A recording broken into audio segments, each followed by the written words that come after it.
Hi, welcome to my kitchen. How are y'all doing today?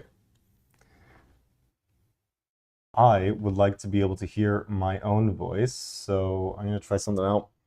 Put on these headphones so I can monitor what's going on in the stream. Make sure my audio is a-okay.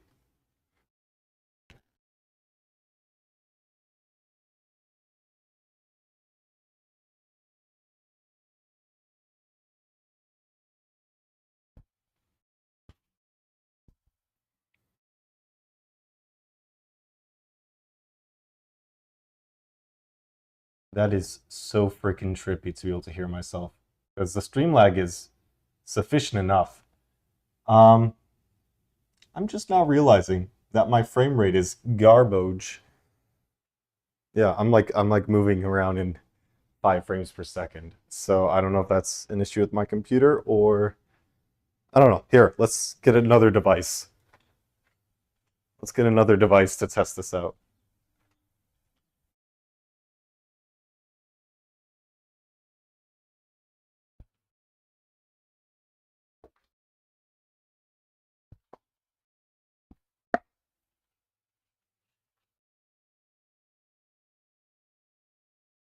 iPad acquired. See this. Let's see what's going on. I'll navigate to my channel, view channel. Brewing with Vic. Let's see if I. So I don't know if that's an issue with my computer or I don't know. Here, let's get another device.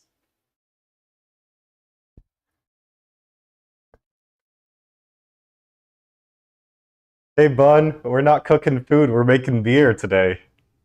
Um, this is my first time brewing actually, and living the unemployed life. I'm basically retired, so I'm just gonna pour everything into my hobbies, and this is one of them, brewing beer. Well, I hope it is one of them. I just spent a bunch of money, and I hope it's worth it.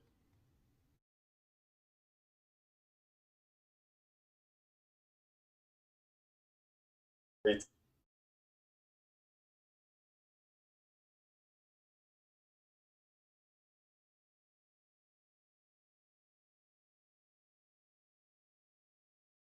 Yeah. Okay, I gotta turn off this. Let me disconnect my headphones because it's really difficult to talk while I'm hearing myself.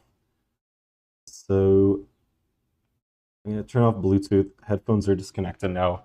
I'm gonna connect my headphones to the iPad, and then I can hear myself here because this is a different device, and I can close Chrome on the laptop to save resources. Mm, mm, mm, mm, mm, mm. I did a whole bunch of tests, but I think my laptop is struggling. CPU is like pinned at 100 at the moment, so ugh. It's just audio post processing, dude. Get over it. Okay. I need to get the Bose app to connect my freaking headphones. So, all right. Let's see. So, let me give a short history here. So, on what day is today? Today is Thursday. So, on Monday, I went to the brew supply store and I picked up a kit, a big kit, and it came with a two 5-gallon buckets for bottling and fermenting, a 5-gallon carboy, which is the glass jug, the big glass jug.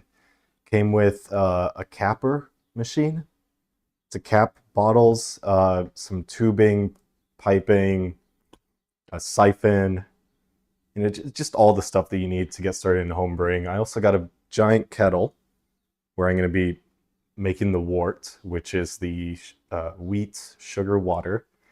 And then, I'll just bring over I'm looking at the equipment over here, but let me just bring the small box over. So we got a little small box here. This is from the brew supply store as well. It's just like a pre-portioned kit, basically. So there's the camera. Here's the grain. I should be looking at the camera, huh? Hey, how's it going? This is the grain. Of course, it's a very small portion of the grain because the rest of the grain was boiled down essentially to this guy, and this is going to be going into our 5 gallon, uh, 5 gallons. Yeah, I don't know what else to describe it. The wort, W-O-R-T. We got some hops and yeast, and then instructions, which is going to be very helpful. So, yeah, I think we just get started here. So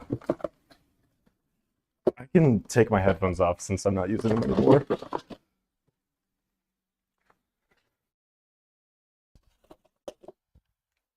So on Monday, I was very excited to get started. And once I got back home and I got all the kit and I started unboxing everything, I'm going through the checklist like, yes, I got this, I got this, I got this, I got this. But I then realized that it came with a pack of cleanser, which you would think is like your sanitizer, because you got to make sure that your stuff is sanitized. Otherwise, you're going to have an infection in your beer that you don't want. And it just came with a cleanser. And apparently there's a difference between cleanser and sanitizer. So I picked up one of these. This is Star San. I don't know if y'all can see it. Star San. And it's basically just a no-rinse sanitizer that is used pretty ubiquitously in brewing. And then I got a spray bottle, so it's 1 part Star San to 640 parts just spring water or distilled water. Distilled water is better. That's what I used. Yeah. Let's look at chat here. Yes, I am doing IRL TFG brewing with extra steps. I've never seen a beer made before. Try not to burn the house down. I will try. I think my apartment building is made with concrete, so the spread shouldn't be too bad. I should make a Dawn dish soap flavored beer. uh, I didn't buy this one, but it's pumpkin spice scented, and then it's not anymore because I refilled it actually. You can make your own power wash soap, which is great. Warts is a thing like Minecraft. No, not W-A-R-T like your skin warts or like a witch's wart. It's W-O-R-T, and it's basically the extracted sugar from it's extracted sugar water from grains. So it's like gonna be like rye, barley, wheat, and then you boil it to extract the sugar from it, and then that boiled sugar water is going to be your wort, and that's what you use to ferment to create beer. That's you ferment the sugars into alcohol, basically. Flurban face reveal. Oh, Hecuba. The face reveal has happened a long time ago in the Discord. Yeah, so if this is the first time you're seeing my face, welcome. All right, so I think the first step here is to just wipe everything down. I did this on Monday when I was super excited to get started, but of course it didn't happen, so I gotta wipe everything else down again since I do have a cat who likes to jump on counters. So I saw a video recently, and it was like this person with their cats on a glass table, and they're answering the age-old question, like, does your cat's butthole actually touch every surface in your house? And they put the camera underneath their glass table to look at the cat butthole while it was sitting down. And you couldn't see it. There you go. So theoretically, no cat buttholes touch this countertop. Which I would say it's a win. Burns concrete sounds yummy. Yeah, apparently that's what happened. I shouldn't. I know. I'm just gonna stop myself right there. I can't. It's too soon still. Too soon. Yeah, but right now I'm just trying to get all the cat hair and dust off of my countertops here. Yeah, they're pretty clean. I keep a clean household over here at the Flurb's bungalow. Or Vic's bungalow, I guess. I am Vic in this stream. So yeah, let me know in chat if this frame rate is okay. Otherwise, I can try doing some settings finagling. But if it's not okay, let me know, and I will try to fix that. And by okay, I mean like a buttery smooth 30 frames per second. I don't mean like, oh, it's 5 FPS, but it's fine to watch. I want perfection. I'm a perfectionist, so please let me know. Yeah, cat fur is typically not good for the brewing process. You typically don't want hair in your beer. So, yeah, like hair in beer is not great. It looks pretty good for an IRL live stream. Didn't expect to be 100% smooth. Yeah, you know what? I'm using my phone. That's my phone right there. iPhone. And I'm trying to use like Epoch Cam. And then I have a Windows machine, so I can't just do like the native Apple webcam iPhone thing. So I have to use Epoch Cam by Elgato, but it's been like partially it's partially unsupported because it's not being updated anymore. And the wire doesn't work, but Wi-Fi works. And earlier the Wi-Fi was working pretty nicely, but as of course, like as soon as I try to actually live stream for real, it doesn't work. So let me see. I will be right back, and I'm going to see what I can do about the frame right here.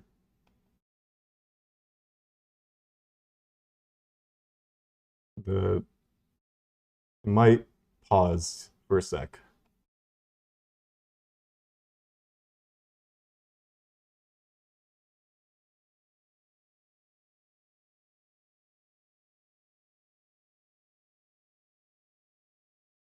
All right, let's see how that is. I turned down some settings a little bit, so hopefully it's good.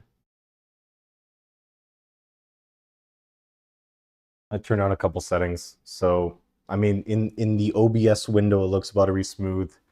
In the Elgato camera hub, it looks even smoother. So I don't know. All right, everything's wiped down. Let's look at the instructions.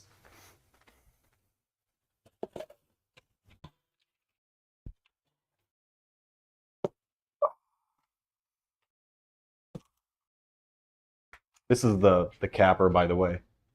Looks like a medieval torture machine, but it has plastic, so it's not accurate, period accurate, I guess. And then here's my giant kettle. Woo! I got pot. Big pot. All right, that's not the instructions that I want to look at. I want this instruction. Okay. What do we got here? Pour yourself a beer. Don't mind if I do.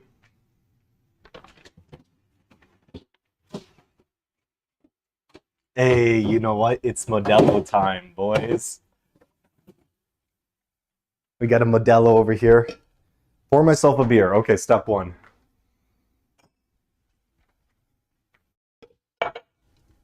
This will be, I don't know.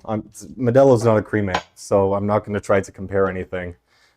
And it does take about 2 to 3 weeks to ferment. So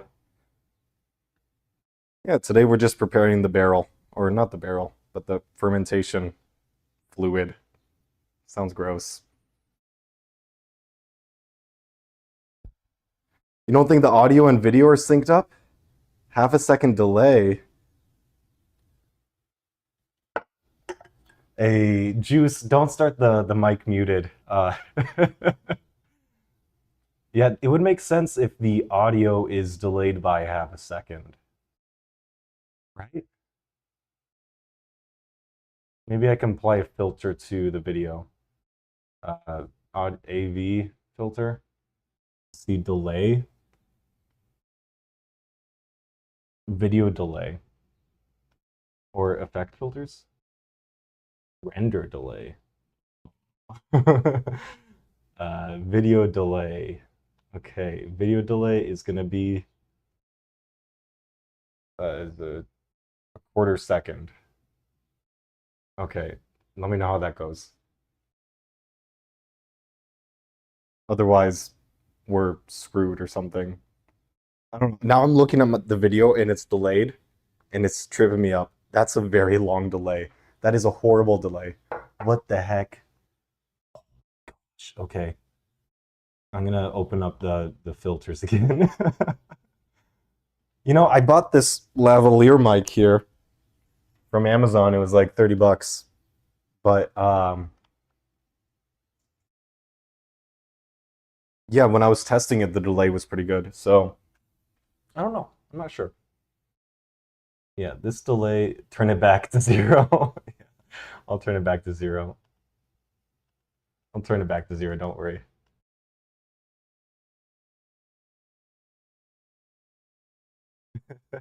Bun, don't gaslight me about the video delay or the audio delay or whatever. Okay? Mm. Mm.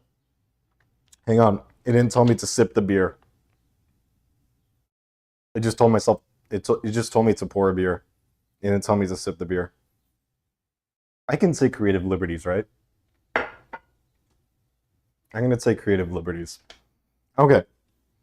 Pour yourself a beer. Make sure all components are in kits. Do not start brewing before doing this. We can replace missing parts. We can't replace the kits after you start brewing. If you're using liquid yeast, I'm not. So I don't need to wait 1 to 3 days for the yeast to grow. Okay, clean my equipment. I don't need to clean this because this will be boiling. Well, I did clean it. I did. I cleaned it on Monday with soap and water. But I don't need to sanitize it, right? However, I probably should sanitize the outs. No, it's going to be boiling temperature. The entire thing is going to be over 100 Cs, so I think we're fine. It'll be over pasteurization temp. So no issues there.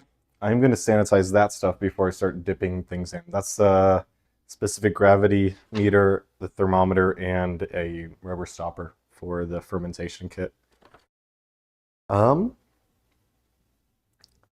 I will be washing my buckets while this is cooking because it's going to be cooking for about an hour.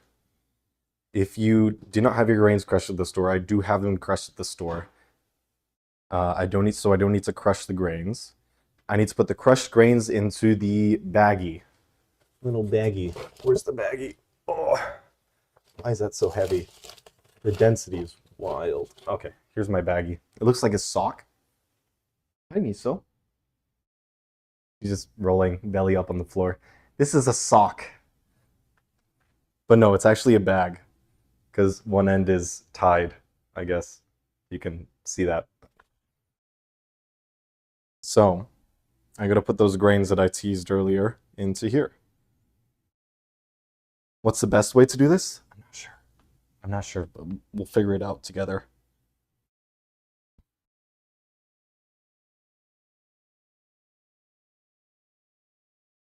The delay itself is a creative liberty, part of the brewing process. Yeah. um, so I'm running this on like a pretty modern Dell XPS laptop. It's like 16 gigs of RAM, and it does have a mobile processor. However, it is like an Intel 11th gen processor. So theoretically, it should be no stress at all. Otherwise, if I'm going to look back at this and look at the quality on the playback once we're finished streaming here, and if it is pretty bad, then I will find a way to stream everything to my main computer so that, you know, it looks good, I guess. And then maybe I could do like remote controls on my laptop while I'm over here because obviously my main computer isn't in the kitchen. So I think the best way to do this is open up the bag, flip it over the bag of grains, and you just start pouring. I'm going to pour over the sink because it may just be that this wants to take some creative liberties and fall through the holes. Yeah, look, we got a couple grains in there. So the bag is empty. Oh, I missed a couple grains. Oh, shoot. Oh, no, this is not good. This is not great at all.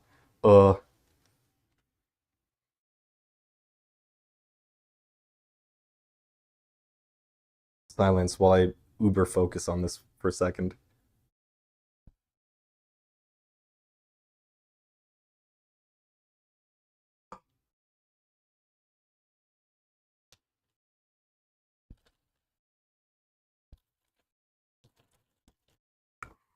Disaster averted. Now, you remember how we were talking about the cat hair in the beer? I'm worried about my hair. I have a lot of hair going on over here. And I'm worried that it might fall out into my beer. So I don't have a hairnet, but I do have a hat. We'll do this. We'll do a hat. It's pretty equivalent to a hairnet, don't you think? I wish I had a hairnet. That would be fun. Be great for the memes. All right. Got our bag here. I'm going to tie a knot.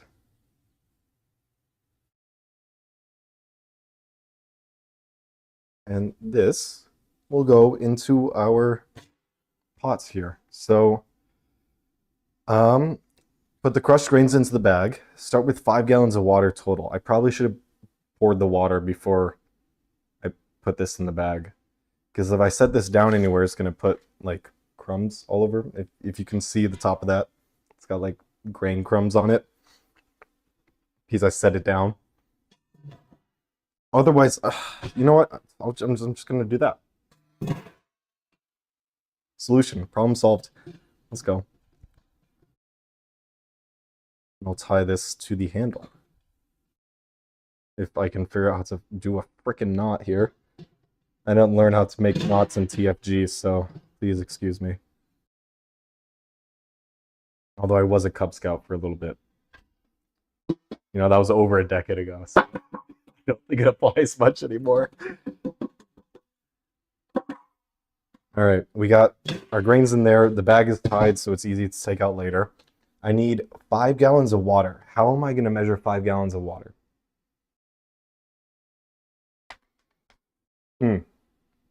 I didn't think this far ahead.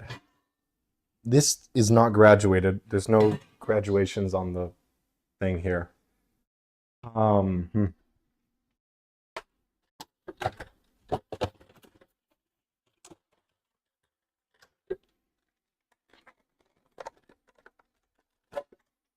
This is probably the largest thing that I have that has graduations. And it's half a gallon. 64 ounces. With the blade or without the blade? What do you think? Empty the brown gallon in somewhere. A half gallon. I probably could. But I could also use this. I think I'm going to use this.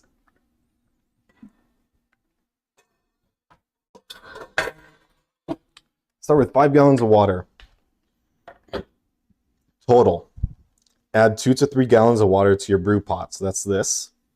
If your tap water is okay to drink, which it is, then go ahead and brew with it. I tasted my tap water earlier. It tastes fine. I typically use a Brita filter, but this tastes all right. It doesn't taste overly sulfurous or chlorinated, so no issues there. Make sure and leave enough headspace in your brew pot. Boilovers are a bummer. Yeah, I don't want to have a boilover because that's pure sugar going straight onto my cooktop. Put your grain bag into the brew pot and turn the heat to medium. Raise temperature to 155 degrees. I have my thermometer over there. And hold for 30 minutes. So I'm going to put 2 to 3 gallons in here.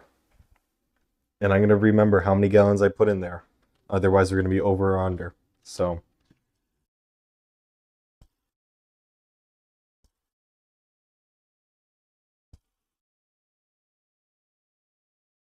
exhilarating content, isn't it? How have y'all been?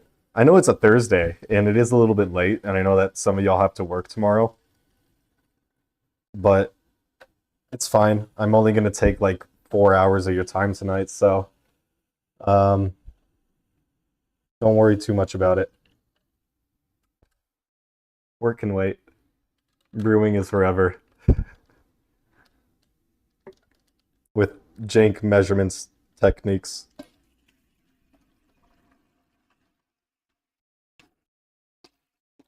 That's half a gallon. That took a while. Uh,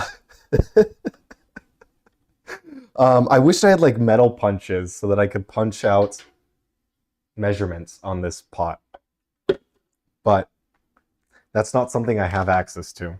Well, I have access to it. It's not something I have in my possession, and it's not something I'm willing to purchase. So I'm just gonna go the slow method.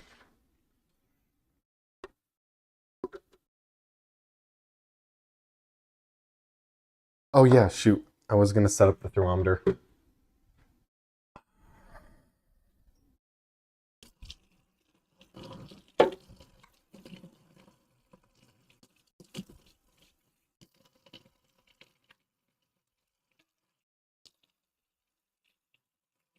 I got this handy thermometer with a programmable like set temperature. So it's gonna beep at me. It'll beep at me once we reach the desired temperature. It's great. And 155 degrees Fahrenheit is in the range, which is fantastic. And it goes up to like 500 some degrees Fahrenheit, which is crazy. But that's backwards. This is the first time I use it. I just unboxed it. So excuse me while I figure out how to clip that on. That was easy. What's that? I don't know why I was fussing, honestly. Okay, let's do the rest of the water. So I want to put in 3 gallons since the probe on that guy isn't super long. It was supposed to be a 10-inch probe. I paid like $20 extra dollars for a 10-inch probe versus an 8-inch probe, but it's a little shorter than I thought it would be.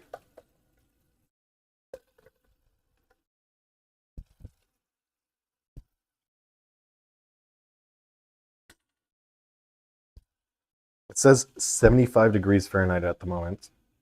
I'm gonna have to set the set temperature, but we'll put on the fire first on the heater.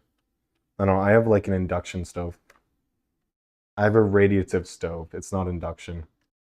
It's like hot coils or something. No. I don't know what it's called. But induction is like where you have a magnetic field and it only works with ferric pots, right? Right? Right? I don't know. I have an electric stove, period. That's it.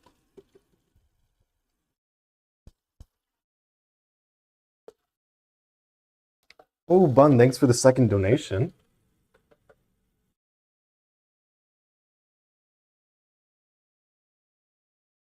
What's this top spot? Is that like chatter? Like how many chats do you have? I don't know. I don't live stream enough for it to make sense to me yet. Probably should. I probably should live stream more. It's difficult to edit videos. And if I'm just here chilling, then it's easy. Like, laughably easy. That's 1.5 gallons. We're almost at 2 gallons. And the probe is just barely wet. So, fantastic. This is a... The, I thought the pot was bigger. We're like here now. Like, you can actually feel the water, like from the temperature difference. Water level's like here-ish.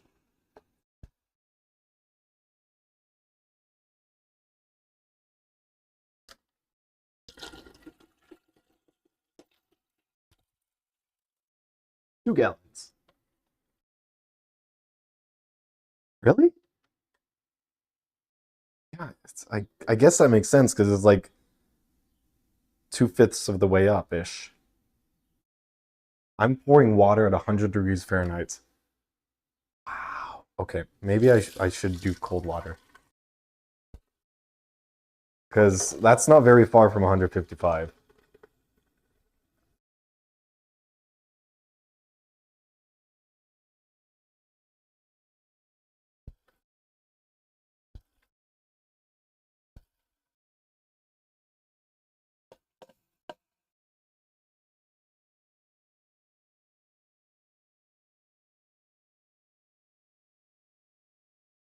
Probably should get like a proper measuring thing. But this works and it doesn't require me to spend any more money, so I'm happy with it.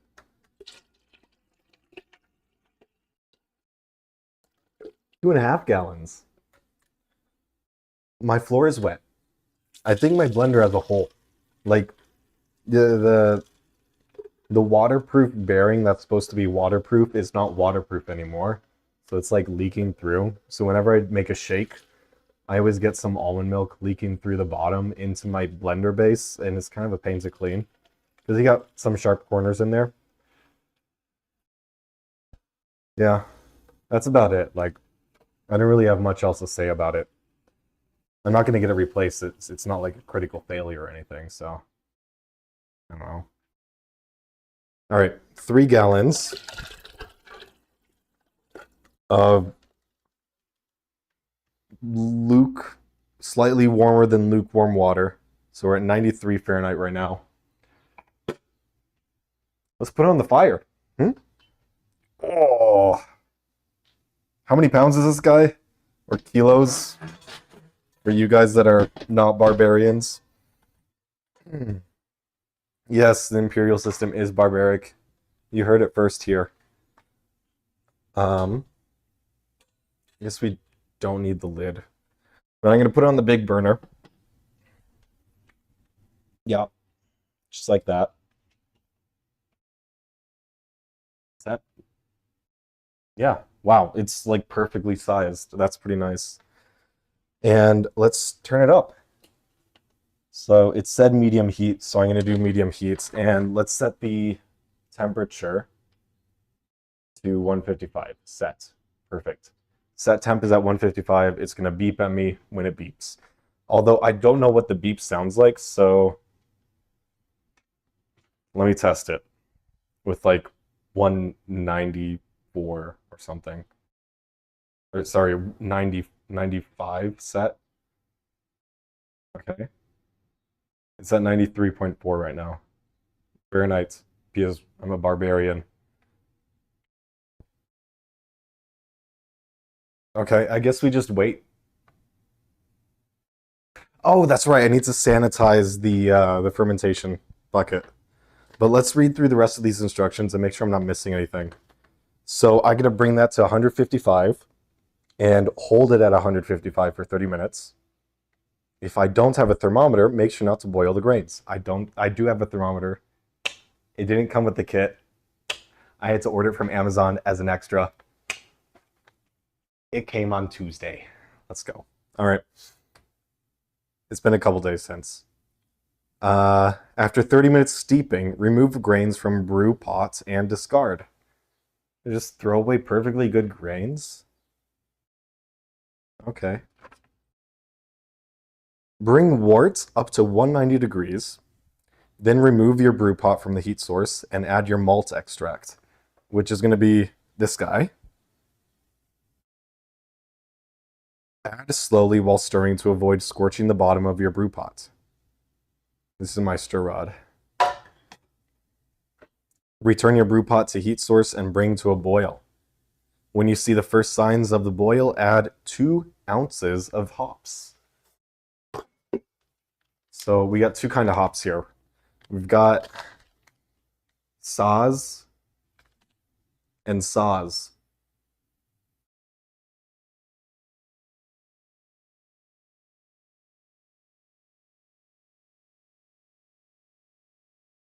Um,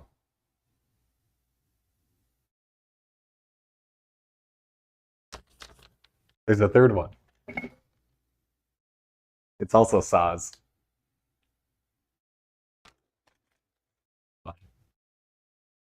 All three of them are the same thing. I feel like I should have another hops. Oh. Oh. T90?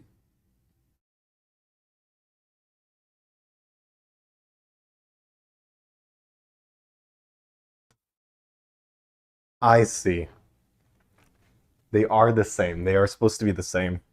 But 2 ounces you put at the beginning of the boil. The last ounce you put at the end of the boil. And it extracts different flavors. So like if you're to get like a flower, just like a plant flower or something, and you put it in a pot of boiling liquid, it would be pretty bitter. But if you put it in a pot of hot liquid that's not boiling, then you get more of the sweet flower vibes. If that makes any sense. 60 minutes. Oh my gosh, you gotta boil this stuff for 60 minutes.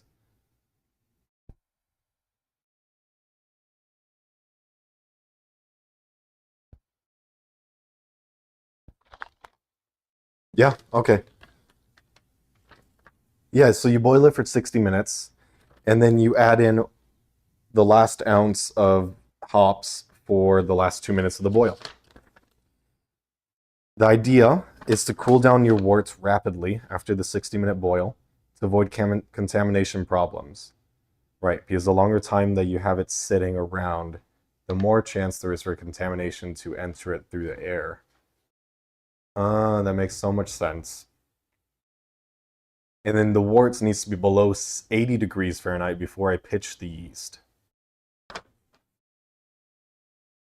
Pitch the yeast. That was a fruity ass pitch. I'm sorry. I never played baseball in my life.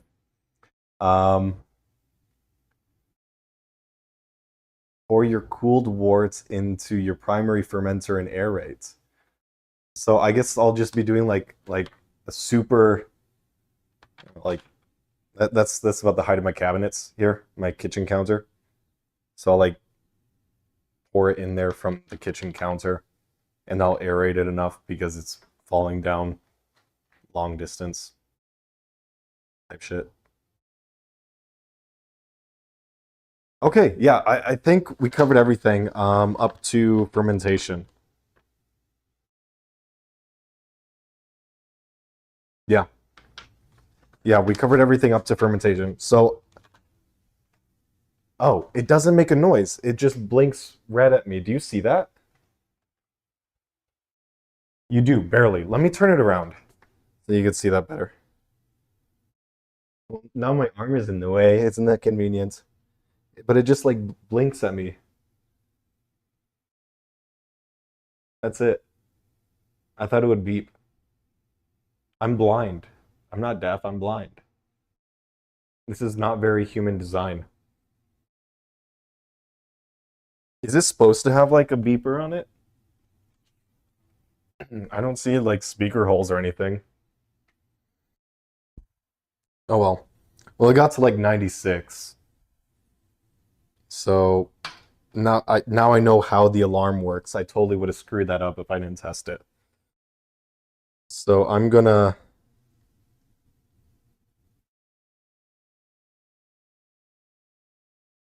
set this to our target temp, 155 Fahrenheit, because I'm a barbarian again. Okay, set temp is at 155. Current temp is at 96.6. Cool. We're making money moves here. Let me grab the barrels and I'll start sanitizing.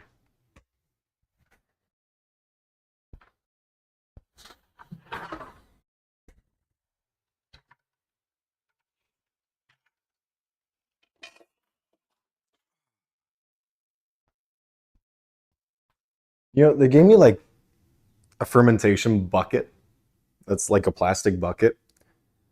I prefer to use this guy. It's cooler. It's made of glass. It's a little bit more dangerous. If I drop this, I won't be having a happy day. But it's cooler. So I'll use this instead. So this is straight out of the box. I don't know how clean it is from the factory. So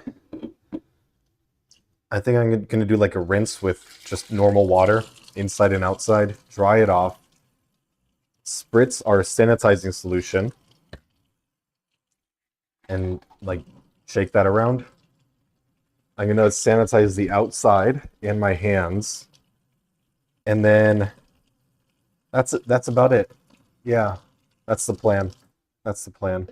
Sorry, I don't want you guys to be listening to me while I'm having the sink on, but there's only so much I can do.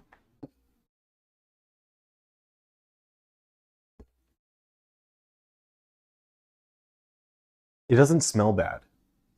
I mean, I don't know what I expected, honestly. Oh gosh.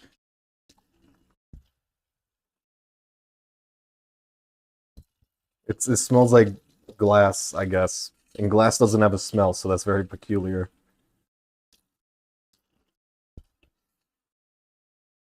Maybe I should like stop drinking so much saws. I should lay off the saws. Glass doesn't have a freaking smell.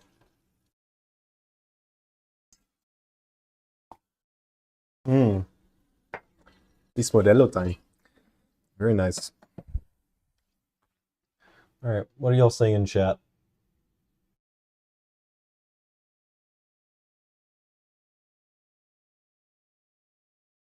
"4 hours? I'm out of here. Bye, Bun." You're waiting for a company to call you, Juice? It's been since Tuesday morning since I sent the CV. Yeah, usually they typically take a couple days, if not weeks. Like if it's a super highly contested position, or no, hang on, because you're not in the U.S. I don't know how it is over there. Actually, never mind. In the US, companies, big companies, they'll put like job listings out to show that they're hiring for tax reasons. And then they just save all the resumes in a database. And then twice annually, they'll pull them out. So if you have really bad timing, your resume wouldn't get seen for like 6 months at the most. And that's what it was like for me when I was looking for an engineering job out of university. So, yeah, expect the wait, but it depends company to company, of course. Like if it's a smaller company, then you probably will get a response pretty quickly if they're not too busy with actual work. 11.3 kilograms of water. Yeah, the pot is pretty light. It's like a stainless steel pot, but it's rolled steel, so yeah, it's super thin and super light. 11.3 kilograms. That's like 26, 27-ish pounds ish, somewhere around there. I agree the imperial system is barbaric in everything except temperature. Yeah, okay, so that's also my stance. So imperial system should not be used for any measurement except for temperature. Because Kelvin is kind of cool. That's Kelvin, wait. Is it Kelvin or Rankine that's imperial? Whatever. Fahrenheit is cool because there's a wider range of habitable temperatures. So, for like home air conditioning systems, it's pretty nice because each degree is less than each degree Fahrenheit is less than a half a degree of Celsius change. If I'm making any sense, you could probably piece together the puzzle pieces that I put out there into the stream and try to understand what my arguments is here. Celsius is also a perfect way to measure body temp when you have used it your entire life. Yeah, that's true.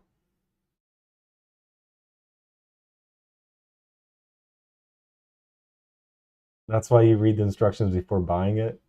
When it's read, I'll DM you on Discord really hard. Agree? I'm using my phone as a camera, so I don't know if I'll get that. And I don't have Discord open up on the laptop because I want to save resources. You were told that the company was looking for PLC engineers, so I modeled my CV for whatever PLC things I've done. Rankin is Imperial, got it. Calvin is the cool one. Rankin is the weird one that we never really used in engineering school. Except for when the heat transfer professor was trying to be cheeky and trick our students. Wow. I'd expect there to be more water in here. Wait, so 1, 2, 3, 4. I was kind of hoping that, so there's like a design, you could probably see it on the outside of the bottle. I was kind of hoping that it would be gallon markations, but no, it's just decorative. So I'm gonna have to mark out gallons on this guy, actually.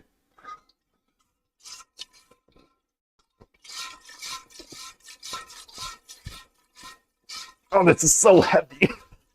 This is like...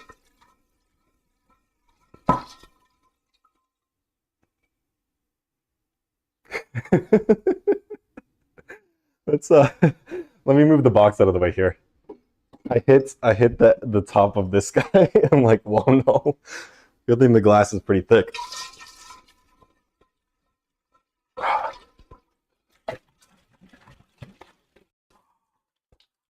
Oh my gosh, what a workout. Whew, okay. We're at 106 Fahrenheit right now. We're partway there. I got a lot of time, I think. Hopefully, fingers crossed. Hopefully I have just enough time so I don't need to spend any time waiting at all. Maybe. All right. I'm gonna pour that out.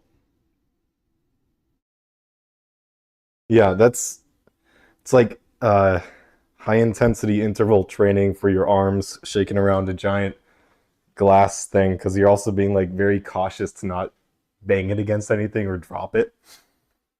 That would be bad. That would be pretty bad. So I'm just gonna spray my Sani rinse in there. And this is food safe, so theoretically, I don't need to rinse it out. I don't need to rinse it out after I use it. It's completely fine. And people say that actually helps the taste of the beer. So I'm going to trust them. Because rinsing it out would be a pain, and it's another way to introduce contaminants after you sanitize it. You know what?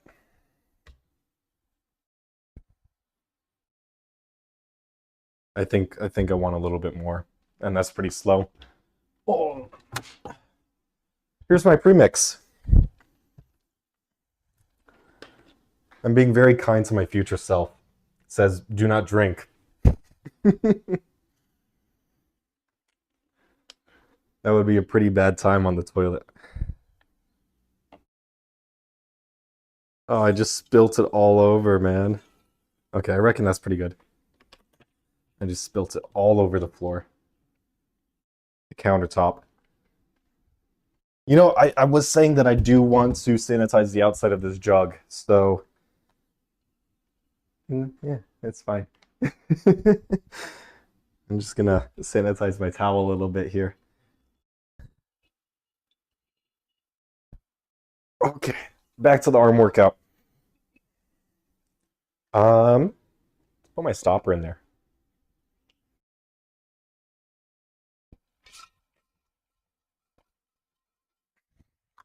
Gosh, such a bad grip on it too because I need to stop the stopper. It's the stopper has a hole in it for the airlock, so that when you're fermenting, carbonation can get out of the bottle, but outside air cannot get inside the bottle. Airlock, one-way airlock, I guess. So I need to stop the stopper with my hand. Otherwise, this would be much easier. Am I just making excuses for myself? I think I'm making excuses for myself. Okay. Now, of course, I'm going to pour that out. It's no rinse, but I put a lot in there, so hang on. Let me take a little beer break here. Just oh boy. That was a lot of shaking. And we're at 112. So I wished it was easy for me to like grab the camera and move it. But no, I got like an entire tripod set up over there. I guess I could grab the camera. Hey. Yeah. It's not attached to anything. What's the harm? Okay. We're going on a trip in our favorite rocket ship. All right, there we are. There's the. Yeah, that's that.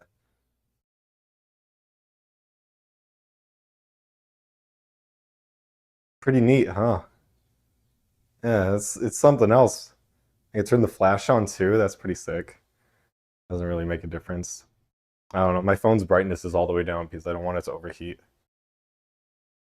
Yeah. Yeah, so we're almost there. And then here's this guy that almost killed me. You know, while I have some time to kill while that gets to temperature, I think I might just make myself an espresso over here. Oof. See if I can get a good angle so that y'all can see what's going on. I need to lower the tripod a little bit. Oof.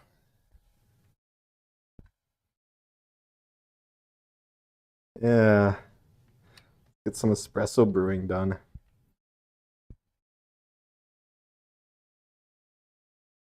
The blender is being a photo bomber at the moment.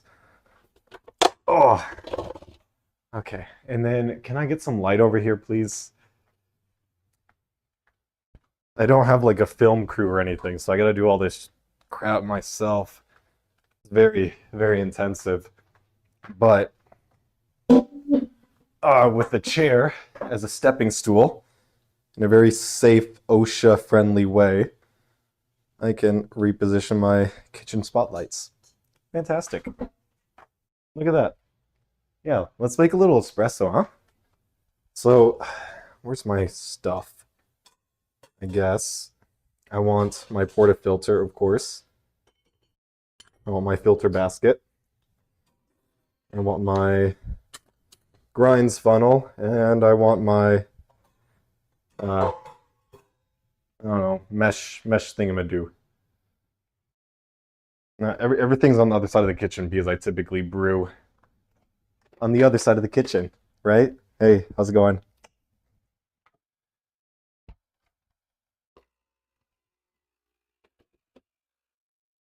All right, so I do 18 grams of coffee. I gotta move this out a little bit. Oh, I do 18 grams of coffee, and then it's a 2-to-1 ratio or a 1-to-2 ratio. So 18 grams of coffee turns into 36 grams of espresso.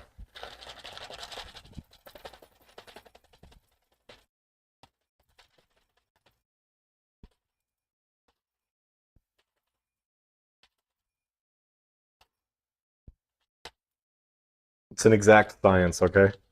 We're at 17.9 right now, and that's unacceptable. 18, perfect.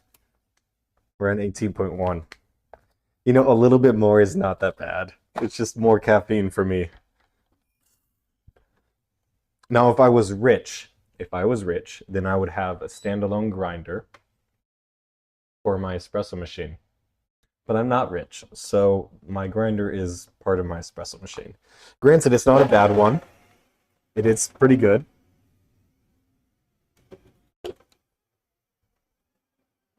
But, ugh. Hey. Oh, there we go. All right, so here are my grinds. 18 grams of ground coffee. Oh, wow. 18 grams of, oh my gosh, the shadows. There we go. 18 grams of ground coffee. I'm going to do a little WDT. It's just a distribution tool to make everything a little bit fluffy and break up any chunks. All right, so that's done. I'm going to try to compress it a little bit just by tapping the bottom. I'll take the funnel off doohickey and put that aside, and then we tamp it. I don't have a separate tamp, so I just use the built-in tamp on the machine, so it's fine. I'm not rich or anything. It would be nice to have one of those fancy tamps, but alas, I do not.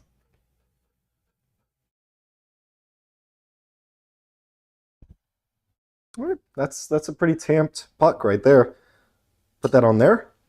I did forget to purchase systems, so I'm gonna let that run for a bit.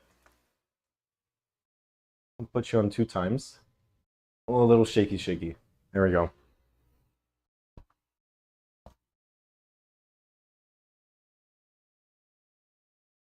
Now squish it. Hey Arya, how's it going?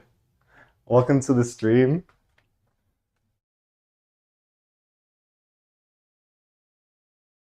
All right, so I just purged it and I tossed the empty or the plain water away because who drinks water? We only drink espresso over here. I'm gonna put that back, put the portafilter in, and I'm gonna add my scale. So it's an exact science. We want numbers here. Okay. And we're gonna go manual mode. So we do 10 seconds of pre-infusion, and I've already lost count because I was talking while I was pre-infusing. So I'm just gonna guesstimate here.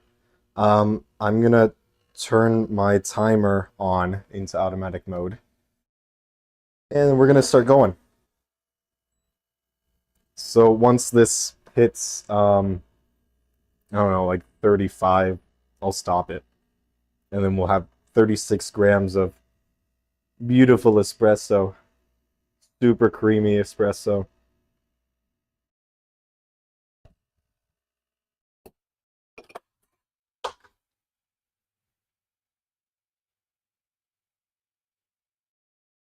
Yeah, boy. Look at all that crema.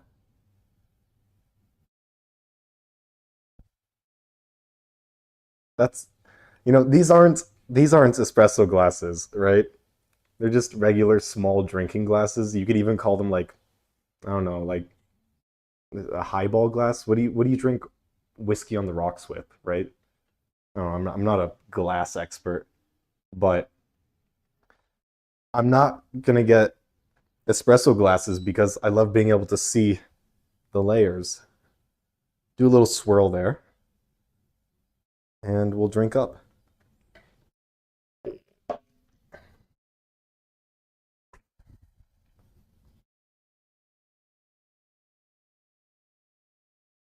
Yeah, that's pretty good. That's pretty freaking good. Mm. Oh man. It's also like 7:30 p.m. right now, or 19:30 for the civilized folk out there.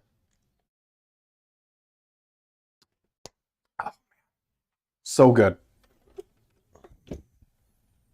All right. Purge it once more.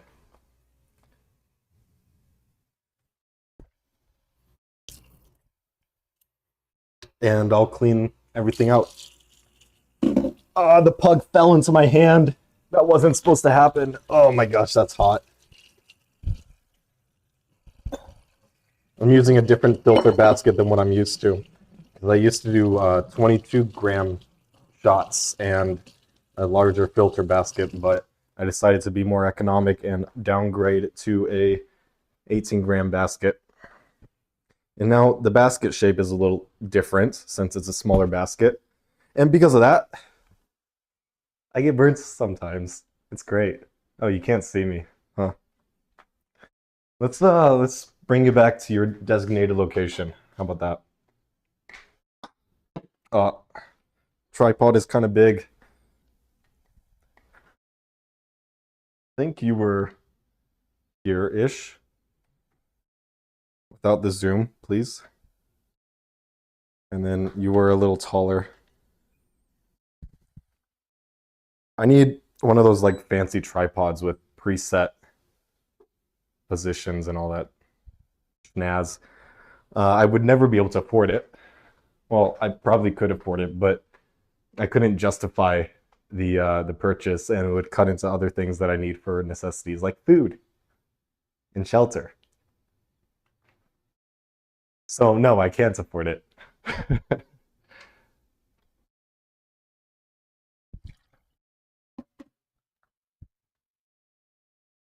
But if we're looking at Maslow's hierarchy of needs, or 129 Fahrenheit's right now. If we're looking at Maslow's hierarchy of needs, right, and a super fancy semi-professional to professional tripod with electric motors and presets was more important on the scale of needs than food, water, and shelter, and clothing. Clothing, very important. Then I guess I could purchase. It could happen.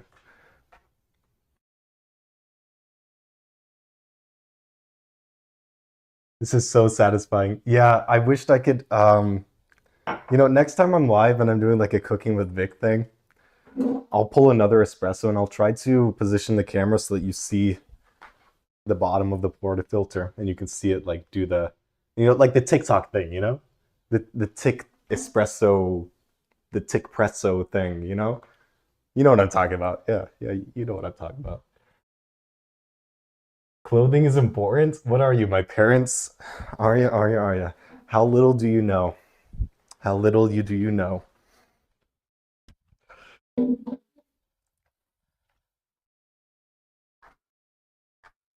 It's okay. It's okay, child. Spicy puck. Yeah, I did burn my hand a little bit. It just like fell into my hand as I was trying to get the filter screen off. The puck screen. That's what it's called. The puck screen. Puck screen. That's what it's called. All right, I'm just gonna clean this stuff up a little bit. Clear out the sink area so that it's available for when I need it. Okay.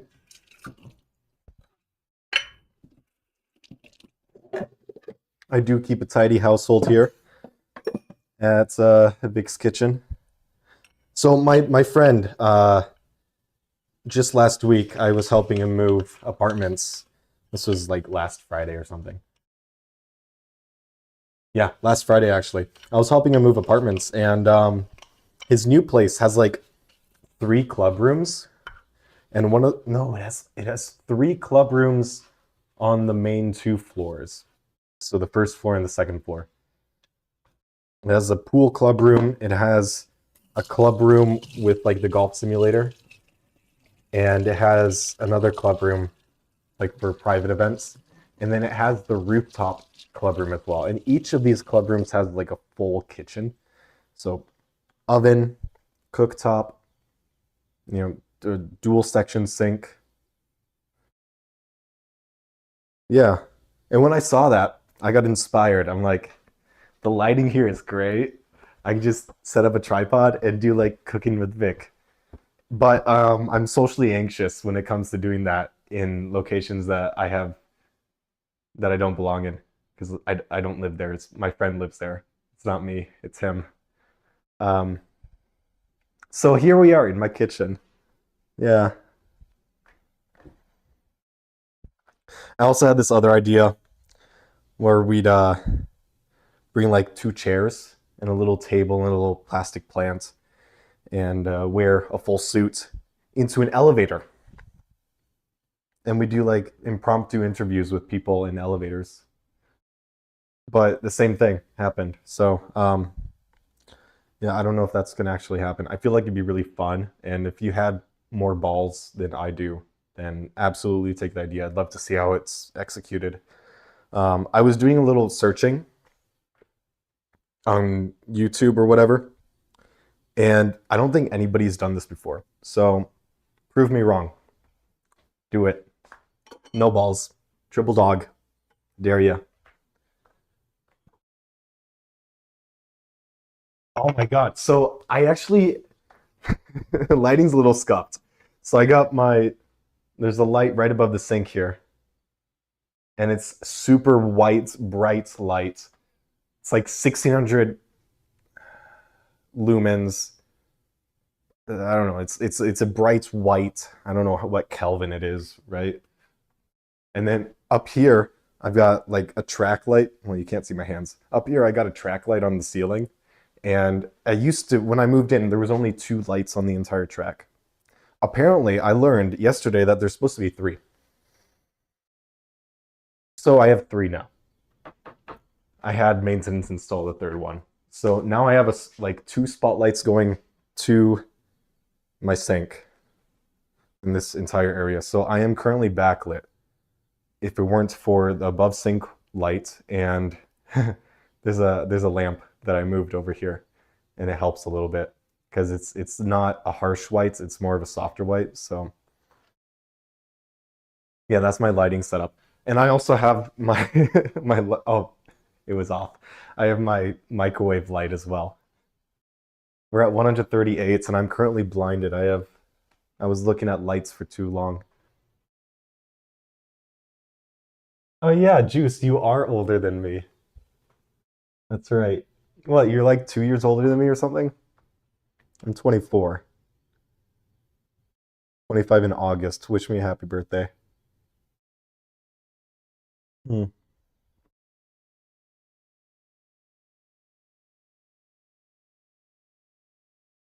Probably clean up as I go. I don't really have too much to clean up at the moment, but it's good practice.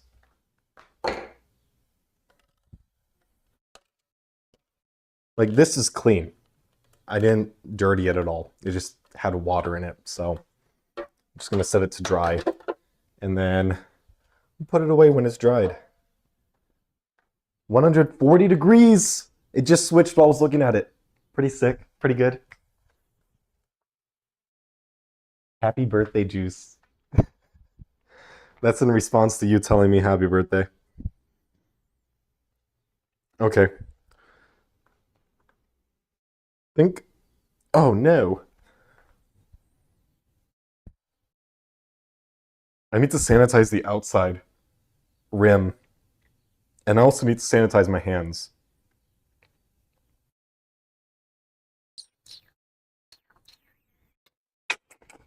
Hang on.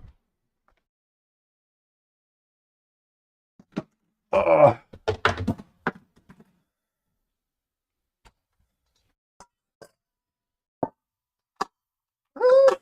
What? I can use the big pot. I'm sorry. Was that really loud for you when I banged them together? It's totally on purpose too. It was very purposeful. So I'll use the big pot. I'm gonna turn this into a sani rinse.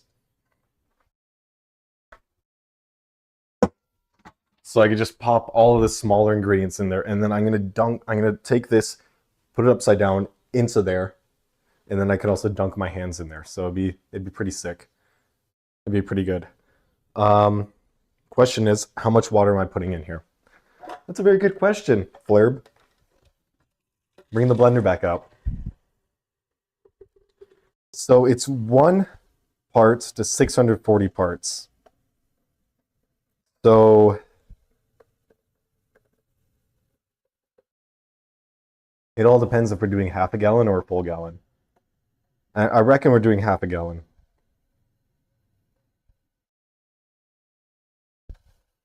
Okay, we're almost there. I wish my sink was a little faster.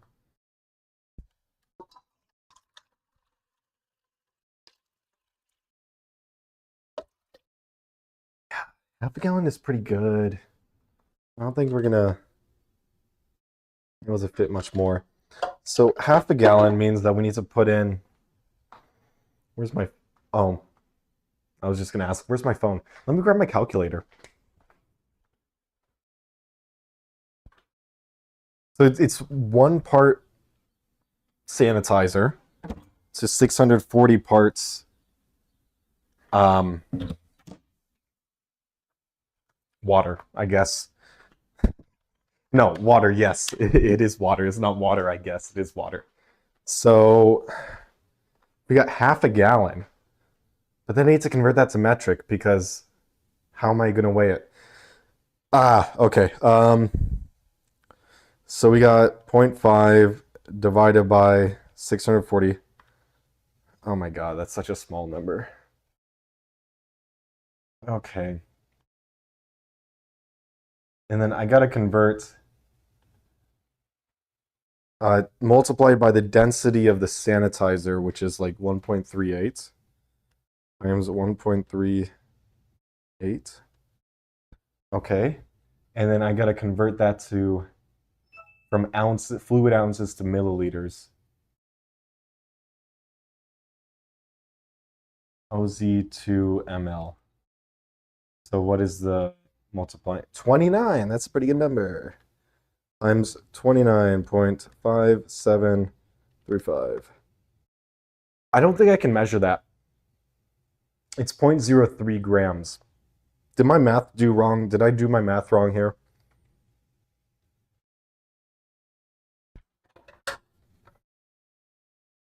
Okay, so half a gallon is about 2,000 mils, right? 64 ounces. Yeah, it's 1,900 mils. Okay. 1,900 mils divided by 640.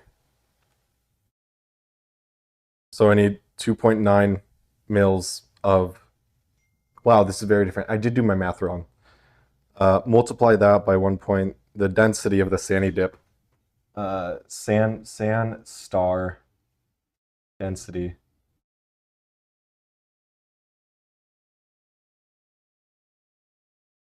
Star san. Wait, what? Oh my gosh. Oh, it's 1.36. 1.36. So I need 4 grams. That's a very small amount. We're almost there. I gotta hurry up. It's a very, very, very small amount. So what I'm gonna do is I'm just gonna pour it straight into my thing. Into this guy. Can you even see this? I'm a little off to the side here. Oh, let's turn you a little bit so you can see what I'm doing over here. Oh my gosh. Big reach. Okay. So I'm just going to pour it into here. But there is a hole in it, so I'm going to make sure to go around the sides. Right? Because there's a little... See how you see the geometry. You get what I'm going for. 4 grams. Very small amount. Okay. It's an incredibly small amount. Sanitize the sanitizer bottle first. Yeah, you're probably right. I'll get to that.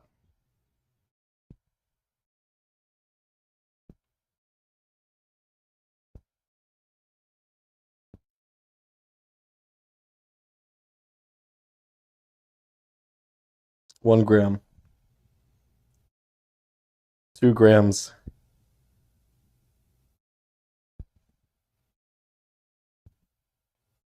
3 grams. Don't overflow, please.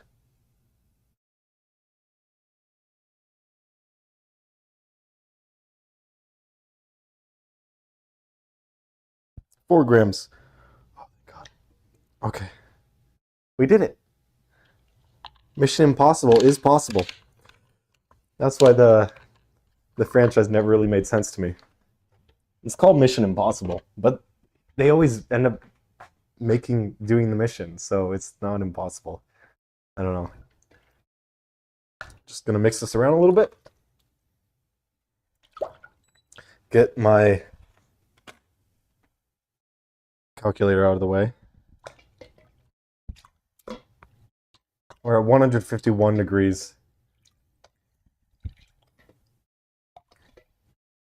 Now we have a thing full of no rinse sanitizer. It's great. And I'm just gonna pour this into there and it'll be fine since it's the same concentration. Hopefully, fingers crossed, it should be. If there's any difference, it will be like 2% or something. Pour it back into there. I should probably sanitize both of my hands first.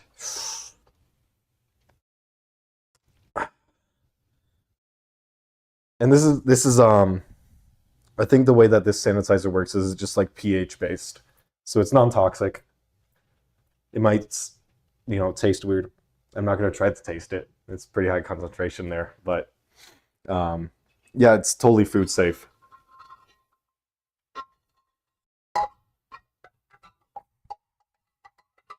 Okay, hang on. This cap is getting in the way.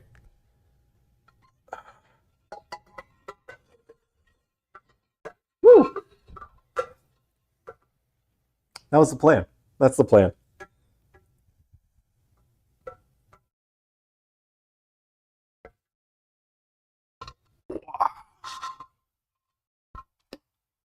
Okay.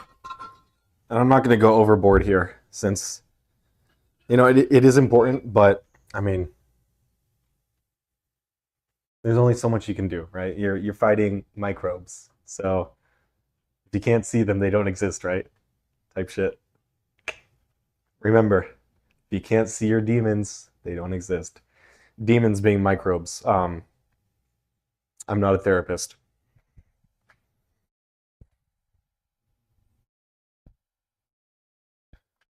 Okay, so that's prepped. It's very, very soapy. There's a lot of suds in there, but that's fine. That's fine. There's actually no issues with having suds. Period. Yeah. There's no issues with having suds. So I'm not worried about that. It's actually good for the beer. How? Not sure. But it is. It is good for the beer. So I'm also going to wash this stirring stick because we're going to be using that. Oh, and then hang on. Let me cap this guy because I just realized that we're not going to use the fermenting, the carboy for a while. So I'm just going to wash this with soap because it is factory new. And then I will sanitize it as well. Well, it's not strictly necessary because it will be going in boiling water. Oh, shoot, we're at temperature. What did the instructions say? I've already forgotten. Shoot, hang on. Hang on. I gotta keep it at like 150, right? So I'm gonna turn this down to low, see if it gains or loses temperature. Hopefully it loses because I can't go any further down than low. It's gaining. Okay, turn that off. I'm gonna take it off of the heat. Oh, you can't see anything. Oh my gosh. Oh, you still can't see anything. Hang on. Ah. Move that out of the way. Is it still in the way? Yeah, kinda. Whatever. Okay, it's at 156 right now, so it's not the end of the world. And I'm just gonna there's a lot of heat trapped on this hot plate here, so I'm gonna let it dissipate a little bit. And as long as this is still above like 155, then we're fine. So right now we're just a degree and a half over. Not horrible. It's not ruining anything. But I do want to set a timer for 30 minutes. I do not have an Alexa. iPad, come to the rescue.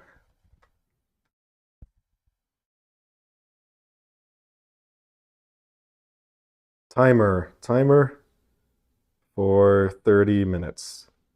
Sick. We're still a degree and a half over, which is kind of crazy considering how fast the temperature was going up. Oh yeah, it just decreased by 0.2. It's pretty good. It's not bad at all. It retains heat very nicely.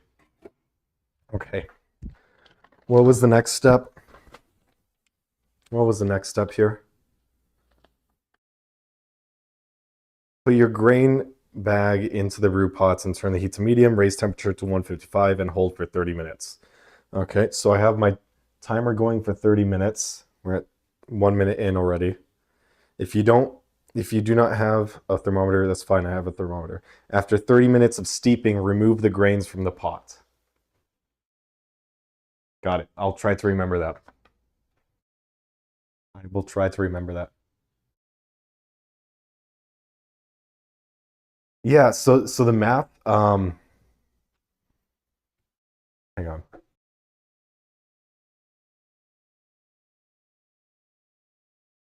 There. Now you can kind of see a little bit better. Hi, it's my face again. So the math is it's 1 part of sanitizer, concentrated sanitizer to 640 parts of water. So if I have 1,900 milliliters of water, which is half a gallon, give or take, I think give a little bit, then it would be, that's divided by 640 to get parts or milliliters of sanitizer. Then you multiply that by the density, which is 1.36 grams per milliliter. Yeah, and that's how you get the mass of how much sanitizer you need to add. Because I don't have like a one of those lab, droppers that measure milliliters or anything. My brother does. He has all sorts of cool lab equipment like that. I don't. So I gotta go do like scuffed methods a little bit. Okay, we're at 154.6. I'm gonna put it back onto the hot plate and see if it's still increasing the temperature. It probably is.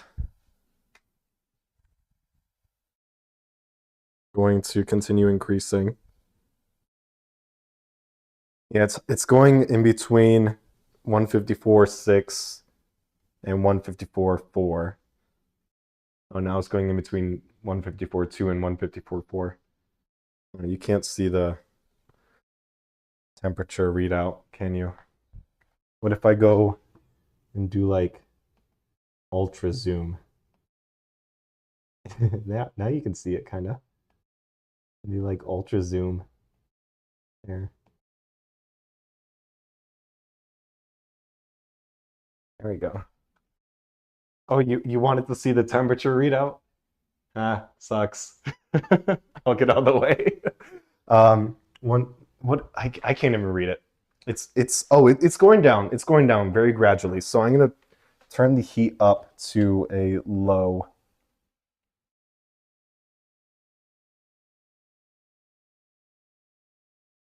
Maybe 2. I'm gonna turn it to 2. 2. The German way. Everybody else's way. It is going down a little bit too much. It's at 153.7. Well, you can see that now, actually. Good for you. Good for you. You can see the temperature. Yeah, I'm smiling right now. I have like a really sarcastic smile on at the moment. It went up. It's at 154. Ayo. It's going up. It's going up. I'm gonna turn that down to low.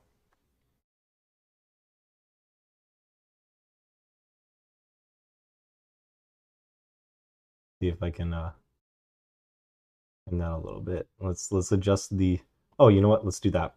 Nope, it's not right. I want. Can you still see it? I don't think you could see it. It's not zoomed in enough. Go like. Make it the focus. There you go. Now you can see my paper towels and my spice rack. 154 not.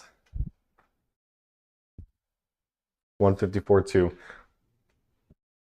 I think, where's my hand?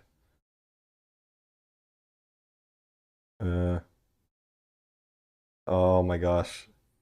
I'm looking at the camera readout. I think it's no, it's not maintaining, it's dropping. Oh shoot. Let's go like 1.5. I don't know. I wish I had a gas. The temperature control is so much easier on a gas stove top.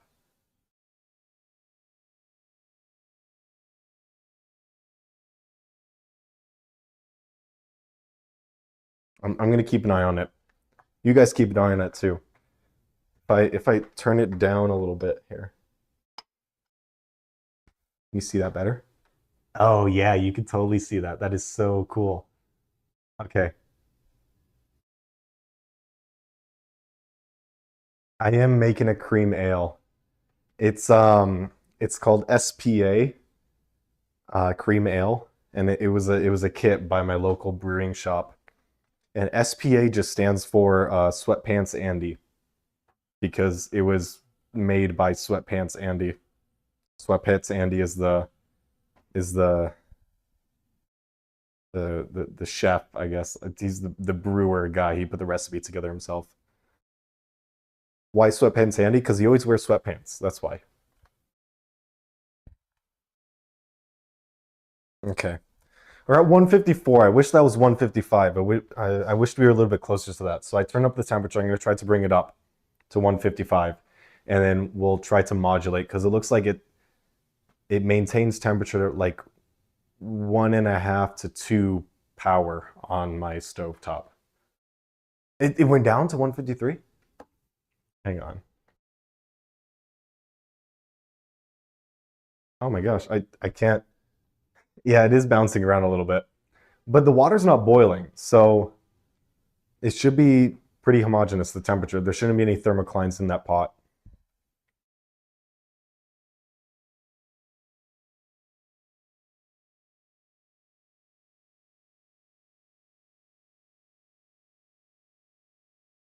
All right, guys, remember to take a water break.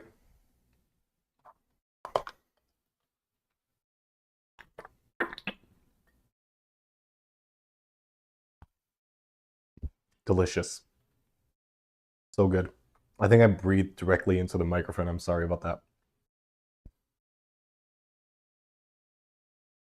Yeah, it might actually be at 155 at the bottom.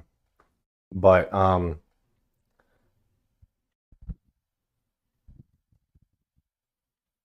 gonna move the baggie around a little bit to mix up the water a bit. The convection currents should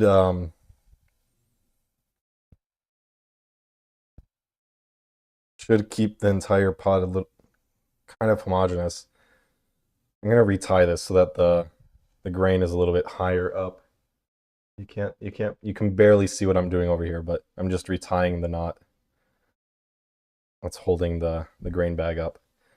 This technique, by the way, is called brew in a bag. It's very creative because you're literally brewing in a bag. You have the grains in a bag. But I'm not doing an all grain recipe. An all grain recipe would be like instead of having that giant half-gallon syrup bottle that I got, you would extract the sugars from the grain yourself. But since this is my first brew, this is a bit easier. Okay, I want the grain to be fully submerged, but also don't really want it to be touching the bottom, even though it's not super hot. And once we start boiling it, uh, we won't even have the bag in there. I don't know. I think I'm overthinking it, honestly. Oh my gosh, it's not.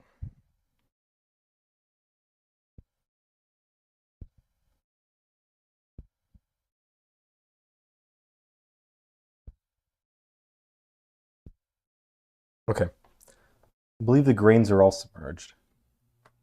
I mixed it around a little bit. We're at 153 now. So it is hovering around 154. So I'm going to turn it up a little bit, try to bring it up to 155.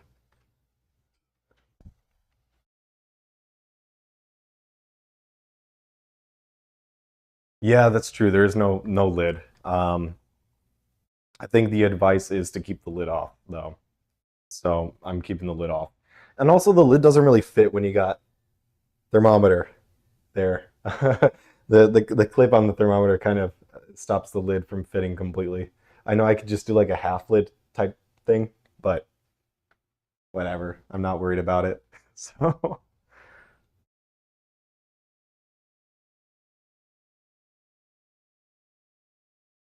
it's still at 154. Um, yeah, yeah. What do we want to do in the meantime? How can I keep you all engaged? Let me fix the camera so you can actually see me.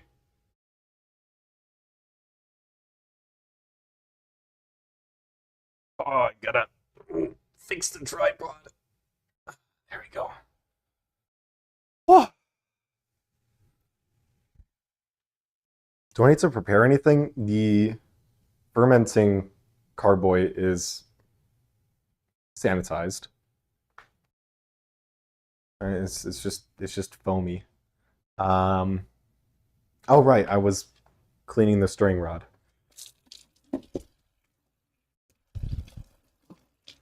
I did soap it up. I got it really soapy earlier, and then I realized I had to manage the wort. Still at 154.0, so not sure exactly what we got to do to bring that up 1 degree, but I'm not super stressed about it since we are 0.6% from the target temp. So yeah, I'm not super stressed about it. Just have this chill in the sanitizer. There we go. It's gonna chill in the sanitizer. I'm gonna splash it up when I need to use it, or I'll spray it down with this guy. So, either way. Uh, this is the thermometer that they shipped with the kit. I'll show it to you. It's kind of scuffed. So,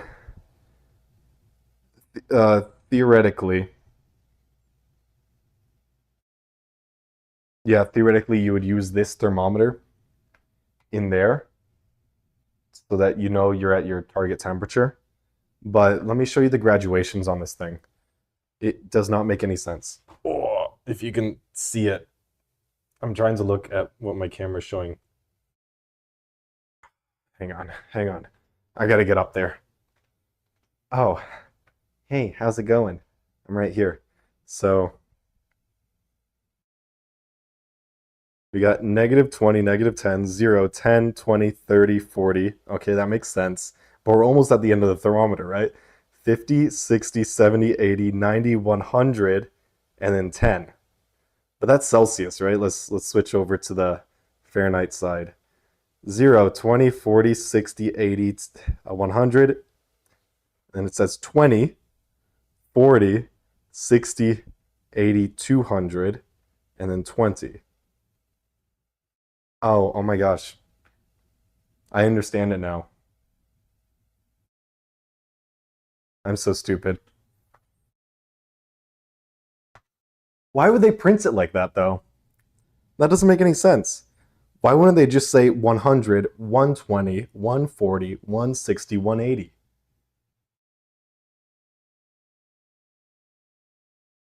Why? I mean, the extra digit totally fits on there.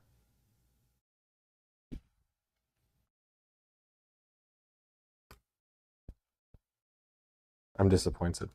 Anyway, that's why I got the candy thermometer, the digital thermometer. That doesn't beep. Oh my gosh, you can't. My camera froze. What's going on? Why'd you freeze?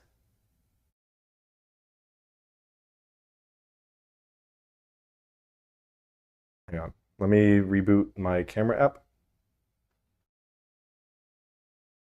There we go. All right, sweet. Okay. Frame rate is still dog water, but you can see me now. Maybe, what if I like try propping the laptop up a little bit so the fans actually have a lot of space to cool? That's a new idea.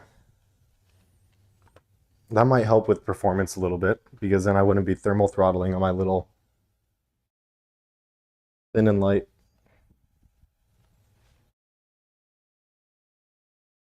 There we go. Now we got like a good 3/4 inch of clearance on the back end of the laptop, so that should be pretty decent. And then it's on the epoxy countertop as well. So like as it's sucking air in, the air is getting cooled by the countertop, but the countertop is at ambient temperature, which is the same as the air temp. I'm thinking about it too much. We're still at 154. I'm going to turn it up to 3, see if we can get an increase in the temperature. And then I'll turn it back down. Once we hit like 154.5, I'll turn it down. And then the latent heat that's still on the burner is going to transfer into the pot. I'm so smart. I'm so smart. I don't know. I think too much. I think too much about this stuff. Yeah, so this stopper is just a rubber stopper with a hole in it. But it's missing the airlock piece, which I have here, if I can find it. This is the airlock, right? So you take the airlock, you fill that up with water to the line, and then you take this little guy and you pop it on top, right? And that floats midway. So the gases CO2 buildup in the fermenter is able to come out, but you don't get outside air coming in. It's a bubbler. It's great. So I am actually going to sanitize this and put in the Sani dip. Let it sit in there. Yes, I am mad at digits. It doesn't make any sense. Theoretically, an engineer designed that. Just think about that. Just think about that. It doesn't make any sense. It really doesn't. We're still at 154. Why? Why are we still at 154? Hmm?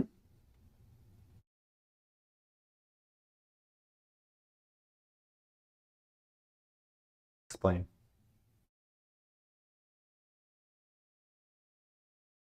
Why are we still at 154? I don't know, but I think it's time for another water break. If you got water at home, drink water. Or like right now, drink it with me because I'm not going to be talking and you don't need to listen. Drink water. Just drink water. H2O.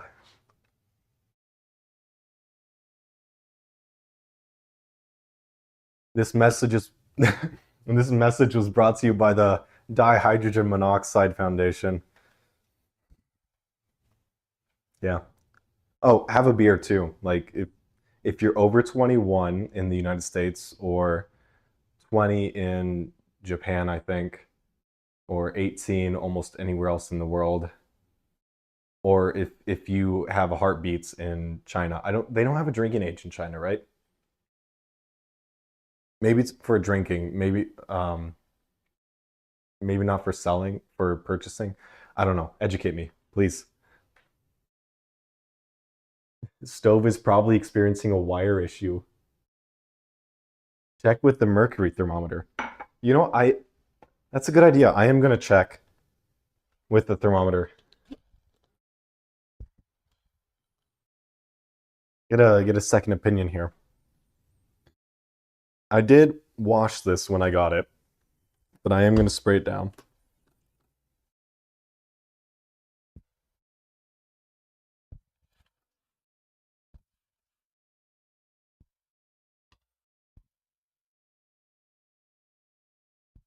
Okay.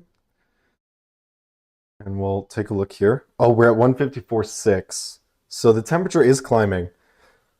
I'm going to bring it down to 2.5. I'm going to pop the thermometer in. It's climbing. I mean, it works.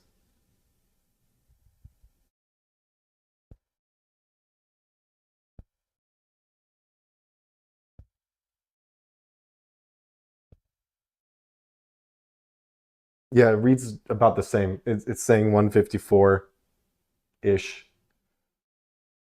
But this is more exact because eyeballs suck. I don't like having to think when I'm reading things. That's why I enjoy analog watches. Nothing I'm saying is making any sense, okay? Just don't listen to me. We already established that I'm a dumbass, so 154, it jumped from 0.8 to 0.4, now it's at 0.6, back to 0.4. It's accurate. Okay, we checked with the mercury thermometer. It is accurate. I'm not super worried about it. It does jump around a little bit. But then again, the thing was cheap. And it's not like lab certified equipment or anything. It's for cooking. It's for making candy.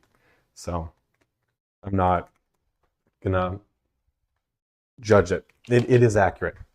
It is accurate. It's not precise. Yeah. It's accurate, not precise. I think I got the definitions right.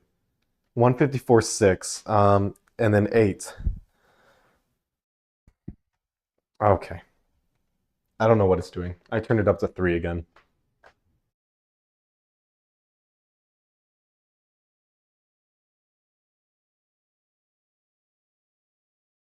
Watch the thermometer just explode. It was in my hand. What are you wishing upon me? What the heck?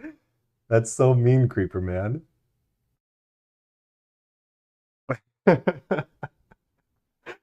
It didn't explode. It just got fogged up, okay? Fingers crossed. I'm never using that thing again. Hopefully. Thermodynamics, liquid moves around and temperature fluctuates. Oh my gosh. Chemical life, you are so correct. Convection currents. Why didn't I mentioned those earlier. I should know this stuff. I should know this stuff. Your clocks are in imperial time. It's just a normal 24-hour clock. All of my clocks are in 24 hours as well. Except for my household clocks. Like on my phone, computer, laptop, iPad, 24-hour time. Stove and microwave, 12-hour time. The microwave even says AM and PM. It's great. Did it flash red? Did you see that? I thought I saw it out of the corner of my eye.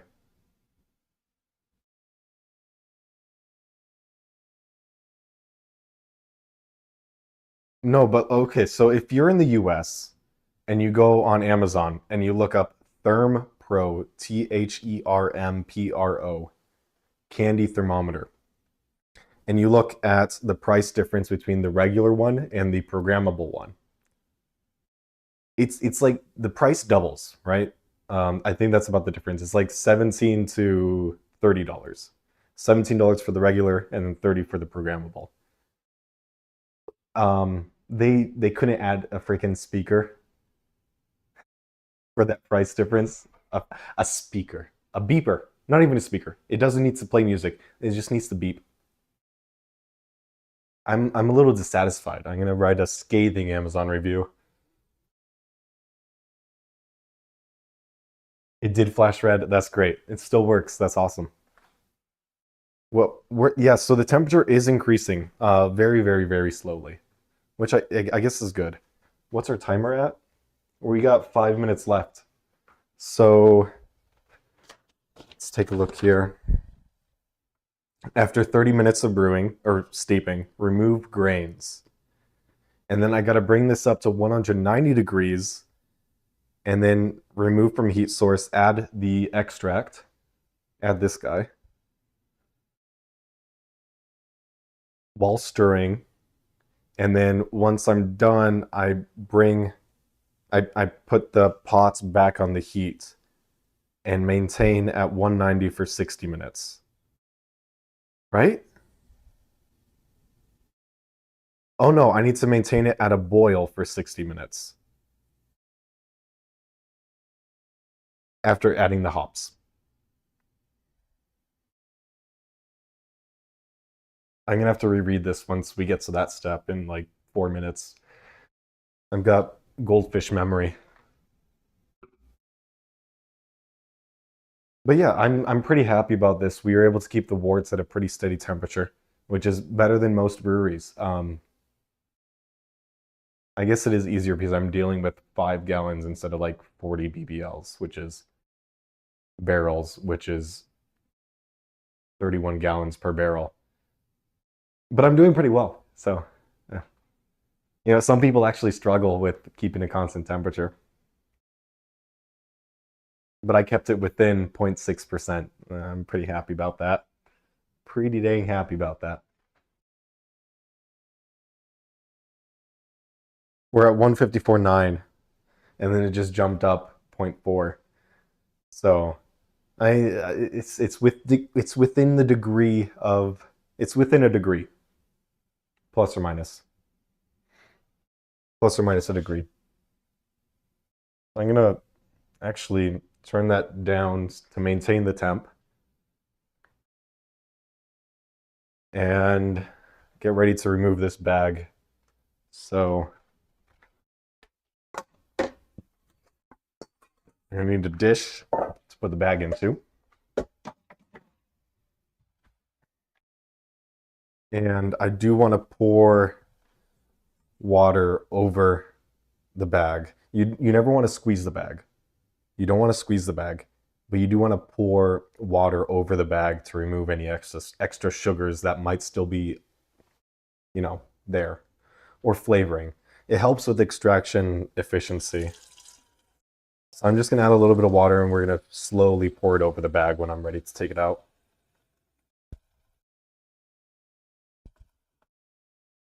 And we'll zoom you back in actually.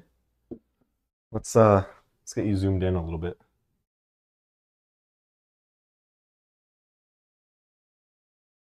Oh, you can see exactly what's going on and what I'm talking about. I guess D preset. Zoom in a little bit more.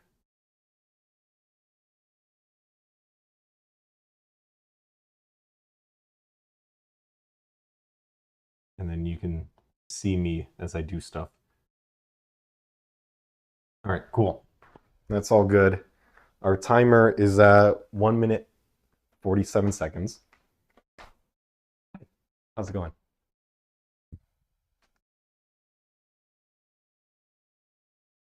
Gonna, sit and wait here a little bit.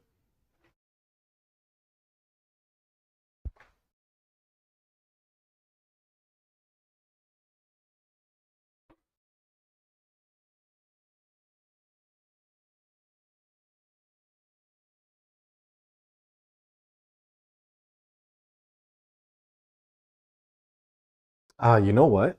Let me check the settings, the camera settings on my phone. Bit rate, screen dimming. No? Huh. I think we have like an FPS mismatch or something. I don't know. I don't know. It was buttery smooth when I was doing testing. I swear to you. It's okay. I'm drinking a Modelo, so I'm happy. 39, 38, 37, 36, 35, 34, 32. We're maintaining a good temp. Doing pretty well. Call me a master brewer because this beer is going to taste great as long as it doesn't develop an infection because I didn't sanitize something properly.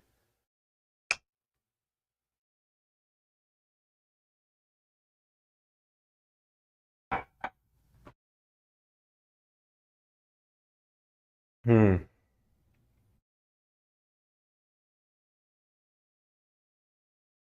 155.5? That's the timer. The timer is going. Can you hear it? No, you can't. Okay, whatever. I'm just gonna stop the timer. We gotta take the bag out. I probably should have untied the knot before, but like an extra minute is not gonna hurt anything. Okay. So we got the bag out. I'm gonna do a little tea bag action there. Just dunk it. Okay. And then I'm gonna take my nice fresh water. I'm just gonna pour it. Oh, you can't see that. Hang on. I gotta switch hands here. Ugh. Oh, switch hands. Oh, what an operation.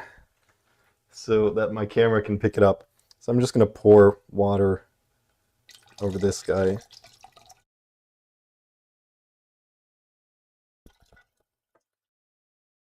Yeah, but if I'm doing like an all grain recipe where I don't have that syrup that's pre-made, then I would be dealing with like I would need a much bigger pot, basically, because I'd be extracting sugars from like 7 pounds of grains. Yeah, I think this was like no, it'd be a lot more pounds of grains. It'd be a lot of pounds of grains. Mm-hmm. And a lot of water too, a lot more water. Don't want to squeeze the bag. I'm just gonna let it drip. I'm gonna turn the heat up to get it up to temperature. So turn it back over to medium. And our target is gonna be 190.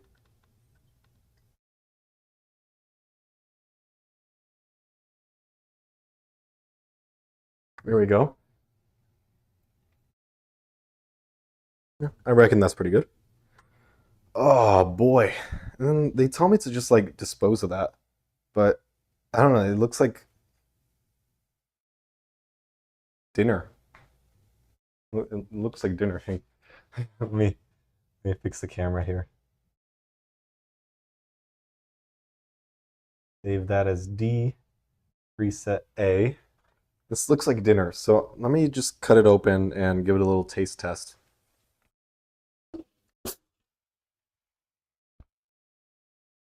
Oh, did you see that? That was embarrassing. I tried to cut the entire thing in one swoop, but I had to go in for seconds, thirds, fourths, and fifths.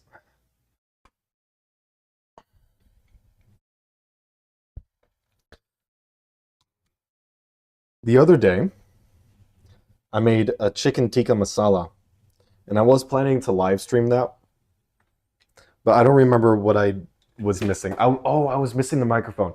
I was trying to have my current like hand or the current microphone work, but my option would have been to hold it by hand while I'm cooking and using both hands to cook, but that wouldn't have been very ergonomic. It's not very human designed, so that would be an issue. That's when I bought this lavalier mic, and I think that was on Tuesday. And then the lav mic came in yesterday, so 1 day shipping. Thank you, Amazon. Um, ooh, that looks so tasty. Hang on. Let's get you in on this. We're going on a trip, chat. You're getting the tour of my entire apartment over here. Mm. I do want to maintain a little bit of operational security, but sometimes you just got to show off your entire apartment. Turn the flash on too. That doesn't make much of a difference. There. That's better. And we'll zoom in. Yeah, dude. Yeah, dude. Yeah, dog. Look at that. That's delicious. It's like oatmeal. It's like oatmeal. Ah, my hat. Let's get a little spoonful there. Let's see what that tastes like. You know. Oh, I flip the camera. Oh, you just got blinded. Get blinded, scrub. All right, so I got my spoonful there. All right.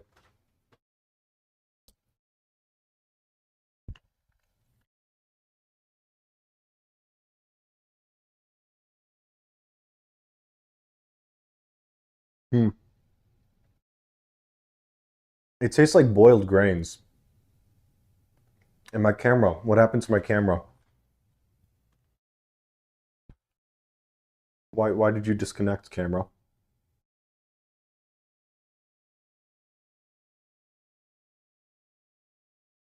All right.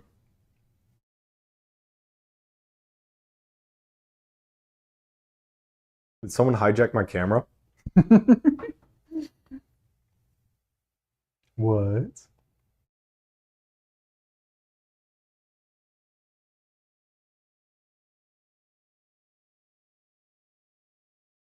What? What happened to my camera? It's showing up in my feed here, but it's not showing up in OBS. Huh?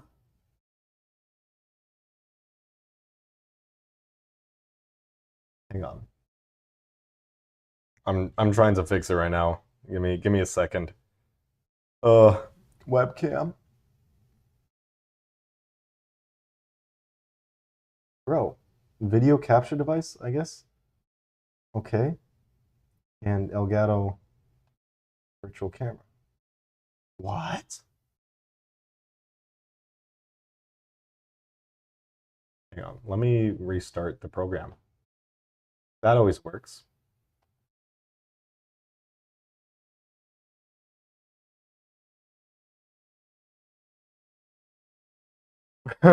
I got instantly hacked for the 2 seconds of apartment tour. Now, my camera was connected to my laptop. The issue is that it's just not showing up in OBS. So I think something happened here. And why is my camera hub not rebooting? Camera hub, reboot. Freaking end task, dude. Thank you. Okay. And we bring camera hub back.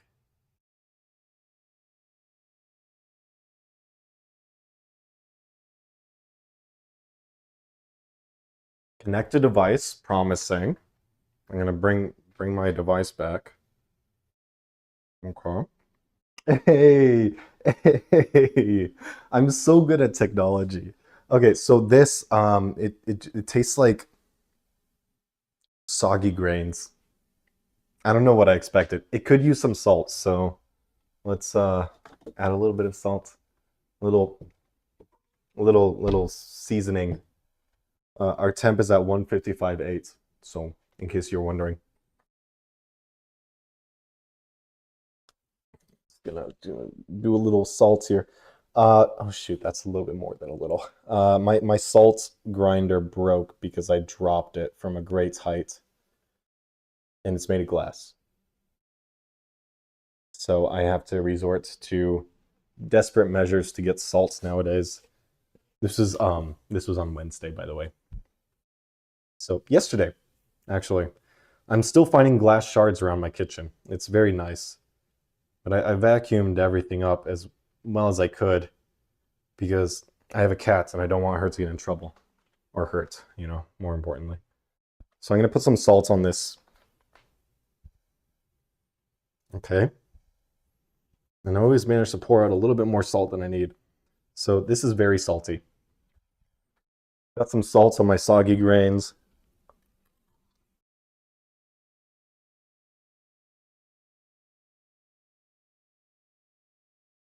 No, it's too much salt.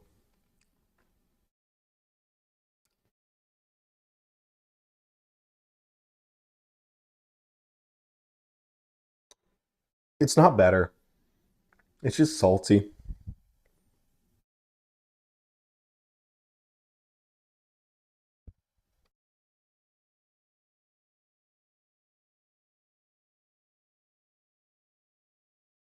I would say that I'm disappointed, but that means that there was an expectation, and I'm not really sure what I expected. Um,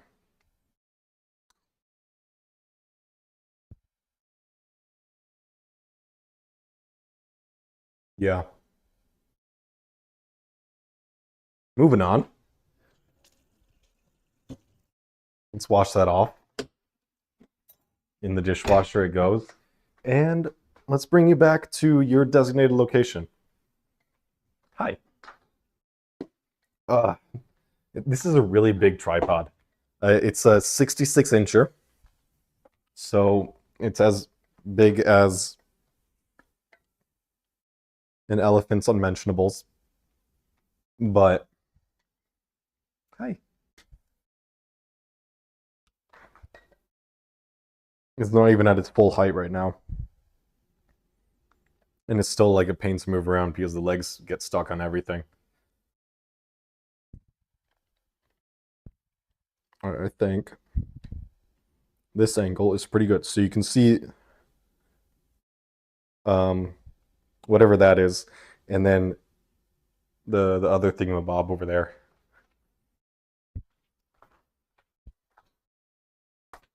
All right. Hi. Let's uh let's resume. I think the FPS is better actually. The laptop cooled down a little bit. Soy sauce. Oh, soy sauce might make it better. I'm not gonna try it again. Um, I'm sure there's a way to make it like into a decent food, but it's just pure fiber. Because the steeping it removes all of the sugars from the grains. So it's just yeah. You'd have to add all the flavor back into it.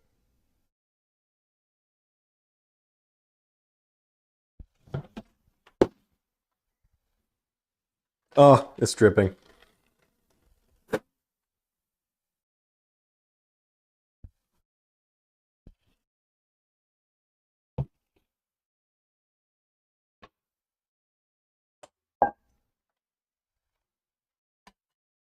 I made a little bit of a mess.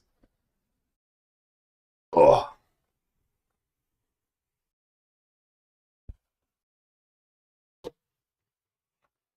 we run a clean ship over here at Vic's Brewing.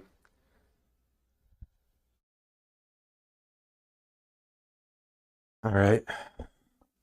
Clean up a little bit.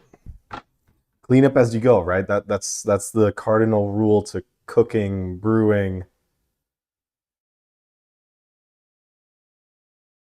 I was looking for a third thing. It just didn't come to mind. Cartel management, but you didn't hear from me.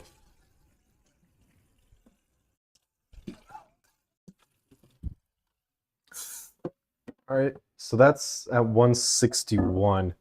You know, I'm gonna turn it up to increase that temperature, or else we'll be sitting here all night. That's why I drink an espresso, but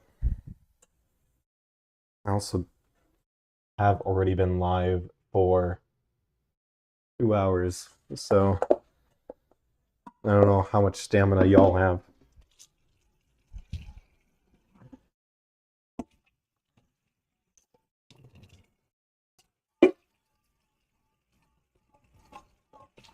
Hey, Juice, can we change your name to soy sauce? Just asking for a friend. Are you okay with that?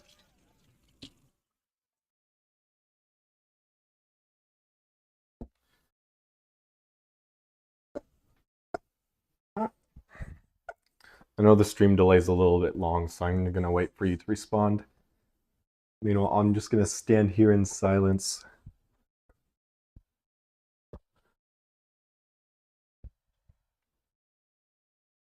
Cleaning my dishes like a good boy. We're at 163, so the temperature is going up faster. I wasn't gonna say fast. It's going faster. quicker. Temperature increase is happening at a accelerated rate. Not accelerating, an accelerated rate. Semantics are important. But I'm not a lawyer, so I can understand the intended language instead of trying to pull things apart. I'm going to leave y'all with that, and I'm going to go do a little bathroom break, and I'm going to remember to mute my mic, otherwise it'd be a little bit awkward.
Hi, how's it going?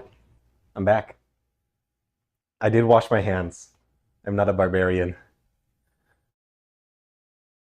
Um, how are we doing? I think I left it at 166.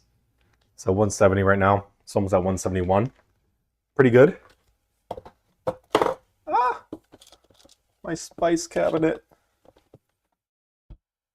There we go. I am like rubber banding a little bit. We got low frame rate on the camera. Yeah, that's pretty bad. It's pretty bad. You can deal with it. Soy juice. Soy juice works. We can call you soy juice. Let me pull the camera back out. There you go. That's better. Yeah, we'll call you soy juice.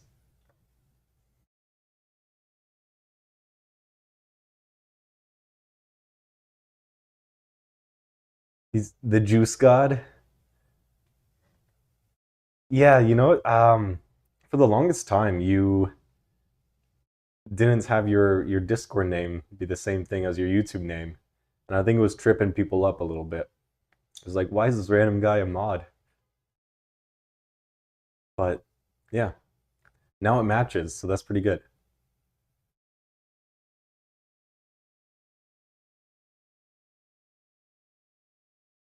173. Oh, hang on.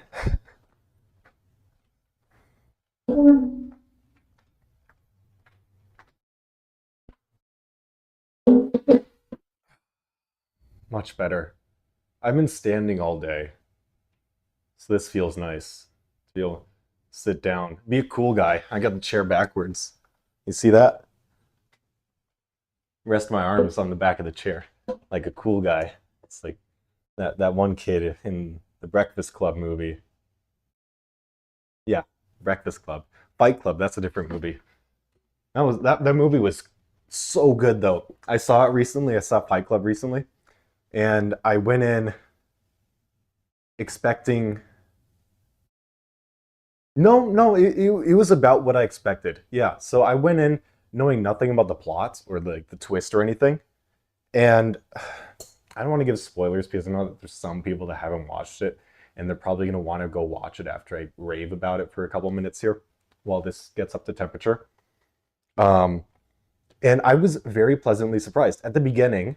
I was like, I was kind of wondering where the story was going because the director and the writers they took it in a kind of artsy path, but then I think around the third way points or the quarter points, then it started getting a little bit more coherent and hints were dropped about the twist and all that stuff.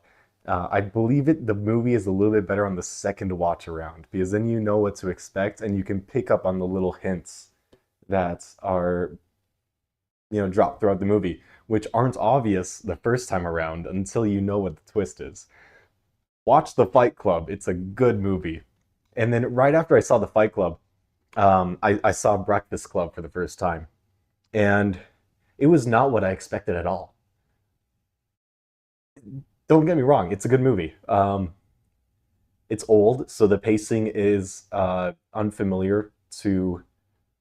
Well, it's not old. It's an older movie, so the pacing is not comparable to a lot of the modern movies that have come out in the past 15 years. But it's a very good movie. It's a must watch for sure. Just spend an hour and a half of your time and watch the movie. Fight Club, I believe, is like 2 hours ish, and that carried me three. That carried me 3 degrees. Yeah, 178. You got 12 more degrees to go. I'm contemplating making another espresso, but then I will never sleep tonight, and I got stuff to do tomorrow.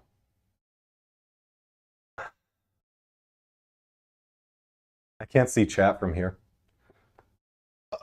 Let's bust out the iPad, and then I can see what y'all are talking about and have active conversations with you guys. Yeah.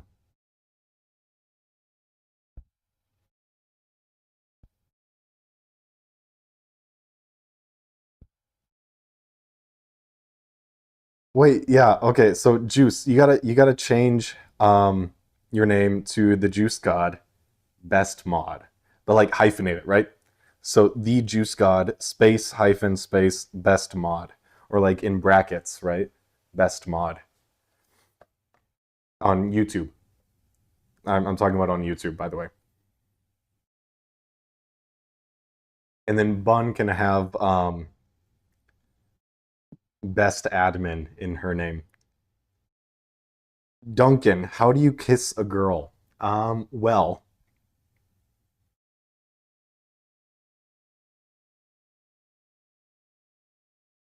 good luck, bud.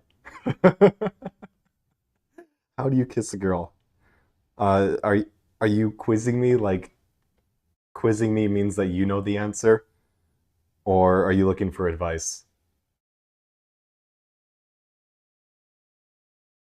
Because if you're looking for advice, uh, you got to make sure that the girl likes you first, and then you can kiss her. Generally, it's good to ask, or you could like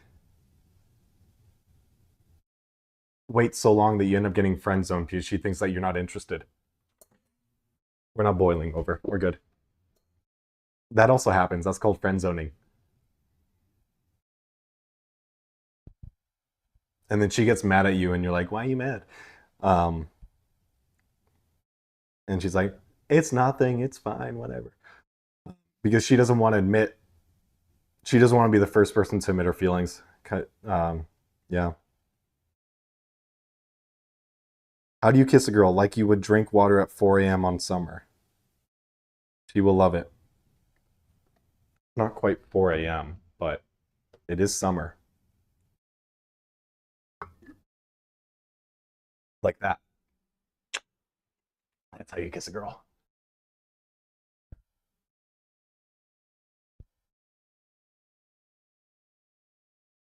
Um, let's see. 183. So we got 7 more degrees to go.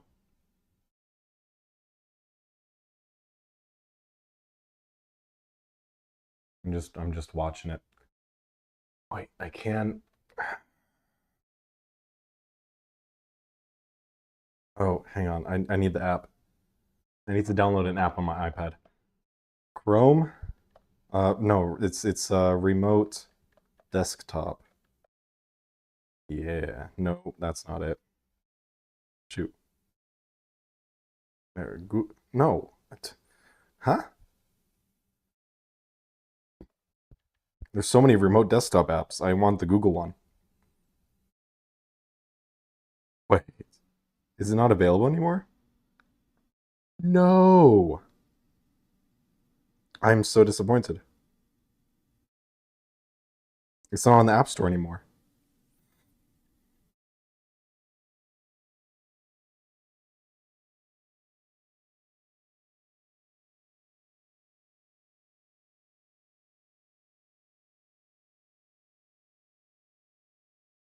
Yes, I would like to install Chrome Remote Desktop on this device. Um, damn, I recently like reset my iPad completely to factory settings, and I lost all my apps. This was a conscious decision, but I didn't really realize that some of the apps wouldn't be available anymore on the App Store.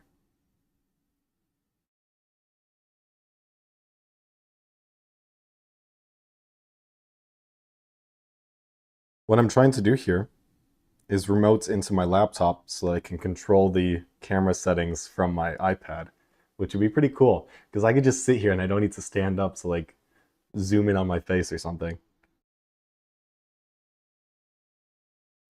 Shoot.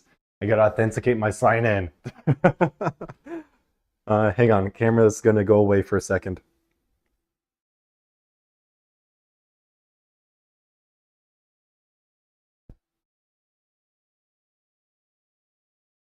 Okay, camera's back.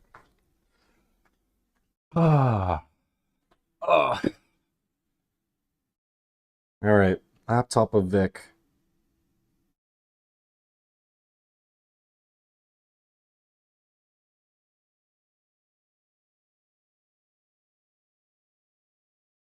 Ooh, I'm connected now. Yeah, as expected, the frames just absolutely plummet. This is gonna be this is not a long-term solution. That's pretty good. Got a lot of headroom here.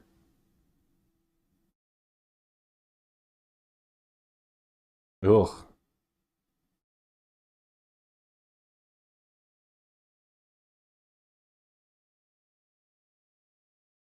Okay, cool. Hey, how's it going? You can see me now. The laptop is right there. You can see my finger.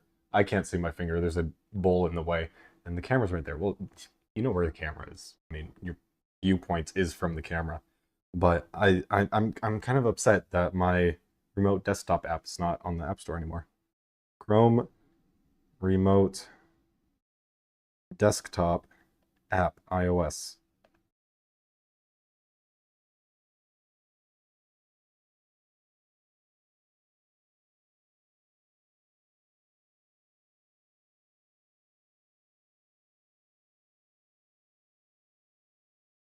Because I just tried using it through the website and it's really slow. Do I need to sideload this app? Uh, yes. APK, IPA file. I'm just gonna see if I can sideload the app.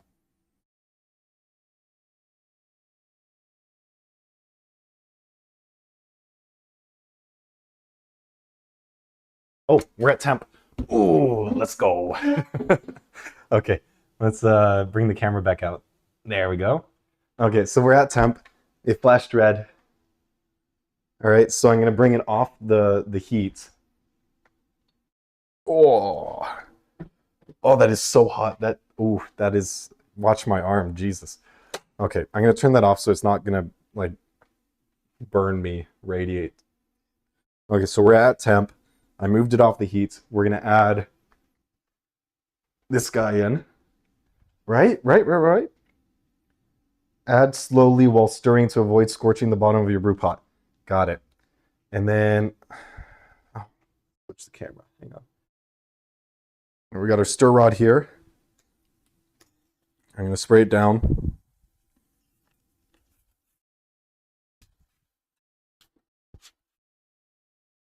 Okay. Pretty good. We give a little shaky shake, and we'll return to the pot. Okay. I'm gonna stick this in, stir it around, do a little stirry stir action. Okay, it works. The rod, the stirring rod, it works. It's great. um, Gotta open this guy up, and we are bringing it to a boil. So I'm not super concerned about sanitizing now. After we bring stuff down from the boil, then I'm gonna be anal about it. But I'm not uber concerned about it at the moment. How? Oh, I see. It's just twist. It's got a lock on it, but I thought I had to do something fancy to unlock it. All right. Oh, that's a hot burner. I don't want to put it on there. Just got to get a better grip on this guy. Okay. I'm going to pour it in slowly. Can you all see that? I think you can. And I'm going to stir while doing so. Ugh, my thermometer's going to get in the way. Because this is just going to sink to the bottom otherwise if I don't stir it and then get burnt. Although, I guess it's not on the heat, so it doesn't matter. It wouldn't get burnt, but I want to make sure it's dissolved in the water.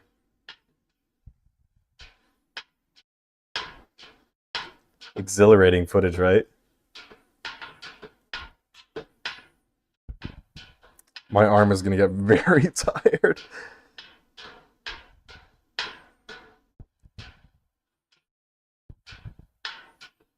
From holding this half-gallon, 6 pounds up for at least like maybe 2 minutes. Oh, the lactic acid is building up.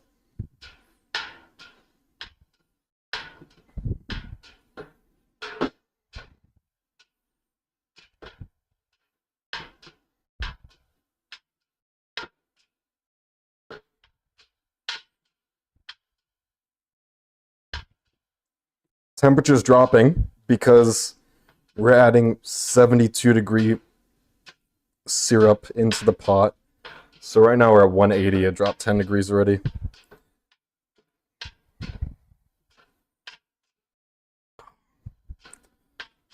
My arm is really struggling. Hang on.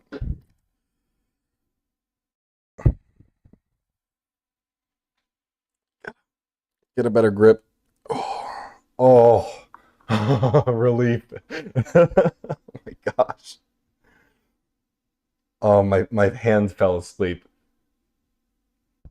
Okay, back in it.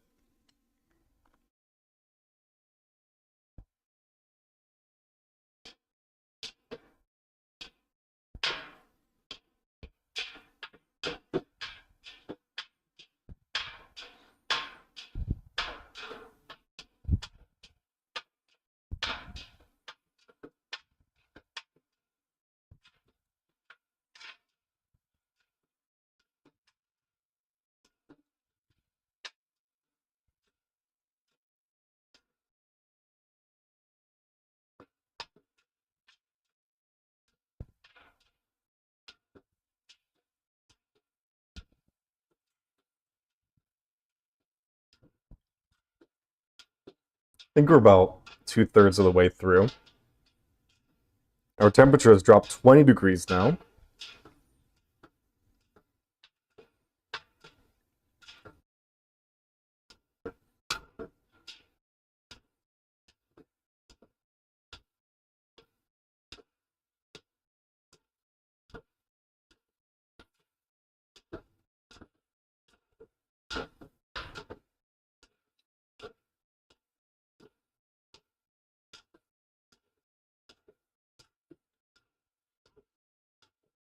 Exhilarating, right? Get excited. As that one Dr. Stone kid would say, science, get excited or whatever. I don't know. All right, that's it. I am gonna try to get as much syrup out of this thing as I can. And it doesn't matter if we add extra water, since we started off with 3 gallons and we added this half gallon. We should be at 3.5 maximum. And that's not even counting like how much fluid, how much water is actually like evaporated out. And even more is going to evaporate out once we start boiling it. So let's I'm just using tap water here, so I am gonna fill this up with hot tap water. Let's get the water very hot. My taps get incredibly hot, like scorching hot. Like you will burn your hand if you keep it underneath the tap for too long. So got that. So I'm gonna shake it around.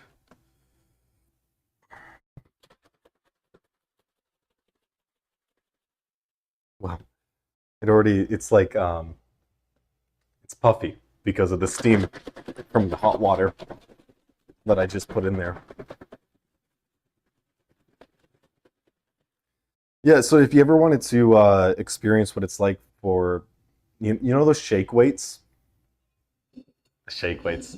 Yeah, just fill it like a jug a quarter of the way up, and that's basically a shake weight. If you don't want to spend like $50 for some workout implement. Zoom back in. And we'll pour the rest in there.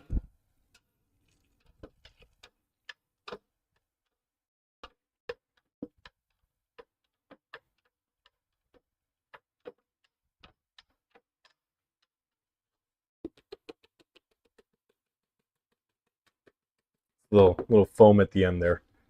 Yeah, and that's pretty cleaned out. Oh, sorry, I forgot the camera was zoomed in. That is cleaned out, so we're good there. I'm just gonna stir it up, toilet in trouble type shit. Super tough, you know. make sure that all the syrup is fully dissolved and nothing is resting on the bottom that can get burnt. So if I take my stirring rod and I just scrape it against the bottom. Right now I'm going around the bottom edge of the pot. I don't see anything on the end of the rod, so of the stirrer, stir. There's a word for this. I'm just gonna call it a rod. Nothing down there. Go around the center. I don't see any syrup on there. So I think that's pretty well dissolved. We shouldn't run into any issues. Now, when we bring it up to a boil, we do need to be concerned about boil over. Because we do have a lot of added minerals and salts and sugars into this. It's like spaghetti. When you're boiling spaghetti, how it tends to like boil over outside of the pot. We wanna make sure that doesn't happen here, because the sugar will immediately stick forever onto my stovetop. And this is an apartment. I don't own anything here. I don't want to lose my security deposit, you know? All right, I'm going back onto the hot spot. Going back to the hot spot. Okay, get it centered. Make sure it's centered.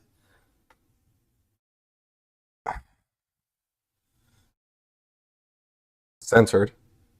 Oh, and then if it does like boil over, I need to calculate how much I lost, which it would be difficult, and I haven't even put any thought into how I would do such a thing. So I'm going to set the temperature here to 212, which is the boiling point of water. And that way you guys can know when it's boiling. And then I'm going to set this temperature. I don't know, it's like 7, I guess. Well, stuff in here can get burnt. So I'm going to keep it at 6 instead. Medium is 5. It's a 10-point scale. All right, this stir rod, we could just put it, wash it off. I don't want to have it burn in the pots while I'm cooking.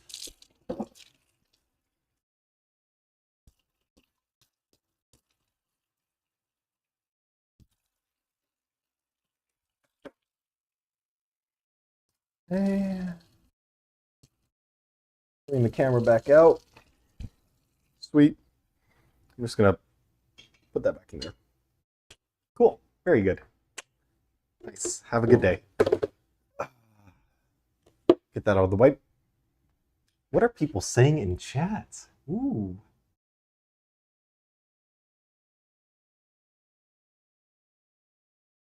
I see your name change, Juice. It doesn't update the previous messages, but it updates any future messages, which is kind of weird. You want onion soup, like the French onion soup? That one's pretty good. It's too much cheese for me. I would have a really rough time afterwards. But I absolutely love French onion soup. It is so good. TFG in real life, Dark Traveler. That is true. With extra steps, of course, because it's real life. I'm doing reactor recipes IRL. Imagine. Let him cook. Yeah, so we're going to bring this up to boiling. Right? Okay. Return your brew pot to heat source and bring to a boil. When you see the first signs of a boil, add 2 ounces. So it's going to be 2 packs of hops. 2 packs of hops. And then it's going to boil for 60 minutes. So what do you want to do for 60 minutes while it's boiling? Who am I kidding? I need to actually be here watching the pots to make sure it doesn't boil over. Oh, that's going to be boring.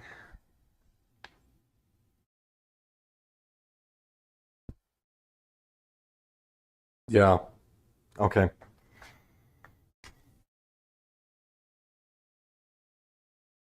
Shoot. Oh, let me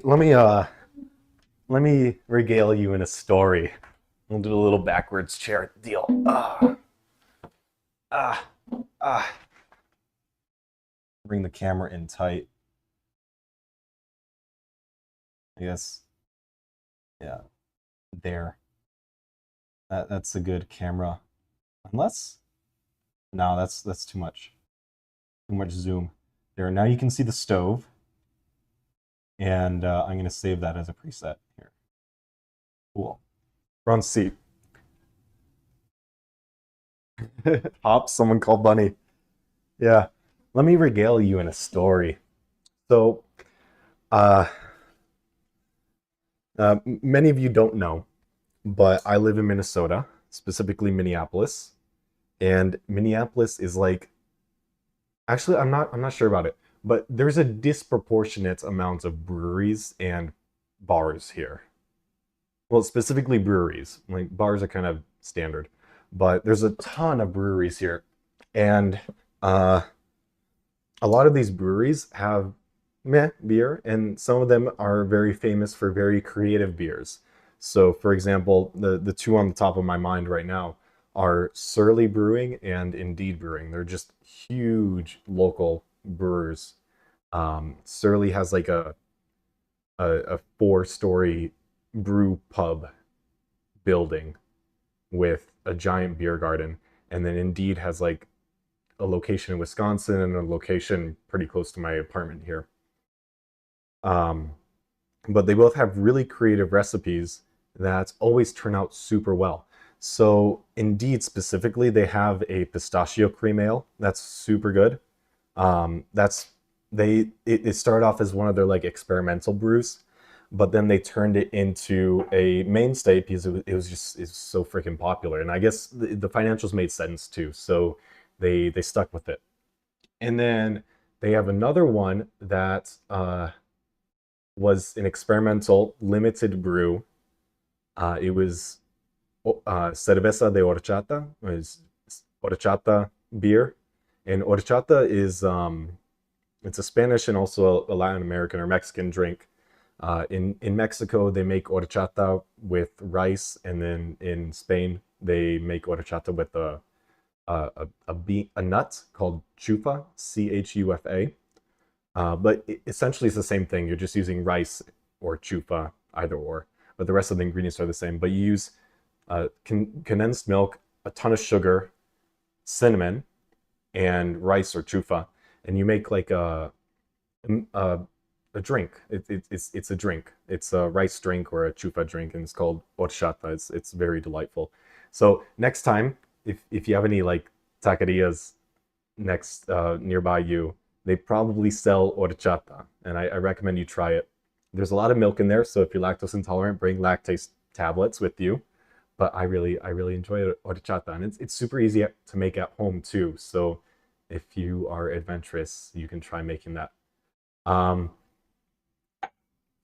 so indeed, they had this horchata beer, and they don't sell it anymore. This was last summer when they were selling it, and they have no plans to make it again. So I'm bringing it onto myself to make their recipe or try to recreate the recipe. And I think it's not going to be this one for sure. It's not going to be this one. This is a different recipe. You know, it started from a kit. I can't adapt this really. But the next one, the next brew I do is the plan is to do horchata. Yeah. And then Surly, the reason why I bring them up is because there's another beer that Surly makes that I want to recreate, and that is they have like an orange creamsicle cream ale, which is really freaking good. It tastes like the orange creamsicle, like the not lollipop, the popsicle, orange creamsicle. Yeah, yeah. I want to try to recreate that as well.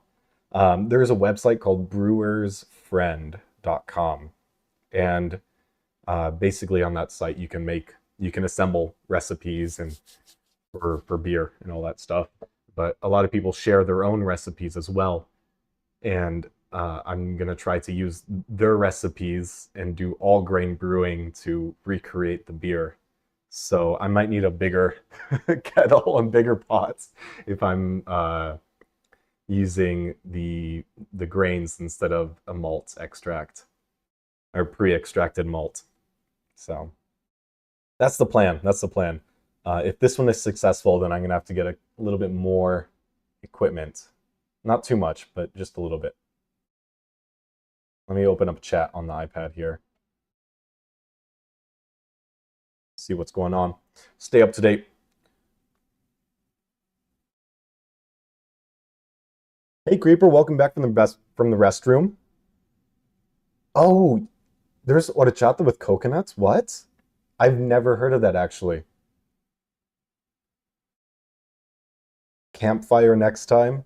You know, yes, so yesterday I was visiting my brother. He lives about an hour away from me, and it's basically in the middle of like farm country. But he works at a factory.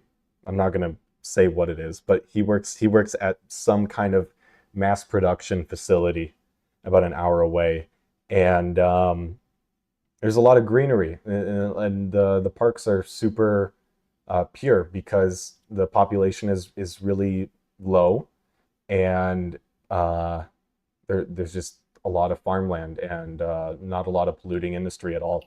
So I spent some time with him yesterday. I went to go visit, and I saw his apartment for the first time after like a year of him living there, and um, we did the campfire. So if you were on Discord last night and you saw the photo of me cooking the hot dog, that's what that was. It wasn't last night. It was the night before. I got home at like 3 a.m. So after an hour drive, I got home at 3 a.m. So the days are kind of molding together for me in the retiree life, right? But yeah, no, is those hot dogs had no business being that good. Campfire cooked hot dogs, like stick you get the hot dog, you put it on a stick, and you cook it over like an open bed of campfire coals or charcoals. It is so freaking good. I don't understand how, but it tastes different, and the difference is chef's kiss, you know? I've never had the coconut horchata. Um, I've made the chufa horchata once in my life, and that was maybe a decade ago. And then I've made the rice horchata many, many times. And it always comes out a little bit different because I like to tweak recipes until to like fine tune it. But I still have I'm it's buried in there. I'm not gonna try to pull it out because that's how I dropped my that's how I broke my salt grinder. I was reaching in there looking for something. It was I was looking for crushed tomatoes, and the salt grinder fell out and just all over while I was cooking my chicken tikka masala. Yeah, it was very unfortunate. I lost a lot of salt that day. Imagine brewing beer with a campfire. Oh yeah, for sure. Yeah. No, absolutely people have done that before. How do you think the Germans, well, beer, where did a beer start? Because we attribute beer to Germany, but I think it might actually be Czech. I don't know. It's some kind of East Western or Central European origin. But yeah, they would make it over a campfire. That they would prepare the wort, like how I'm doing right now, over a campfire.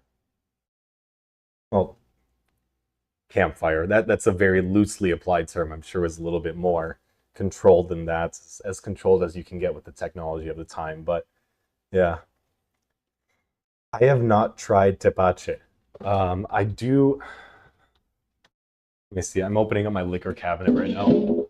Let me give you a little sneak peek into the inner workings of Bourbon or Vic, as the stream is titled. But uh, I barely open this cabinet anymore, actually. We've got Woodford Reserve. This bottle used to be full the other, maybe like 3, 4 weeks ago. And then I brought it over to a friend's house and we put some work into it. I have Aquavit. Let me show you.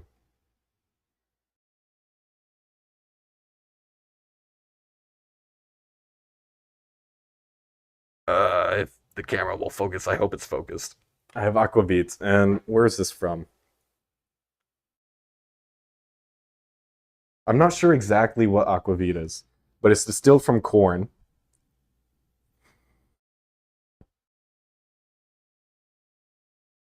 Oh, it's a substitute for vodka, but it has more flavor because vodka is just moonshine and water. Oh, that smells very nice, actually.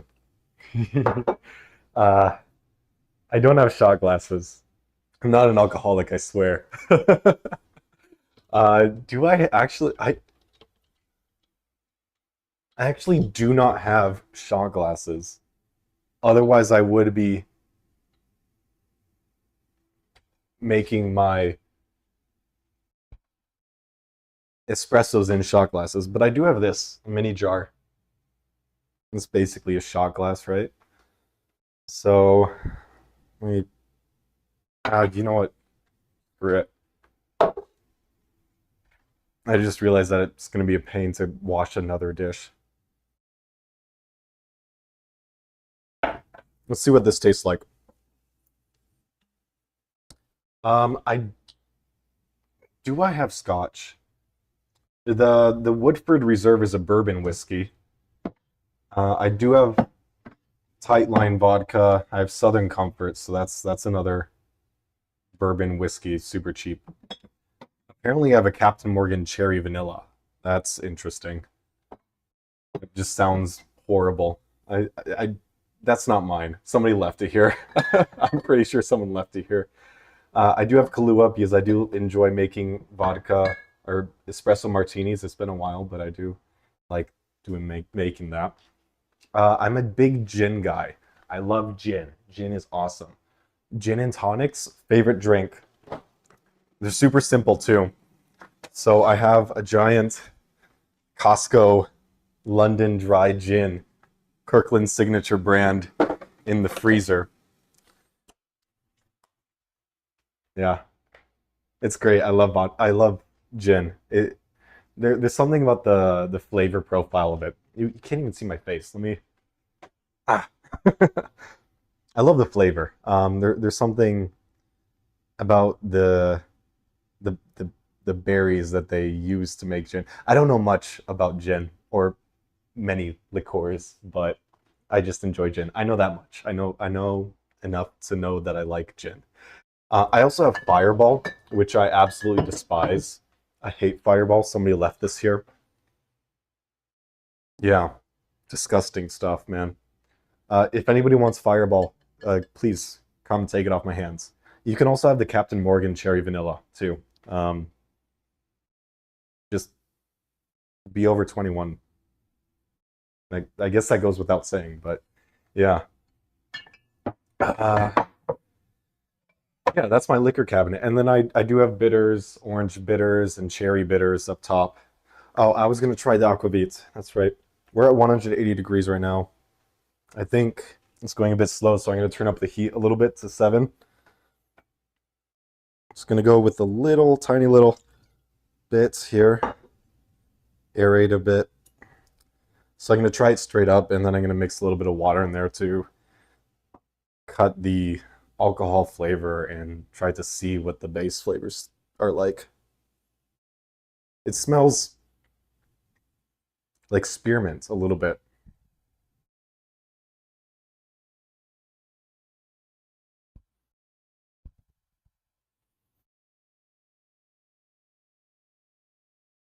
This is a delightful substitute to vodka. Because chemically, vodka is all the same.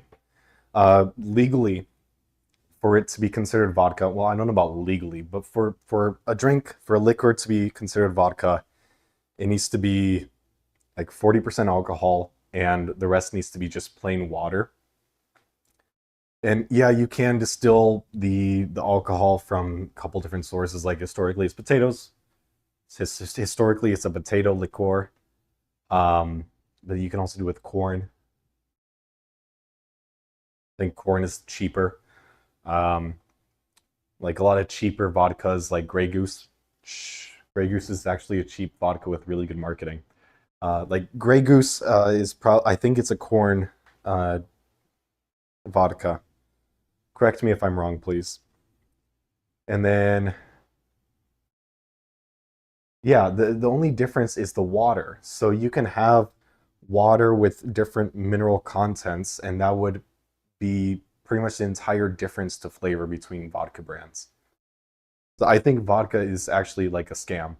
I would much rather use other liqueurs with more flavor in them. So this one is actually like very delightful. It's Tattersall Aquavit. 40%. I don't know how much. I think this one was a gift from my friend.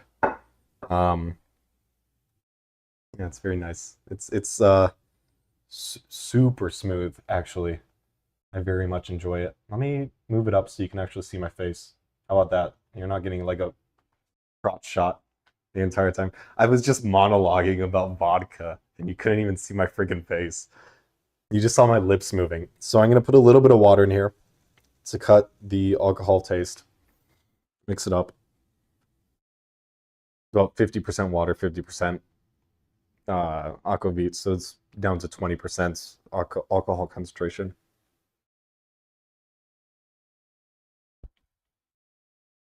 Yeah, I don't know what that's made with. Complex blend of botanicals and rested in our used rye barrels. Warm citrus and fennel.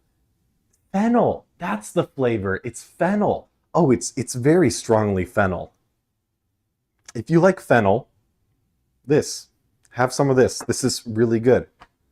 I love fennel. I'll eat fennel any day, raw.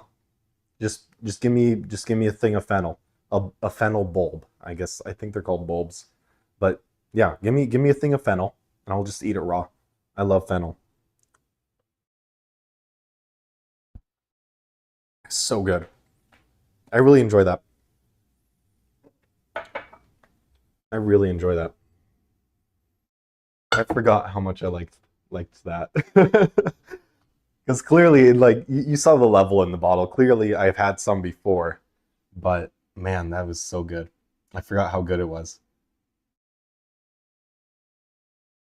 What is tepache? Oh, vampire Coca-Cola with a blonde beer. That is it's called a vampire, really? Um, oh, in Spain, they have oh, I only know the Catalonian word for it, but it's called calimocho. C-A-L-I, or is it a C or a K? I don't know.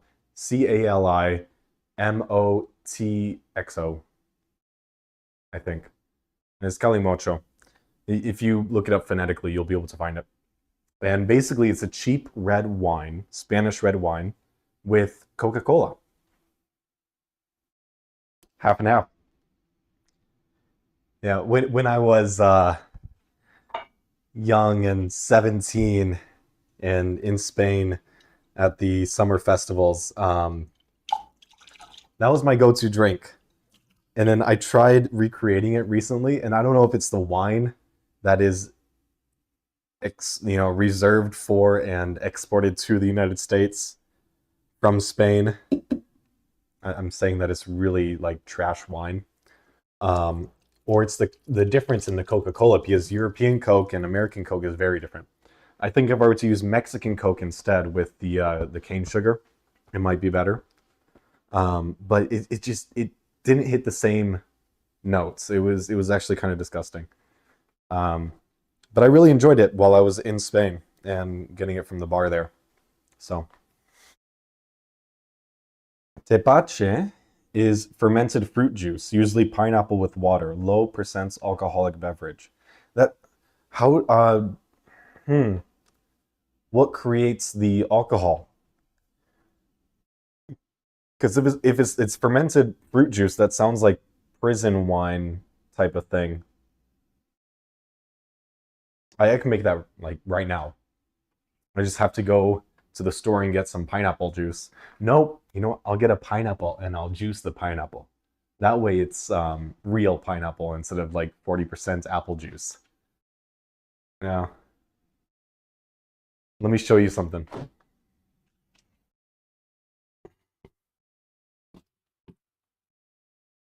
So this is not good anymore. It's been in my fridge for like over a year, but it's a black cherry plum juice, right?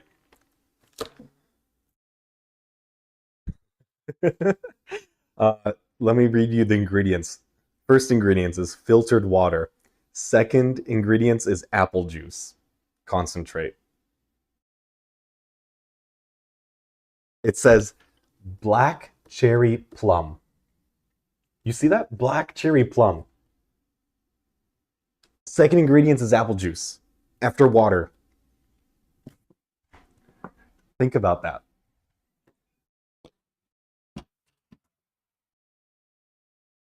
It's like a lot of fruit juices that are sold in stores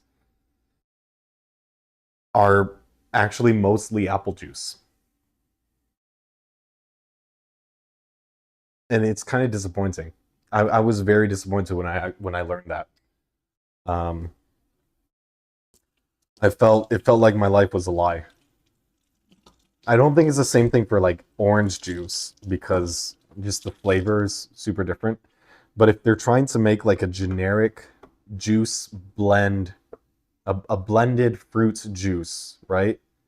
It has says nothing to do about apple on the fronts, like that one, black cherry plum. Most of it is actually apple. It's really stupid.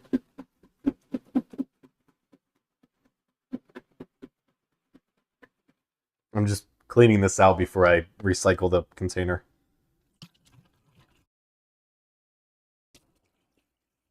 And I'm not going to save the container because it's just like a pain in the butt to clean if I were to use it as like a measuring container. So I'm just going to recycle it. It's HDPE, right? Yep, HDPE. High density polyethylene. Hey, I know my plastics. And then the cap is not recyclable. That's a disappointment because that's very dense plastic.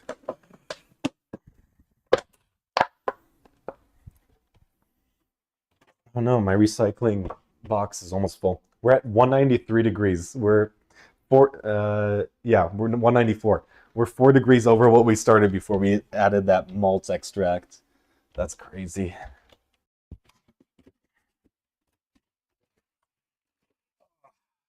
New recycling box.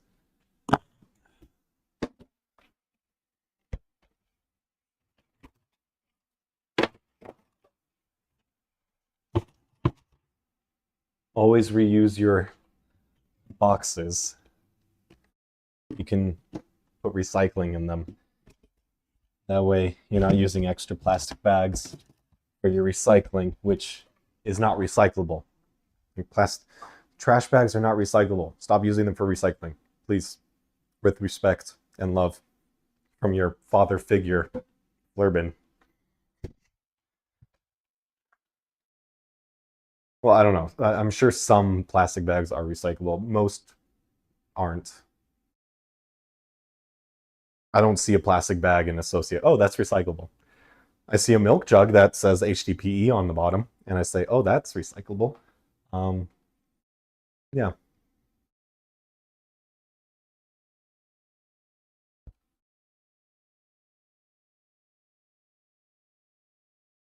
I am going to give this a little stir.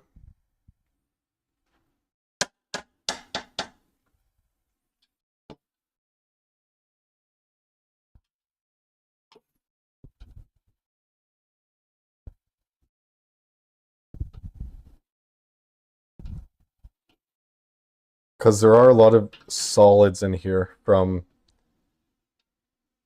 you know, the brew in a bag method is not super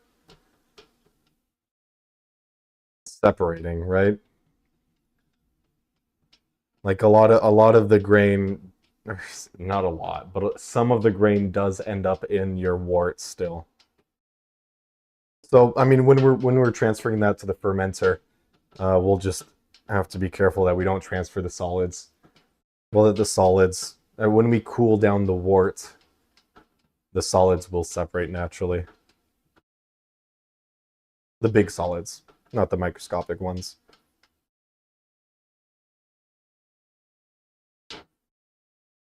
But I do want to make sure that nothing is burning at the bottom.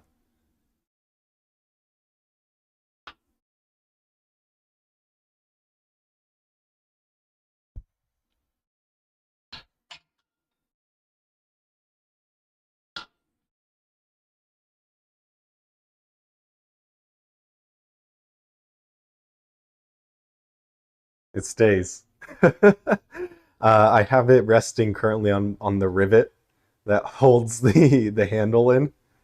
It's got like half a millimeter of grip there, and it stays. Gravity is kind of helping it out. I don't want to leave it in the water because it would be touching the bottom. But yeah, that's my reasoning. We're at 197. I don't know, you can see that, right? Yeah, you can see that.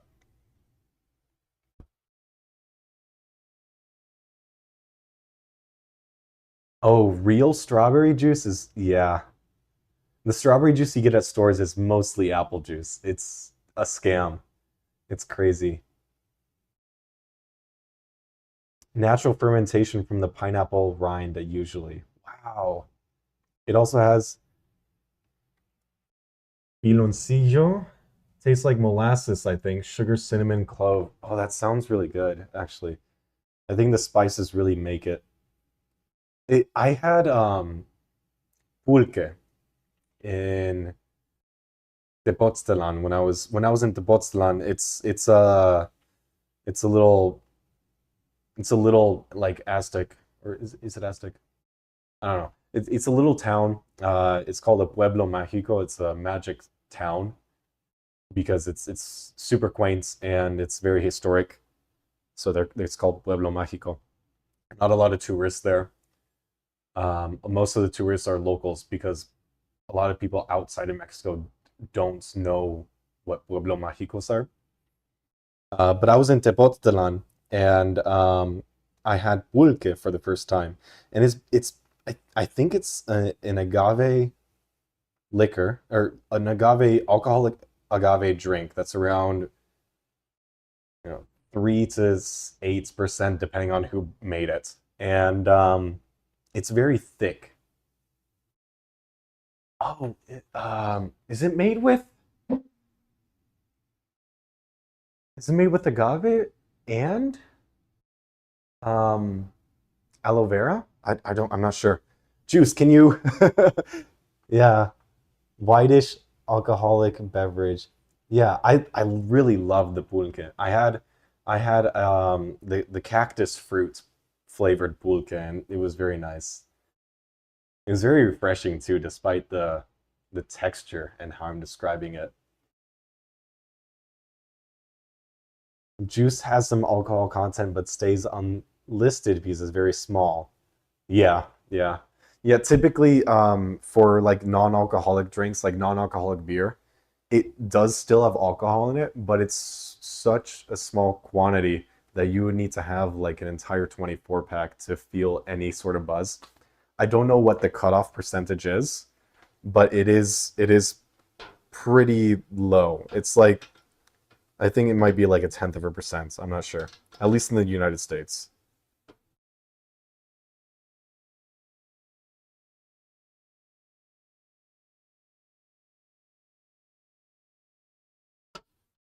Just stirring to keep the solids suspended so they're not baking on the bottom of the pot.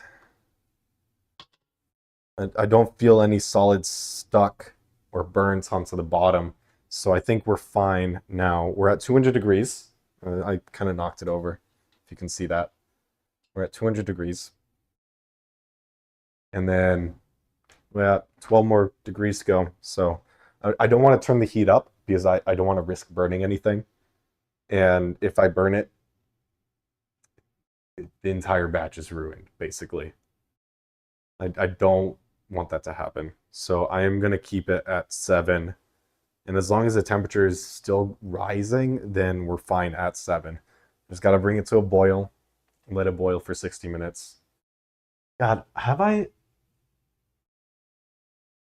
it's already been an hour. It's been an hour since the last time I checked the time. We've been live for 3 hours. That's great. So, yeah, 3 hours, 6 minutes. Great. Super. I'm checking the iPad right now. It's only agave. It's thick because of the fermented sap of the agave plants. I see. Yeah. I wonder how easy it would be to make pulque here in my kitchen. Because if it is pretty simple to make, then it might be the move, honestly. Hydration break, guys. Remember to drink water. It's been a long day. Keep your body happy. Keep the bloating down. Drink water. Brought to you by the Dihydrogen Monoxide Association.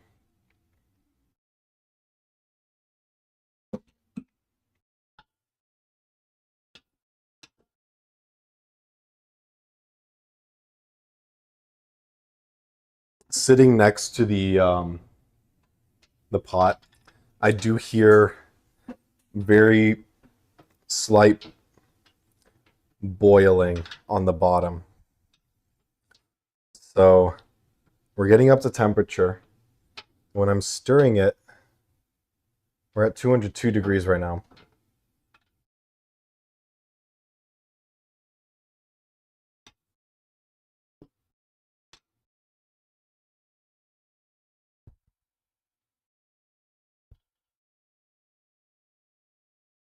Oh, did my phone die? I think my phone died.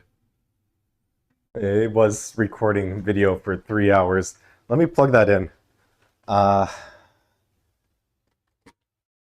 gonna have to unplug my second lamp. Yeah, my phone totally died. I'm gonna unplug the lamp. I don't have an extra outlet. I should probably get like a power splitter or something, but we're gonna be without video for a little bit here. Although I probably could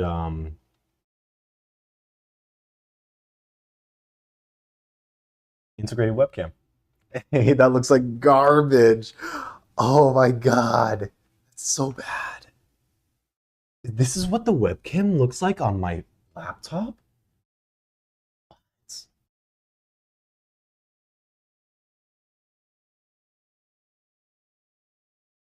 Well, the phone is plugged in, so we'll have we'll have video pretty soon here. We'll have decent video pretty soon here.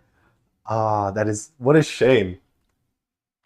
I'm just back over here stirring the pot, and it just died. Like it just died right now, and I plugged it in a minute, less than a minute later, so it shouldn't take too long to boot back up.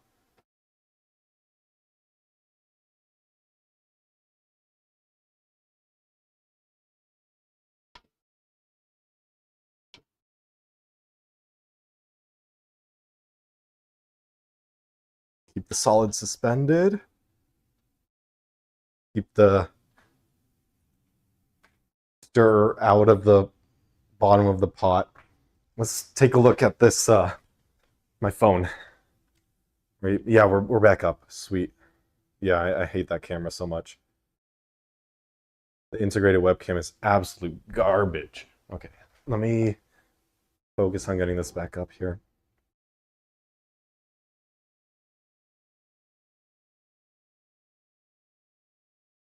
Oh, my stirring rod fell in.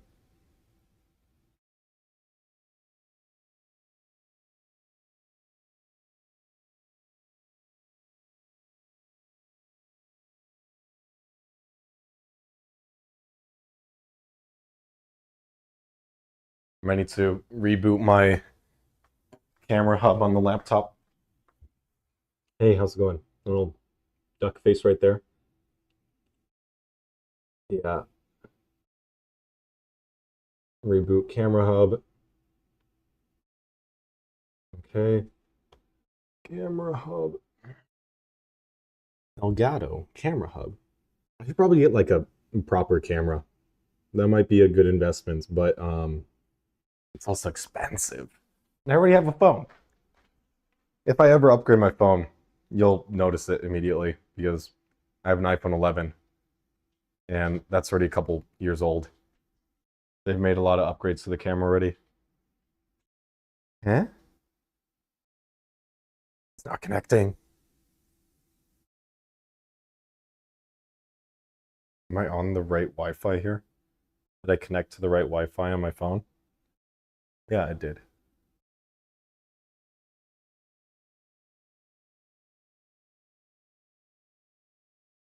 Oh no. Oh no. Oh no. Technical difficulties. Let me go into my task manager, add task, camera hub. That worked last time. Camera hub. Open that back up.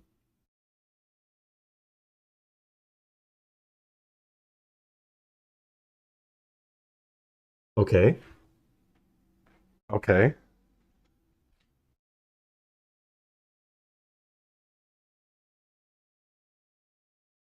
I'm gonna make sure the app is completely restarted on my phone.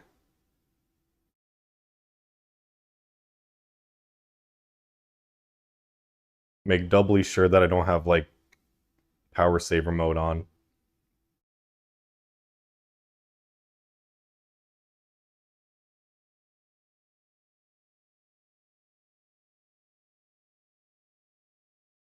Oh my gosh.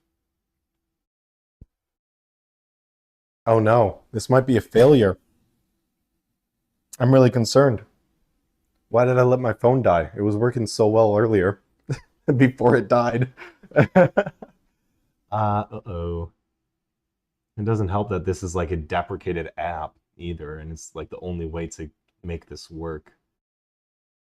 Ugh. You know, there was actually no, but that uses the web browser, and I don't like that. It's too much overhead. Hmm. Preferences, control prompter script. No.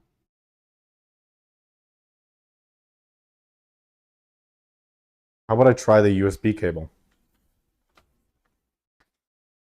I don't have enough USB ports on my laptop.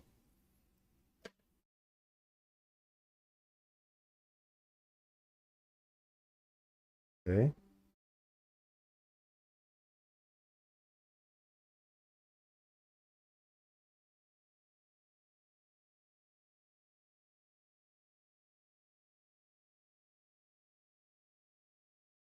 Oh, it works. It didn't connect over USB, but hang on, let's we gotta switch the camera. There we go. Ayo, focus, please. Hang on, I gotta switch OBS so that you can see what I'm seeing. Integrated webcam? No, yuck, ew, gross. Yeah. What? Why is it frozen? Why is it laggy? Why is it not focusing? Focus? Because automatic focus is turned off. Why would that be? There we go. Let's go. Okay, sweet. We're live. We're back. We're back.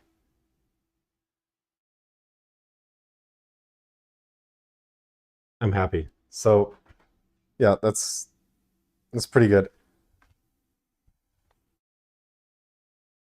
Preview format. Let's do 30 FPS.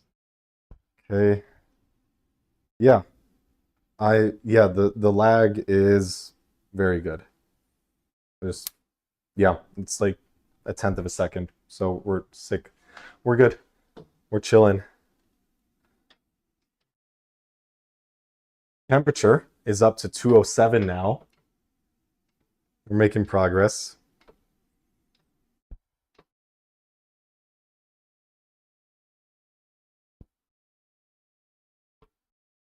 You know, I think I'm going to do a little change of scenery here.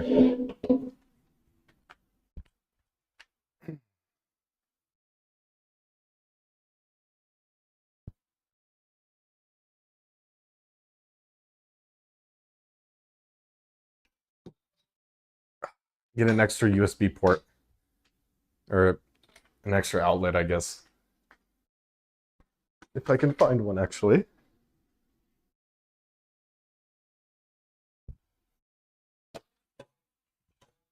Ah, that's a very far reach. Okay, there we go. Sweet. Oh, that is so laggy. Why is that so laggy?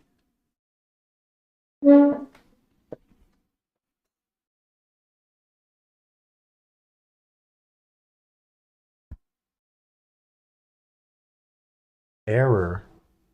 YouTube. Oh, the stream is absolutely falling apart right now. This is horrible. It's so bad.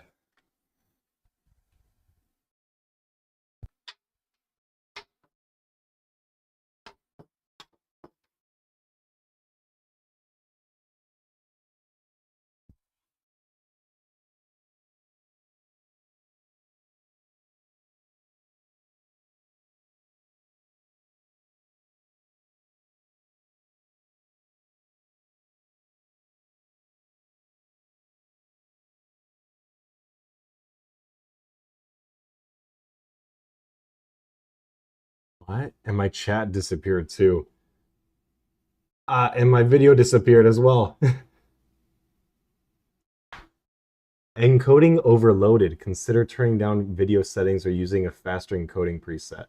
You know, maybe I will. Open up the settings. Yeah, my CPU is just going bonkers, dude. What is using up all my freaking CPU power? Oh, yes, of course. Yeah, stream is not very happy. So I'm gonna see what settings I can change here. Faster encoding preset. Let's go. There we go.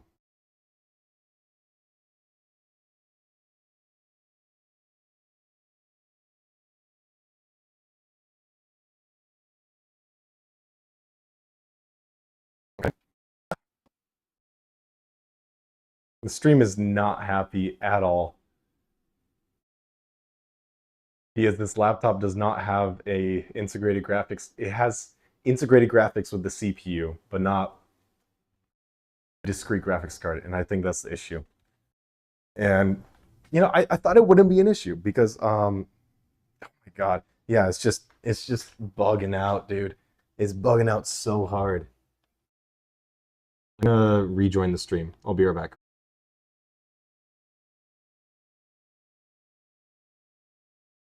Okay, we're back. You know what it was? It was because I unplugged the laptop. So it changed the power mode. That's so stupid, man. That's so stupid. It was not going to fix itself. It's because I unplugged the laptop and I was being stupid. But now my frame rate is fantastic because I selected a faster encoding method. Yay. Let's turn this down a little bit. Yeah, so let me pull out the iPad. Big stretch. So I can monitor chat here. Hey, how's it going? Let's do backwards hat.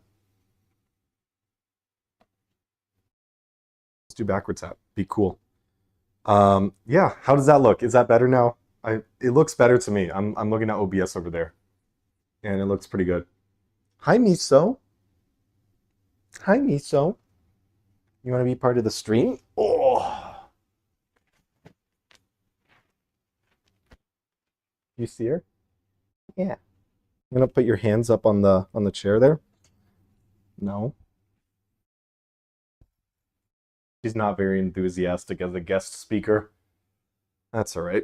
You gotta continue stirring this pot. Toil and trouble. Significantly better. Yeah, Creeperman, if you don't see anything but black, try restarting your stream. Because I did restart my my connection to the stream, like to YouTube. So that's probably it. So if you don't see anything right now, just restart your stream. Just restart the web page, and you should be able to see everything. Because it's working here, so and I look buttery smooth as well. So good. So good. I'm happy. I'm happy it works. It works so well. You see me, but with delay. Like, is the audio desynced from the video? Because that would make sense now that the video is like up to speed. We can try adding a delay. It would make sense if my video is slightly delayed to the audio. So like if the audio is early if the audio is early and the video is delayed, then that would make sense. So let me know. And I can apply like a 1/10 of a second delay.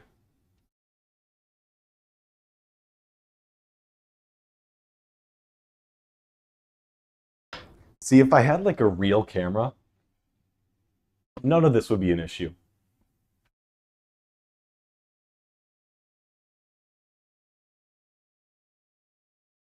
Video capture device. Let's go to the mic properties. I'm going to add audio delay of millisecond to 100 milliseconds. How's that? You see my face talking? How is the audio delay right now? So if I do like a little clap, how does that look? Tell me if the audio was late or early to the video, and I can adjust that. Thanks. I appreciate it.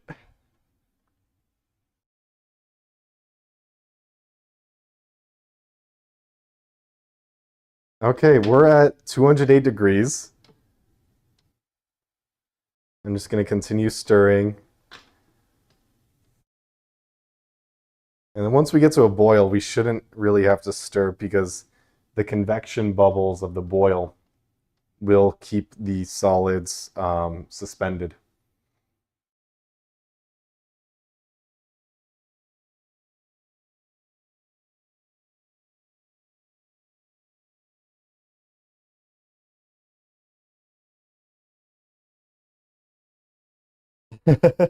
I gotta start paying you? No, you're a mod. Who pays mods? What? The only instance where I know of the mods getting paid is during Ludwig's subathon. He paid his mods. I remember that. You work so hard to not get paid. Yeah. So I guess, yeah, that's the trick. So the trick is to keep my laptop plugged in, keep the laptop plugged in, keep my phone plugged in, do a faster encoding, so less resource intensive encoding setting. And I probably could up the bit rates a little bit. Hang on. It doesn't look so crunchy.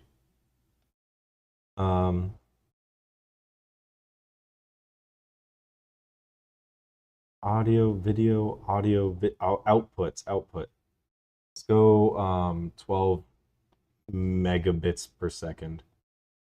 Okay.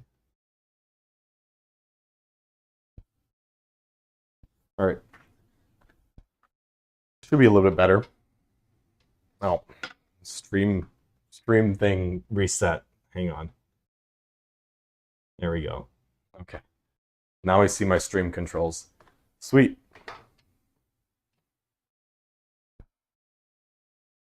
I'm learning stuff, dude.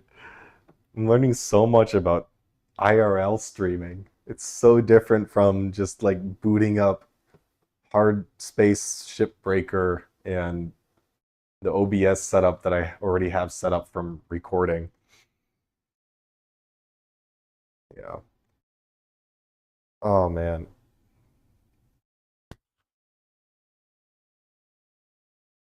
It's I don't know why that's turning. Shouldn't be turning. Okay, yeah, sick. 1 hour, $1 an hour per stream is doable.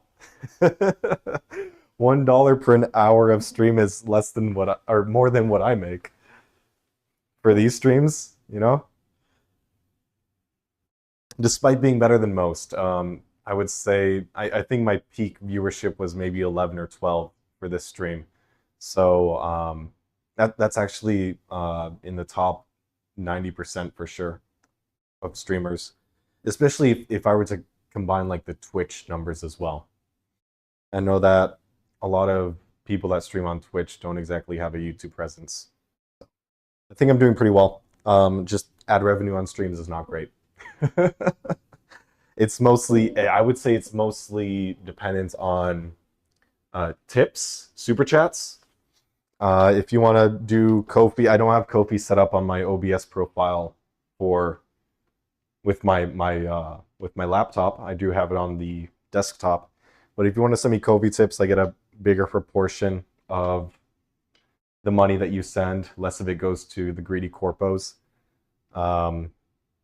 If you send Ko-fi like a good, I think actually if it's a tip, it's 100% of it goes to the creator minus the payment processor. And then if you were to send like a super chat, it's a 60-40 split, I believe. YouTube gets 40%, creator gets 60%. And then Twitch subs are even worse. Like those are horrible splits. So I mean, if you're gonna be giving money to creators, make sure you do it the right way so that the money that you send supports the people that you want to support and not Google or Amazon. Like, screw those guys. So if a creator has a Patreon or a Ko-fi, use that. But no, YouTube live streams, a lot of the income or the money comes from super chats, and I think it's super chats first, then it's YouTube premium watch time, and then it's ad revenue. And it's just like throughout the three, it's like exponential decay. it's pretty quick down. It's a pretty fast drop off after super chats.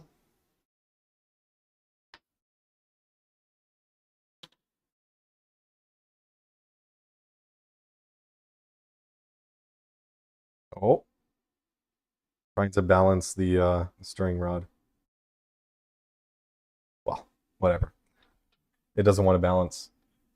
I do want to turn the heat up a little bit more because we are maintained right now at 208. It's not going any higher. And I do want to get this over with. I want to get to bed at a good time. And I don't want to be live for like 6 hours straight. That's a lot of talking. That's a lot of talking.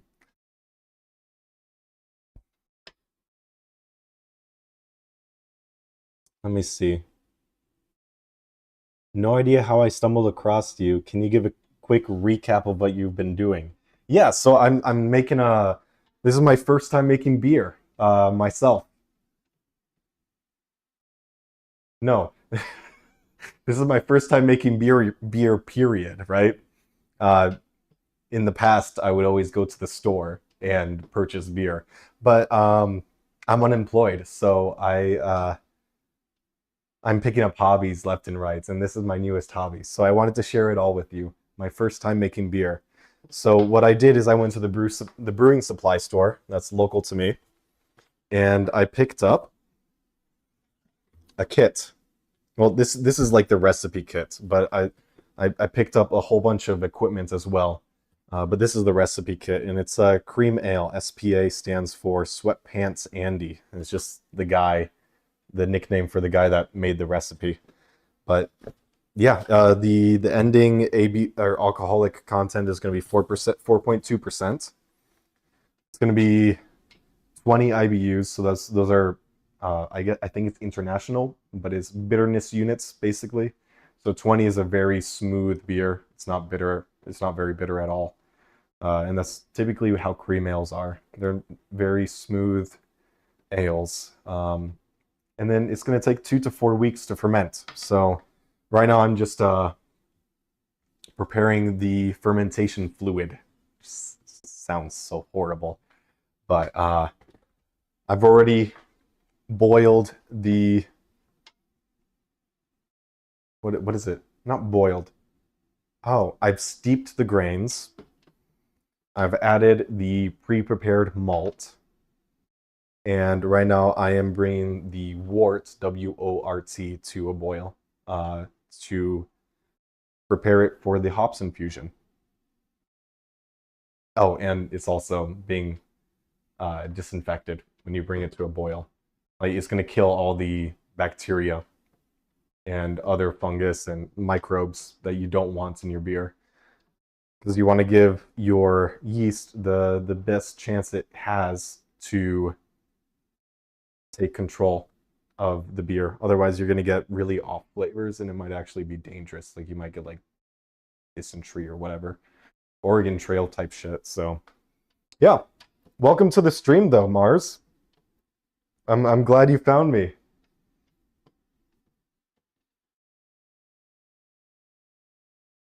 You're sending tips straight to my bank account. That is so lovely, man.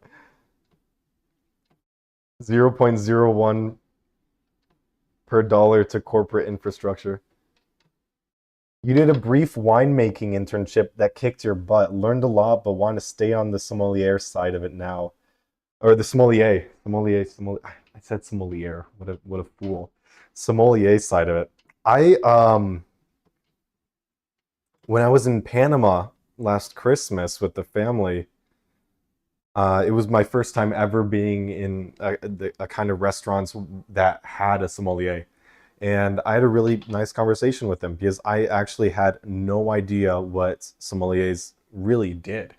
And that's when I discovered that they have so much freaking training on tasting and smelling.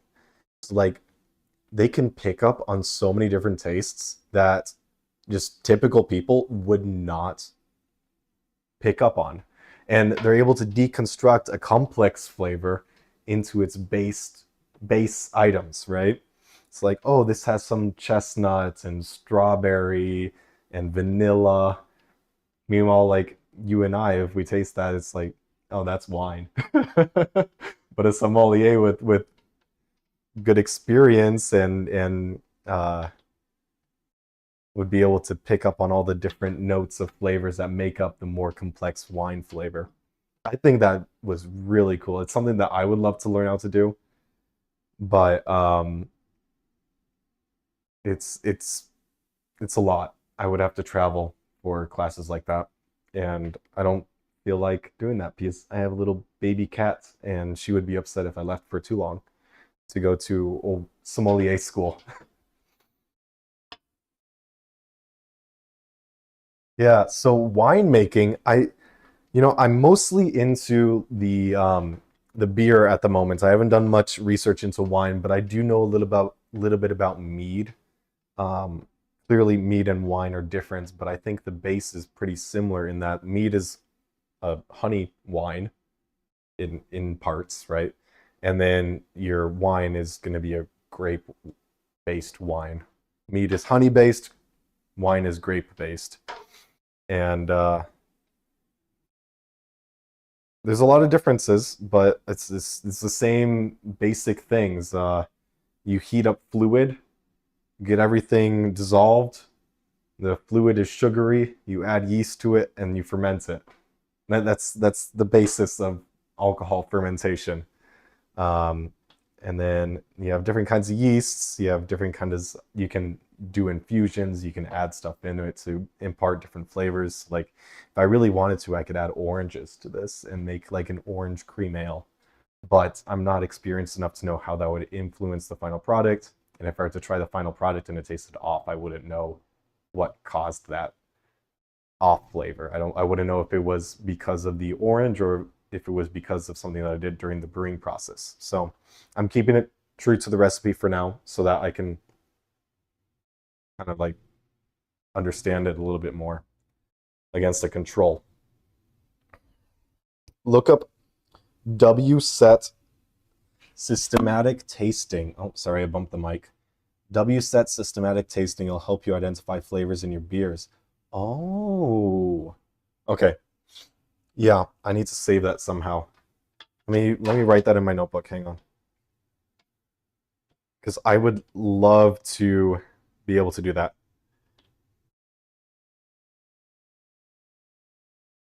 Because like I see a stout and it says coffee and chocolate and whatever on it for the flavor notes, but it's hard for me to like pick that apart on my own. Like if you gave me two stouts and it was between a coffee forward stout and a chocolate forward stout, I probably wouldn't be able to tell which is which. So let me write that down and I will do that. Look into that. So WSET systematic tasting.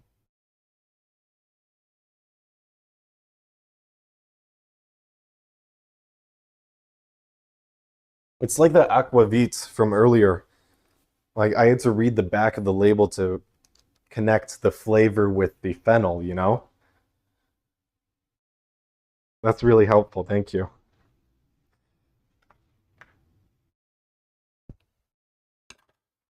All right. So we got some bubbling going on here. I would bring the camera closer, but I don't. Oh, I guess I do. I do have a closer outlet. Let me do that. The the thermometer is still reading 208, so I'm not sure exactly. Oh, hang on. Bring it a little bit closer to the sensor. It says 209 now. It's not quite boiling yet, but I think the temperature is getting up there. I do hear a slight boil on the bottom, but it's going to be like microscopic bubbles pretty much. So it's not anything that we're looking for at the moment. We want a full boil. And then we'll add in 2 ounces, or yes, 2 ounces of hops. Hi, Miso. Say hi, Miso. Oh, she said hi. Okay, let's figure out the camera so that you can see inside the pots. That would be great. I am left-handed. So I'm gonna put you on this side of the pot. Like that. Yeah. Look at that. I'll put me. I will go on. I don't know, like I will be hanging out right here. So we can have a face-to-face conversation. Well, face-to-camera conversation, I guess. Very nice. Okay.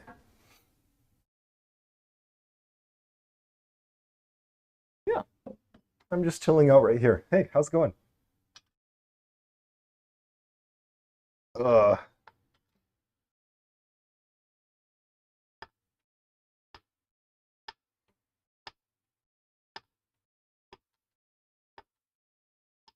I should get one of those all-in-one electric kettles for brewing.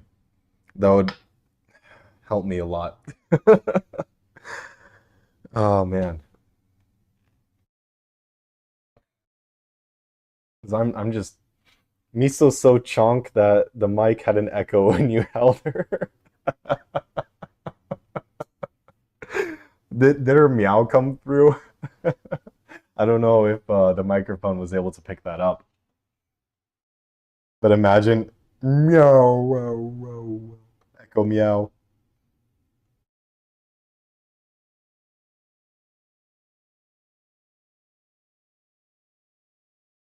I'm having a really rough time bringing this to a boil. Any tips? You're not gonna lie, it doesn't look right. What do you mean?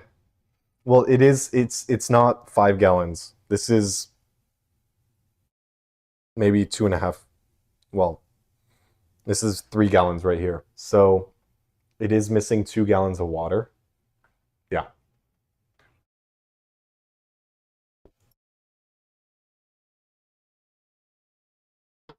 So that's probably why it looks darker than you would expect.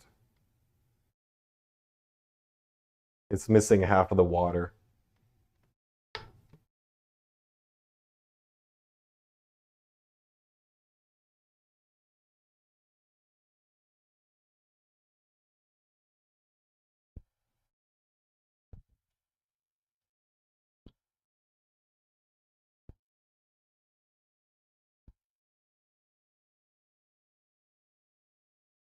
Ah.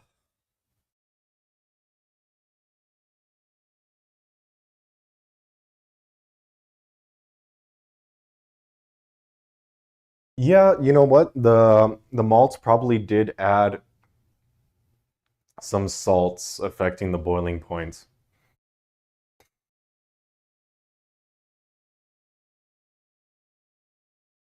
Oh, look. You see the center? Oh no, you can't. Hang on. Bring you in closer. You see that? It's boiling a little bit. Oh, my stirring rod is falling down.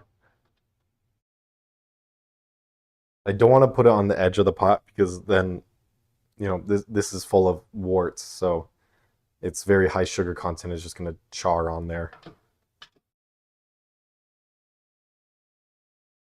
The center is boiling very nicely.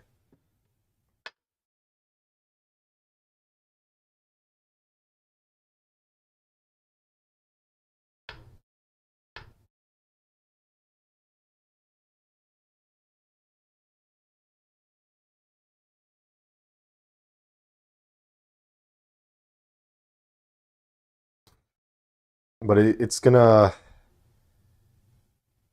continue reducing. Yeah, you can see the center boiling up a little bit there. Yep, yep.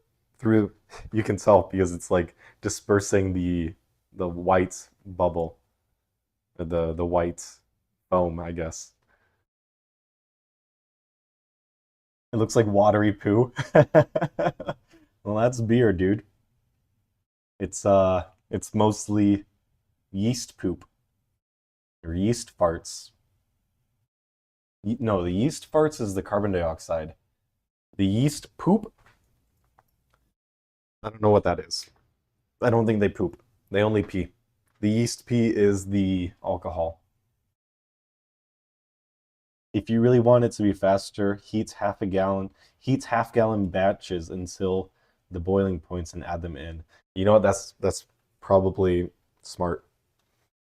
But yeah, so the temperature says 211. So we are at boiling temperature.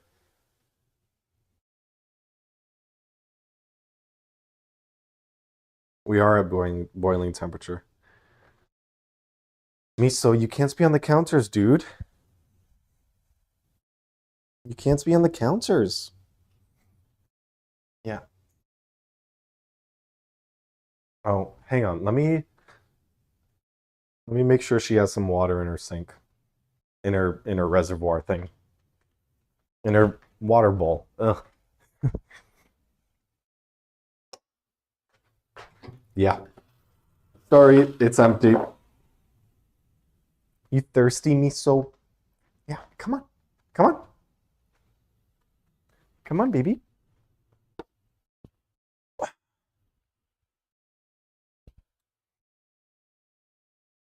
This is a beautiful night to be brewing beer.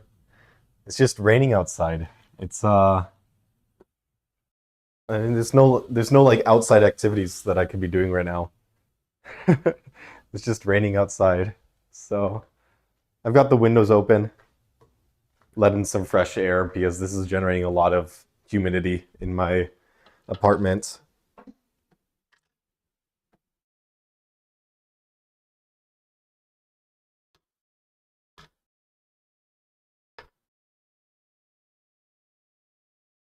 Yeah, it's almost like stirring it helps it boil. It wasn't. I'm looking at the playback and it wasn't boiling while I was away for like half a minute there.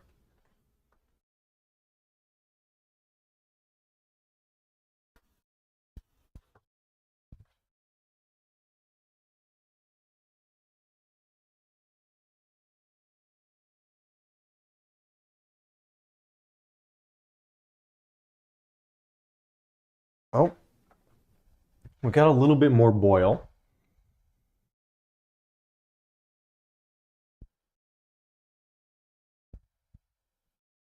But it's kind of weird because oh, it just hit 212 on the thermometer. So yeah, keep put a lid on it. Maybe.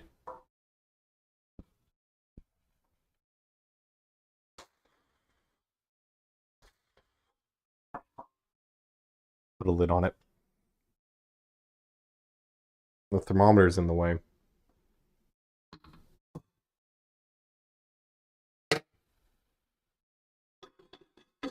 Something like that. And then I can't monitor it, you know? I need to be able to monitor it so it doesn't boil over, but I think that's pretty good because you can still see in, right? Yeah, you can still see in there. It's like half covered-ish.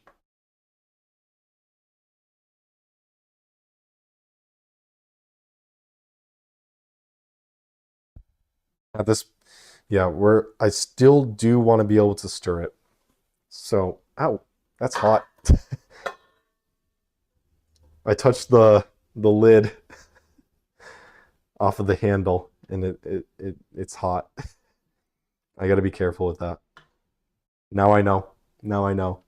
Thankfully, it was only on there for like 10 seconds, but if it was on there for a couple minutes, I would have gotten really burnt. 212 degrees. Steam is nothing to joke about. Steam will burn you immediately.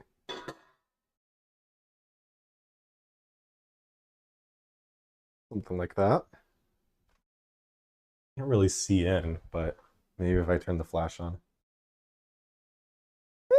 Kinda. Not really better. There you go. Yeah. It's coming up to a nice boil. So I'm gonna start a timer. I'm gonna open up the hops actually. So bring to a boil. When you see the first signs of a boil, add 2 ounces of hops. So I might actually be a little bit late here, but I'm gonna add this in right now. Oh, why are my scissors disassembled? Not good. Why don't I know how to reassemble my scissors? Okay. There's gonna be 2 packets of hops.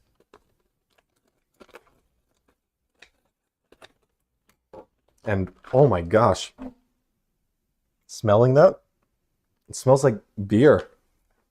Who would have thought? It's very aromatic. Okay, I combined it into one container here. Be very careful to not touch the lid and just the handle. And I'm gonna add this in. I'm getting a little splash, little splashy splash. That's in there. We have a very nice boil going on. I am happy with that. Okay, and then I'm gonna set a timer for 1 hour. 1 hour. That's how long it needs to boil for. Very nice. Okay, we're set.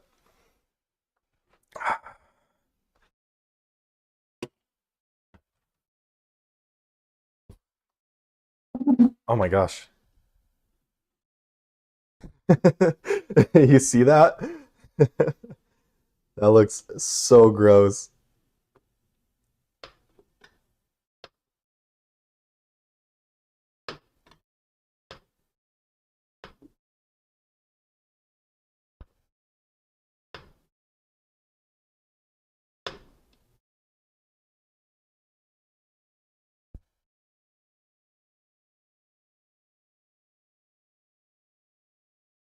Damn, I got 17 people right now? That's sick. Hey, everybody. How are y'all doing? That's a big crowd, honestly. I'm surprised. Yeah, no, I'm just making, for everybody that's joining for the first time tonight, I am making my first beer.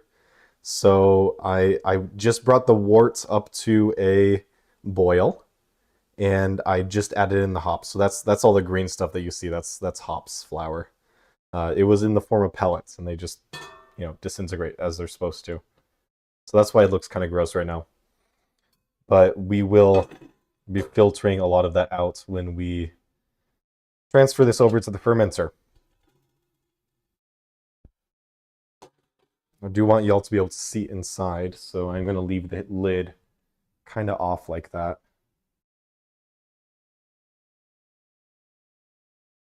And then we want to be very careful that this doesn't boil over. So I'm going to turn the heat down a little bit. My apartment now smells like beer, properly like beer. And now that this is boiling, everything's going to get very humid.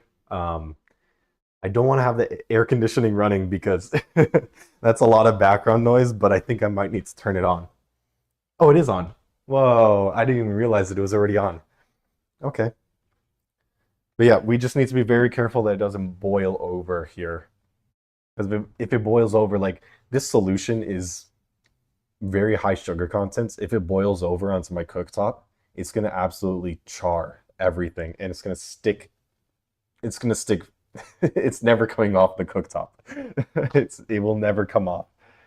Uh, yeah, so it will be going into a carboy. I have a 5 gallon carboy over there actually, and it's already sanitized. I will give it an extra rinse before, like 5 minutes before we're ready, just in case any extra contamination got in there in the past 2 hours. But yeah, it will be going into carboy, and it'll be fermenting in my vacant roommate's room for the next 2 to 3 weeks. That's the plan. Hey, Slayer, good soup. That's some good soup, dude. That's some good freaking soup. First batch is always the hardest. Yeah. I think I took the easy routes for the first batch with a pre-mixed recipe, but I think the second one is gonna be a all grain recipe. So I will have to upgrade my setup a little bit, at least this part, because boiling out the or extracting all of the sugars from like 7 or 10 pounds of grain is going to take a lot of volume.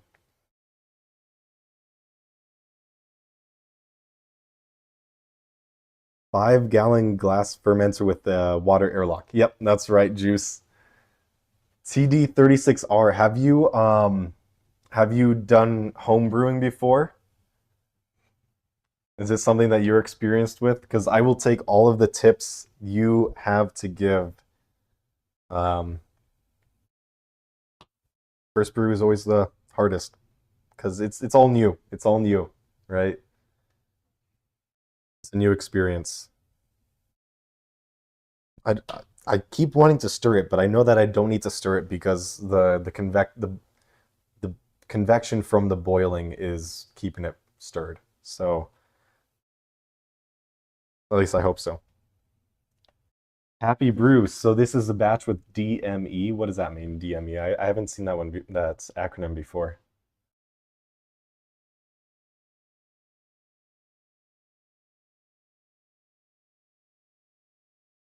With DME. I would look it up, but all of my devices are.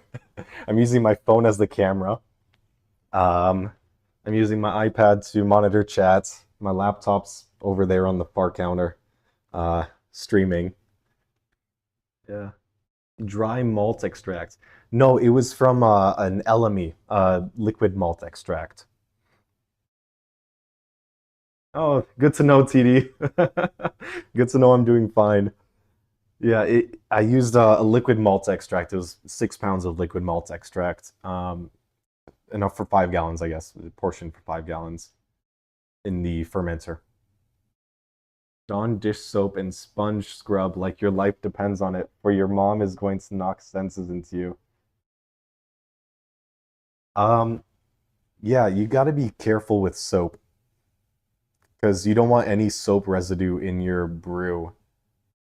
Um, so like there's products like One Dip, that's a cleanser, from what I understand.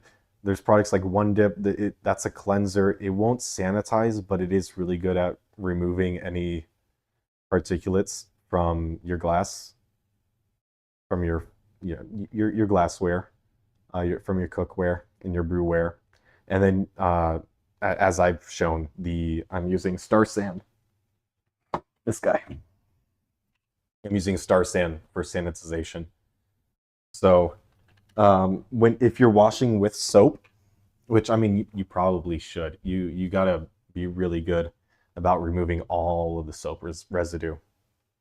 Otherwise, that gets in your beer and it destroys it. In simple terms. What yeast am I using? Let's take a look. I will be using this guy. Uh, Sa- Safe Ale USO5. This is just a dry ale yeast. Yeah, that's about it. They made it pretty simple. They made it pretty simple for me. I just had to buy the equipment and the kit, and then yeah, I get to learn all the basics this way. But no, my entire YouTube recommended feed changed from I don't know what it was previously. Actually, it's been so long. But my entire YouTube recommended feed is all home brewing videos.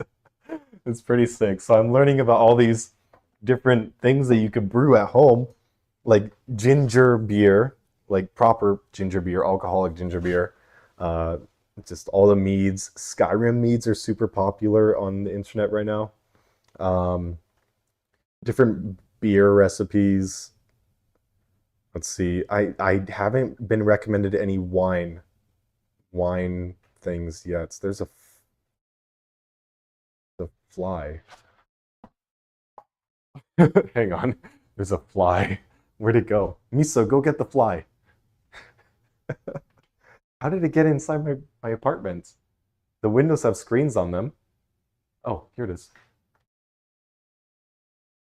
And it's gone again. What the heck? Miso will get it. My cat will get the fly. Good yeast for fermenting at room temp. Yeah. The temperature in the room is gonna be between 72 and 68 degrees. So pretty tight tolerance there. I don't get too much fluctuation in temperature since I do live in an apartment and the windows are pretty well insulated. So since because I'm in the Midwest, we get really bad winters, so the insulation is pretty good. It's not letting so much heat or cold during the winter months. But yeah, no, the temperature will be pretty tight. So I'm not too concerned about fermenting temperature. It looks pretty good. We're not boiling over or anything. How's our time doing? Has it has it been an hour yet? No, it's probably been like 10 minutes. Exactly on the dot, 10 minutes. That's great. Good to know.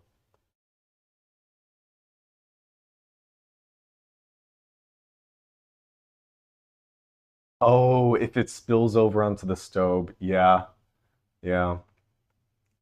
Fortunately, I live by myself, not with my mom, so I will knock sense into myself. How about that? It's increasing in volume. I'd keep an eye on it. No, it's pretty consistent actually. It hasn't.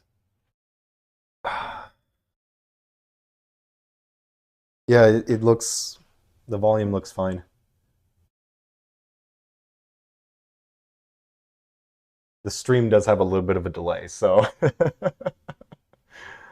but I can see like the I can see the where the rivets are on the pot. So from where I'm sitting. Oh, excuse me. Excuse me. I'm my own worst enemy. That is very true. Um, I'm a perfectionist, so yeah, yeah, I am my own worst enemy. Wine needs to age. You can't truly measure wine.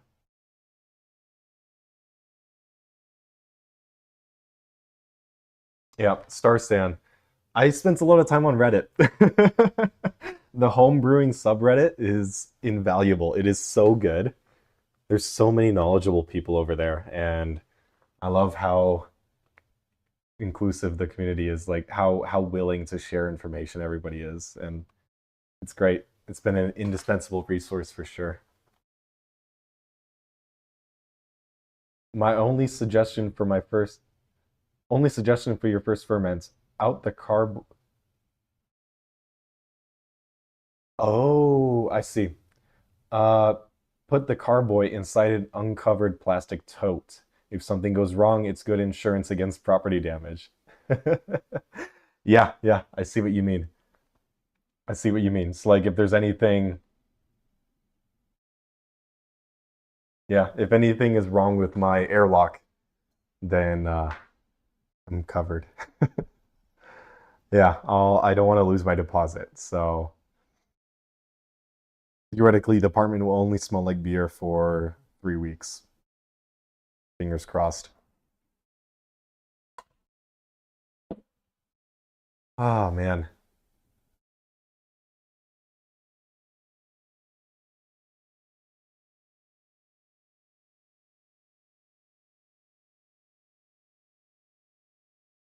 I don't know. Like what do you do for those of you that do home brewing?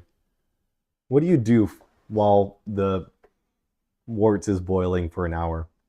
What do you typically do to fill the time? Because you got to be here. You got to be present to watch it to make sure it doesn't boil over, right? But it's also like you're here for an hour watching it to make sure it doesn't boil over. I could read a book, but I'm on live stream with you guys. Let's do an out loud reading, huh? How about that?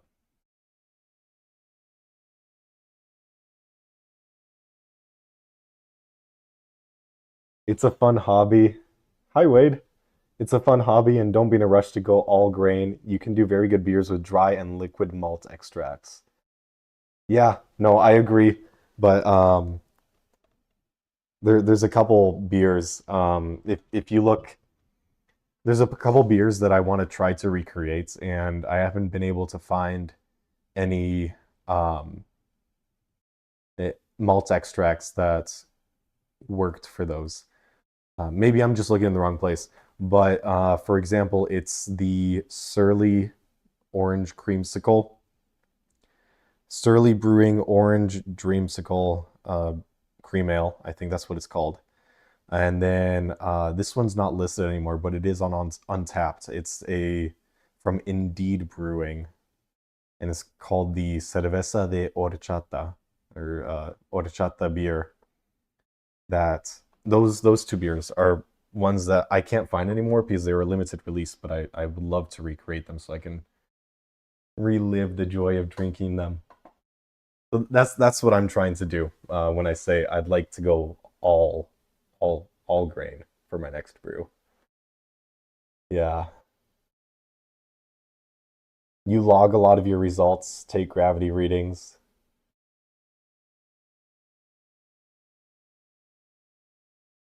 Yeah, I've got a notepad over here, but I've been following this instruction pamphlet that came with the kit. But I will be taking specific gravity readings. I do have the tool to measure that, of course. So got that. Boil's looking pretty good. I'm gonna cover it up a little bit more. I don't know. Besides specific gravity measurements, what else would you measure? I guess if you're doing like customizations or recipe alterations, I guess that falls under customizations. But if you're doing like your own recipe or alterations to an existing recipe, you would take notes about it. You would track that, right? But I you tried a kit, a dry malt extract kit. It was okay, but I'm also looking to do all grain. You have a Brewzilla and a Firmzilla. It's a nice combo, not expensive. Just wait for them to go on sale when you're ready to upgrade. Let me take a look at that and see what that is. I've heard the name before, but I'm not familiar with exactly what it is. Brewzilla.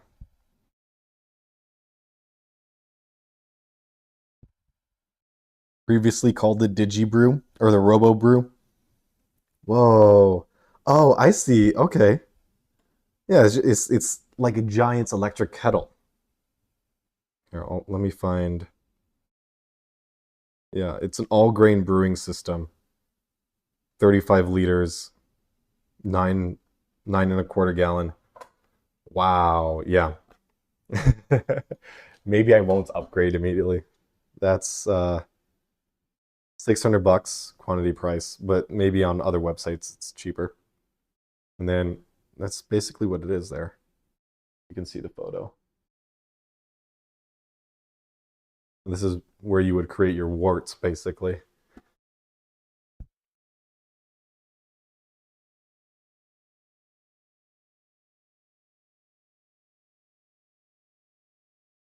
Yeah. Do you have any recommendations for like small batch all grain brews? Like, I don't know, like 2 gallon, 2.5 gallon, or 1 gallon.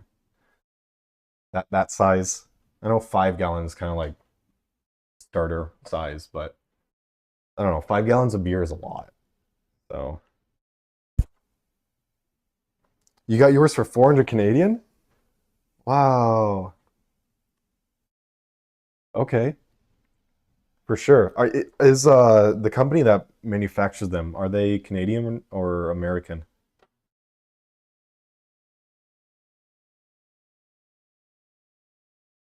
Brewzilla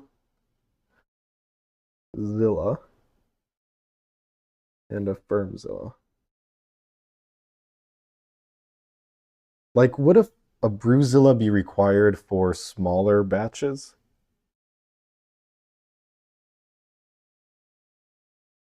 I assume if I were doing like a,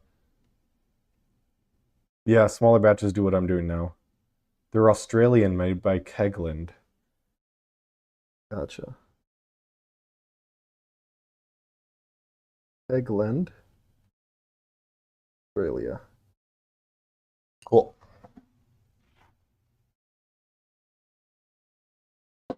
Looks pretty good. It looks pretty good. It smells like sweet beer. I guess that's exactly what this is. It makes sense. Okay. They're Australian. Yes, you can do much smaller batches in them too. Yeah. I don't know. It's a 9.25 gallon system. Seems like overkill, honestly. If my target is to do like 1 gallon, 1.5 gallon batches.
Hello?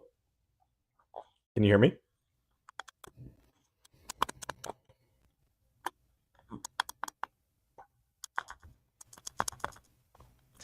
You can hear me now, right? I guess it's got a timer on it, so if you're live for 5 hours, then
hi.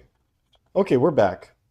Yeah, no, the receiver died, so I plugged it in. Thankfully, it works while it's charging. I never tested that.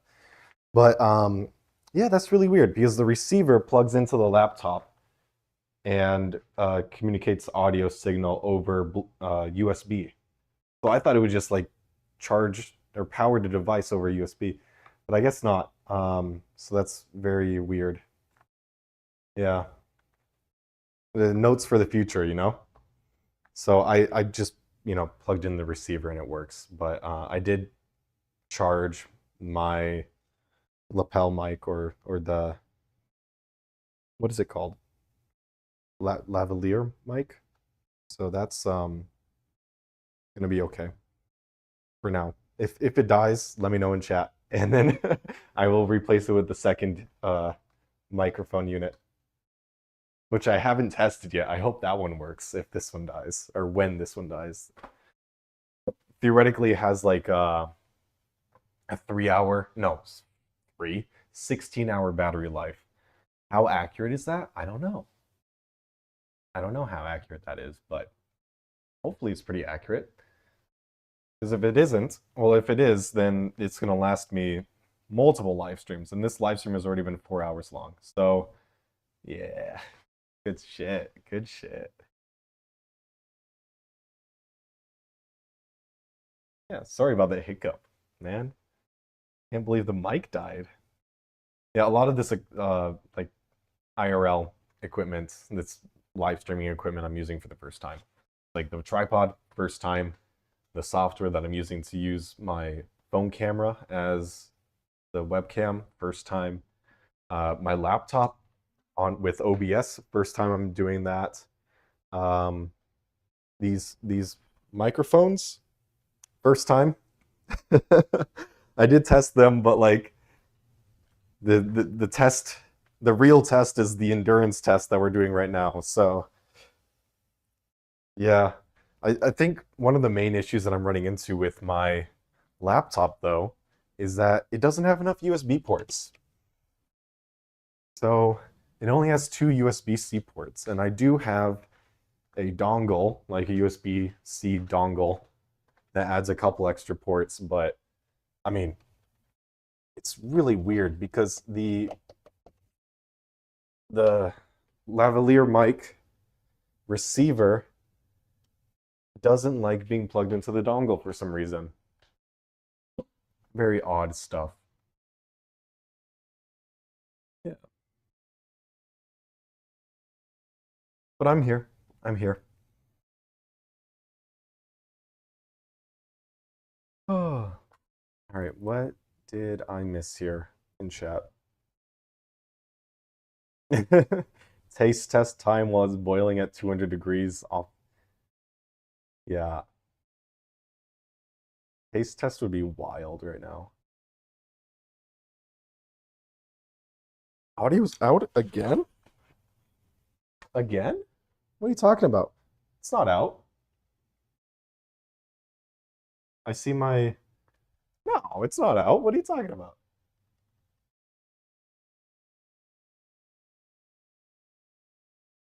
No, it's not out. You're pranking me, Wade. You're totally pranking me, man.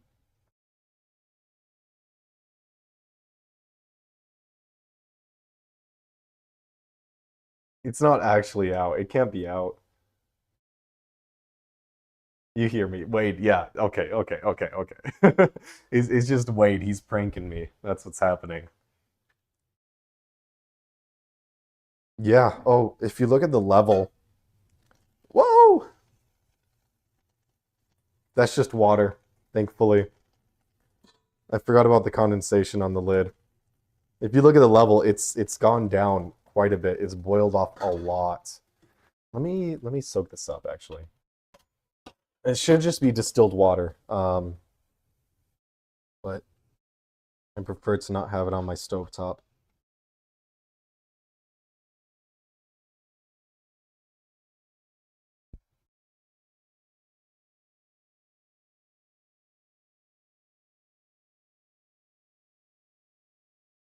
Whoops. Had a little condensation spill. But yeah, so I was pointing out earlier, if you look at the level of the pot, we've probably lost half a gallon due for half a gallon of overall volume because of evaporation. Trying to find the words. English is so hard, man. It's only like my native tongue. Add more water.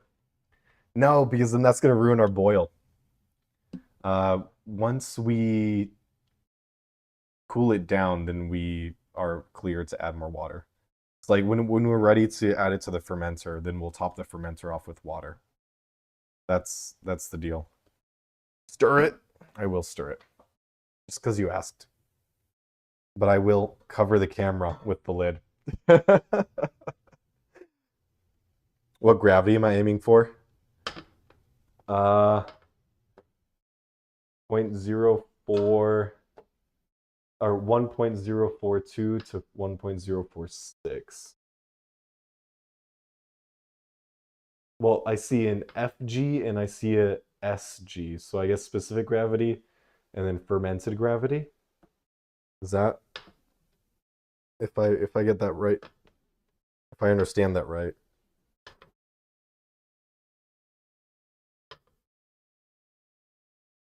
Okay.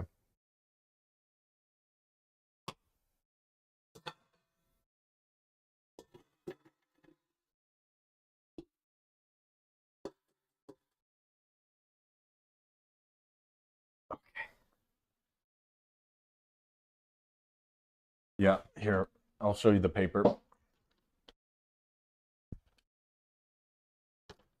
Up here at the top. We got FG and SG. So I know SG is specific gravity. I haven't seen FG before. Yeah.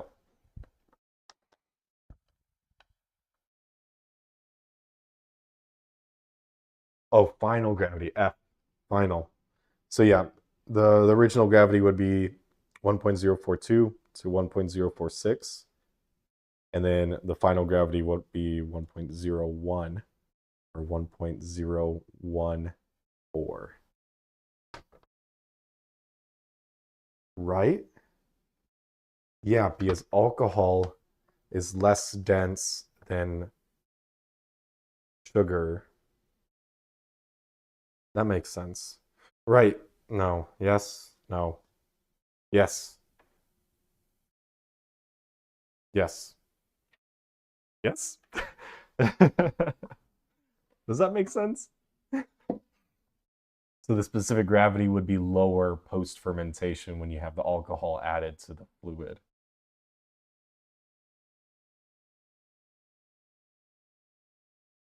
Yes.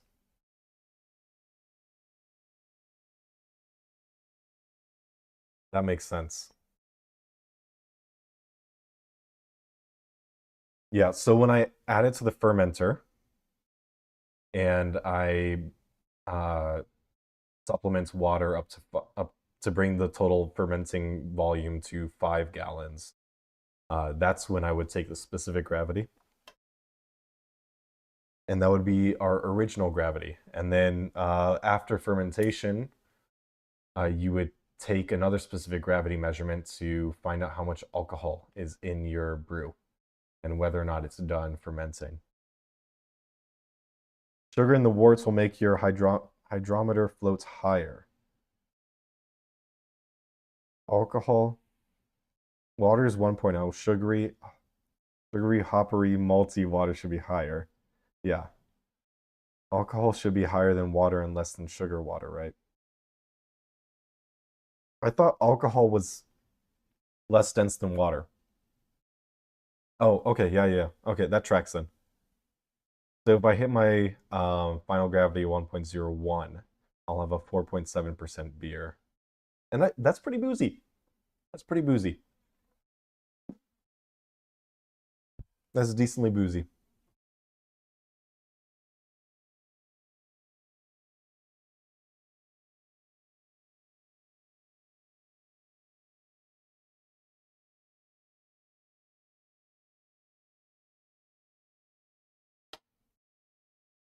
Oh my gosh. Hydration station, don't forget to drink. Keep the bloating down, keep the hydration up.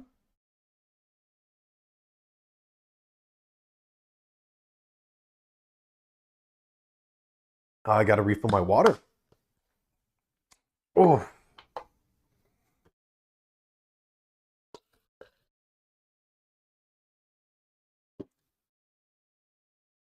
Yeah, but so this recipe, uh, on the key specs, it says final ABV is 4.2%.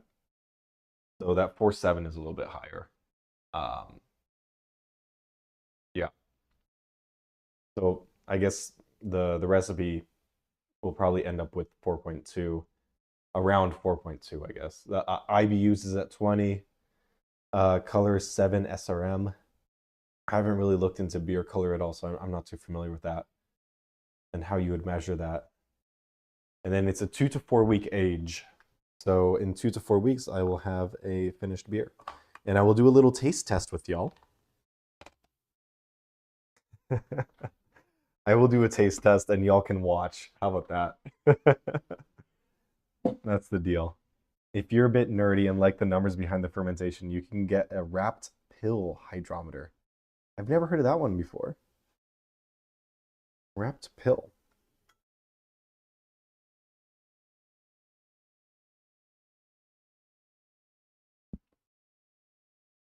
Oh.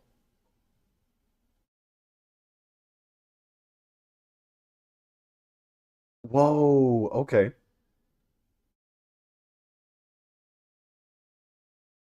Do you leave this in the fermenter throughout the fermenting process? Whoa.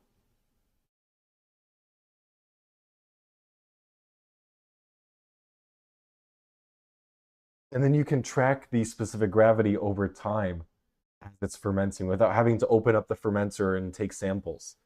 That is so cool. I love that. You drop it in the fermenter at the start and get wireless readings of the temp and gravity throughout. That is so cool. I would love to get one of those. How much do they cost? Oh,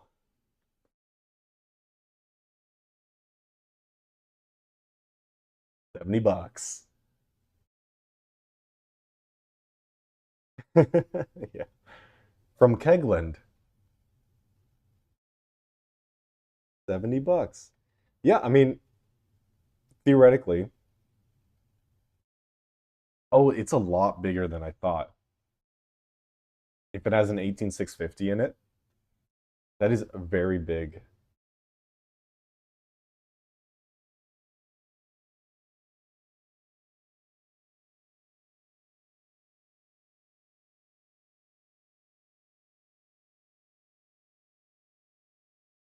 I'm trying to see how long the battery lasts. 5 months? Oh, 5 months on Wi-Fi. On Bluetooth, it can last over 2 years. That is amazing.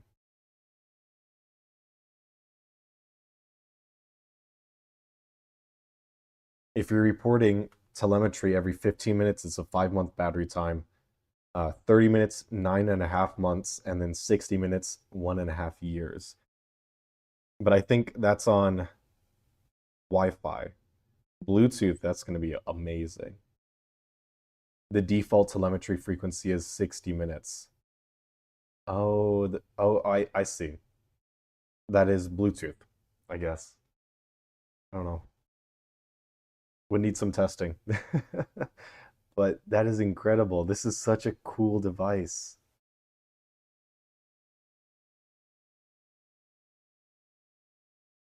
Wow. Okay. Yeah, I'm super. It wouldn't fit into 1 gallon fermenter. No, definitely not. No, that 18650 is about that big. So, well, it's 50 millimeters or 185 millimeters long. Wait,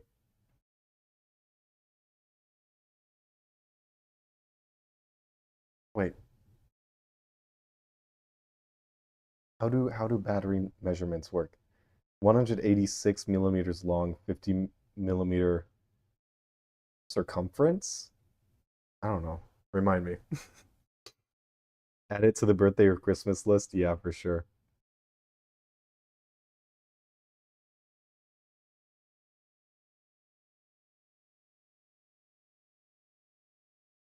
We're still boiling nicely, but these are toys for down the road. You don't need any of this to make good beer.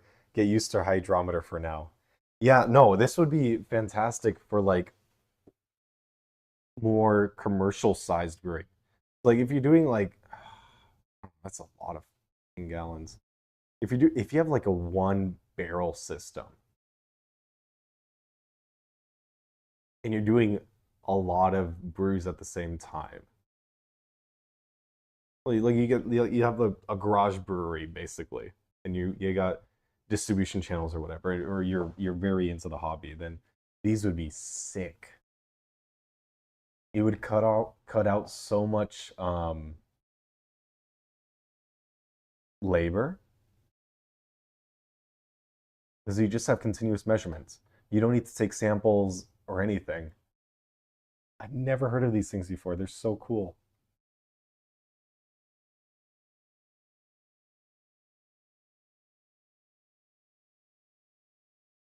What are we on? How are we doing on time? 20 minutes left. It's been 40 minutes. I killed 40 minutes already. So I know that on the last 2 minutes of the brew, I need to add in, or the last 2 minutes of the boil, I need to add in the last ounce of hops. And that will be the aromatic addition. The first 2 ounces were the bittering addition. It changes the flavor beginning versus end of boil.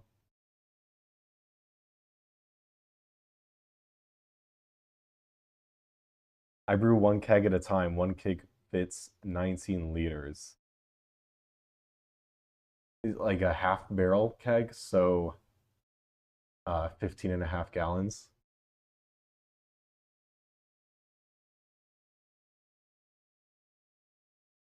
No, that doesn't make. Does that make sense? How many liters are in a gallon? I thought it was like two something. Hang on. Hang on. Liter to gallon. 19 liters. I hate how all of my I visualize stuff in imperial system, like gallons, feet, inches, all that stuff. But I always use the metric system.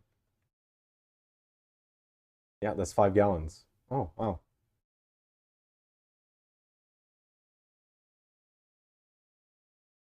So 5 gallon keg. No, it doesn't have a yeast nutrients tablet. 3.785 liters per gallon. I see. Yeah, I was totally wrong then. No, so the kit didn't come with any yeast nutrient. When I read through the instructions, it didn't mention anything either. But yeah, I'm not super worried about it. I don't typically see people using those. When I saw like other home brewing videos, I didn't see many people using yeast nutrient. I saw a lot of people using the liquid yeast, but nobody using yeast nutrients.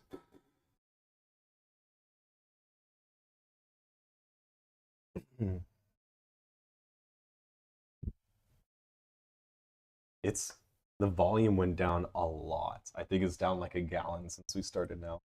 That's how much we've evaporated into my kitchen, my apartment.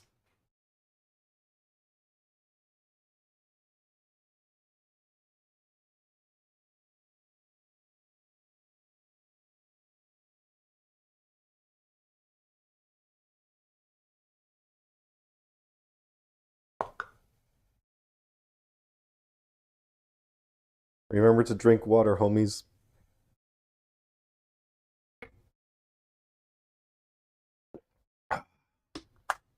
Very nice. Love water. Water's so good.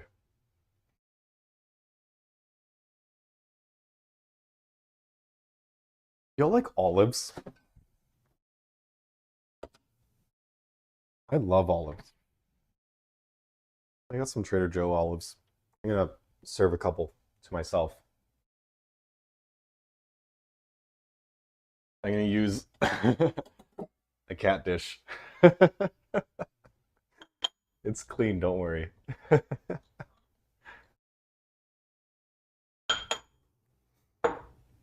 Oh man. Oh, the lid is on there so tight. Okay. I need to find a fork.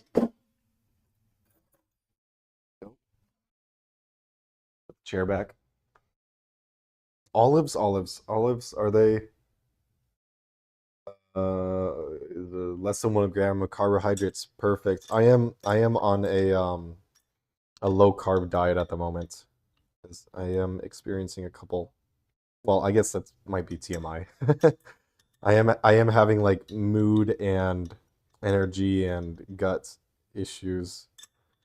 So we're trying to figure out what's wrong with me. I'm on a low carb diet at the moment, and I've been doing a lot of like blood work tests and that kind of stuff. But yeah, that's just sideline Victor lore.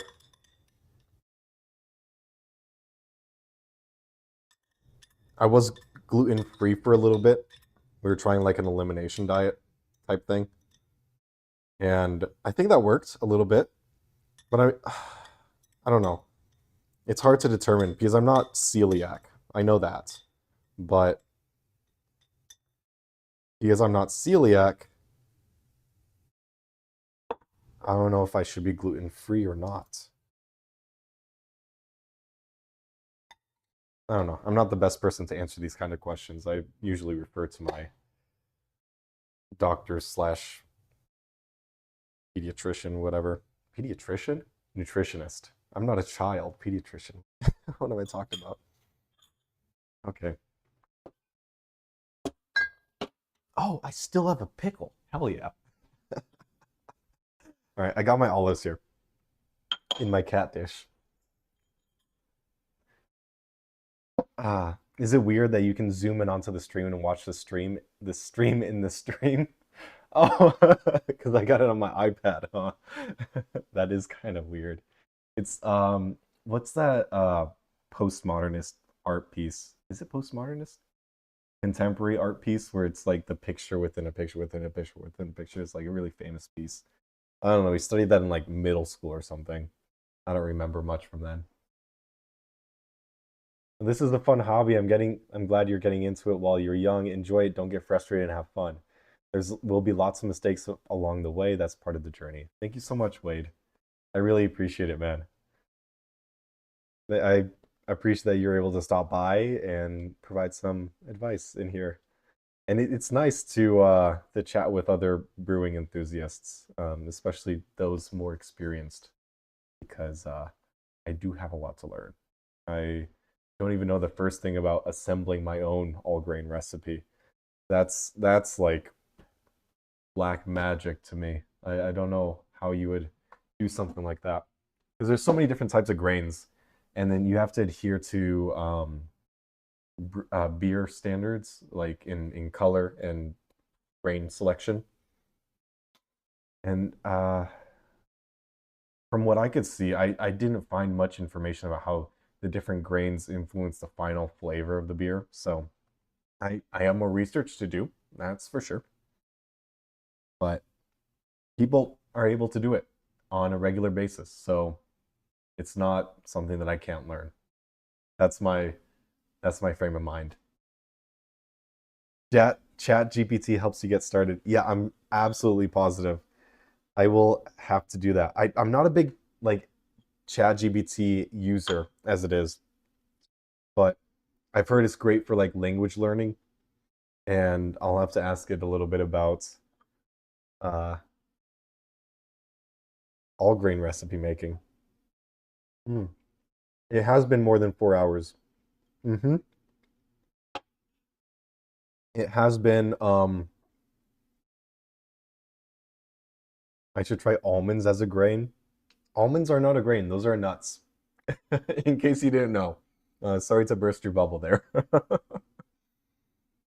It's been like 5 hours now. Hmm. Let me check the timer. What, 11 minutes? Sweet.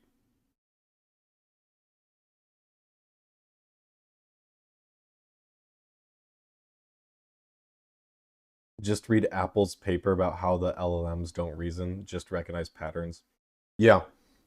No, I'm really familiar. I'm familiar with how they work, but man, some of the new reasoning LLMs are really cool. I had a little stint. If you're in the Discord server, you probably know, but I have experience doing vibe coding with Gemini 2.5, and just the reasoning that it displays is really impressive. Of course, it is skilled as a junior developer, so you do need to hold its hand and give it really robust instructions for like a product detail sheet, a PDR. I don't know. You need to give it an entire like write up of exactly what behavior and UI elements and UX items you want it to recreate. Because if you just let it imagine its own things, then you're probably not going to have the right product. Hmm. You do definitely need to hold its hand, and it will make mistakes that humans won't.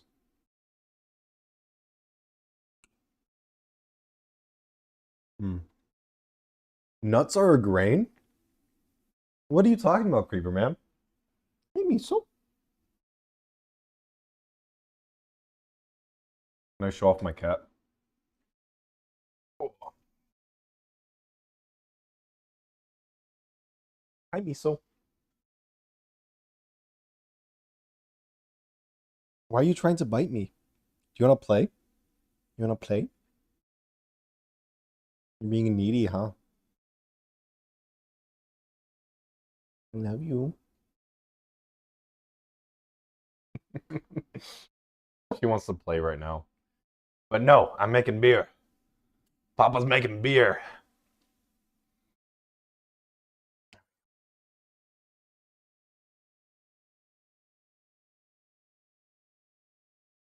Glistu, you forgot about petting my cat too. Eating olives, making beer, and petting my cat. What a life. Mm. At 11:18 p.m. or 23:18 if you're a civilized person. Mm. How's it? Oh, sorry, I just bumped the mic. I don't know what that sounds like, but I hope it's not too bad. But the mic's right here, so like if I'm lifting my hand, I'm gonna hit it. Unfortunately, I gotta train myself out of that habit. When I lift my hand, I gotta be open. Keep the hands away from the lapel.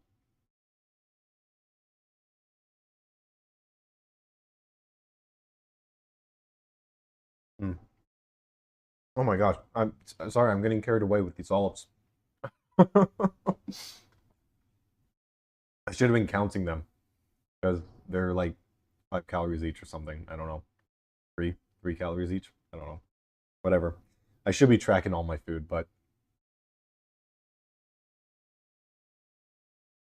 these the olives don't really have the macros that I'm tracking, so I'm not gonna stress about it. Mm.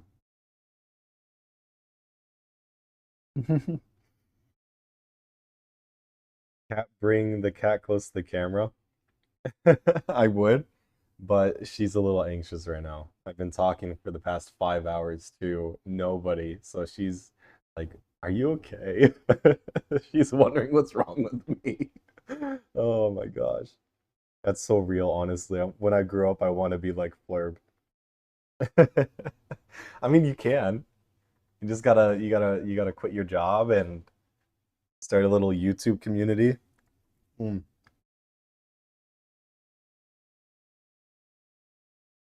Oh, but when you are working, you gotta put away like 40% of your income so that you can quit your job and not stress so much. And that's basically what I did. Hmm. My biggest expense was rent, and my rent was super cheap. Good day. Like I'm a college, and I'm not a college. Hmm. Sorry, let me finish this olive first. Mm. Hi. So I'm not a college student, but I live in the college town.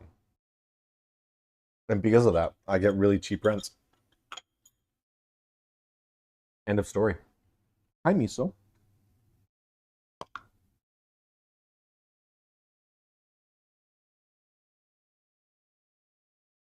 But I'm also like super close to downtown. So it's a really good location, except, it's a college town, college area. So you have a lot of the hooliganry that goes on.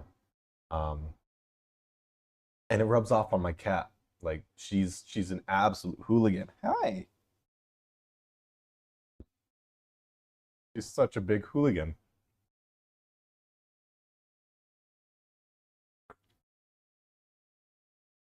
Mm. Yeah, one of my big hobbies used to be low voltage electronics. I don't want to get too political, but the the the tariffs really ruined that for me. Like the tariffs, I had all these projects drafted up that I was gonna do as soon as I stopped working full time, and I haven't been able to do any of them because all of my electronics all of the PCBs and the circuit boards and the components that I purchased are from AliExpress, and I can't do that anymore. Tariffs. Well, I could, but it would be like triple or quadruple the price of what it originally would have been. So I'm kind of bummed about that, but thankfully I got other things to keep me occupied, like a cat, like me. So hi, and beer making, brewing. Miso, you want to play? Where's your toy? Where's your toy, baby?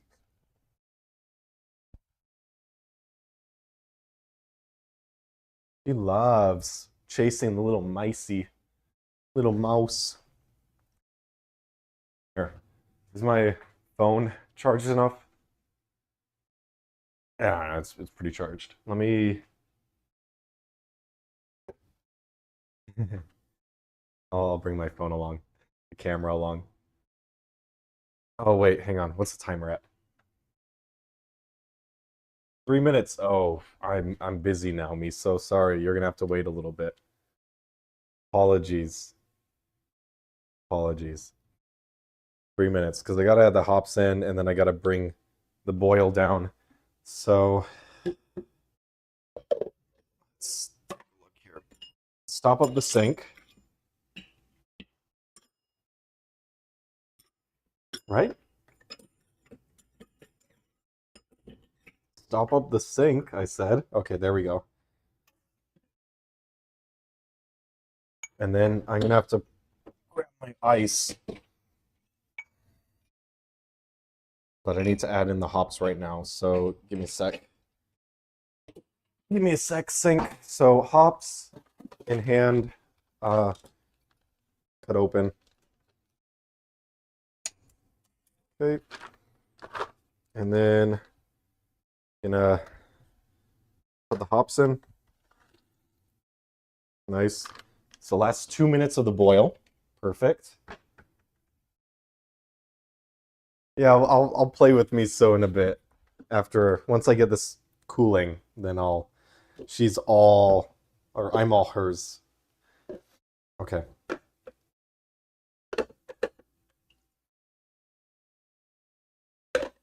We just got some work to do here.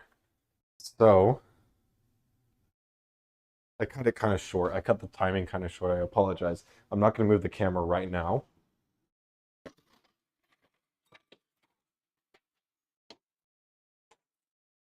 But I will soon. Pulling the ice out right now. Timer. We got 1:20 left. Oh, man.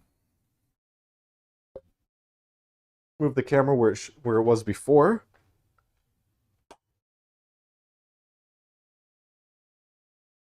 All right. And then we'll get a nice, beautiful view of the sink, which will not include my face for now, but we can fix that later.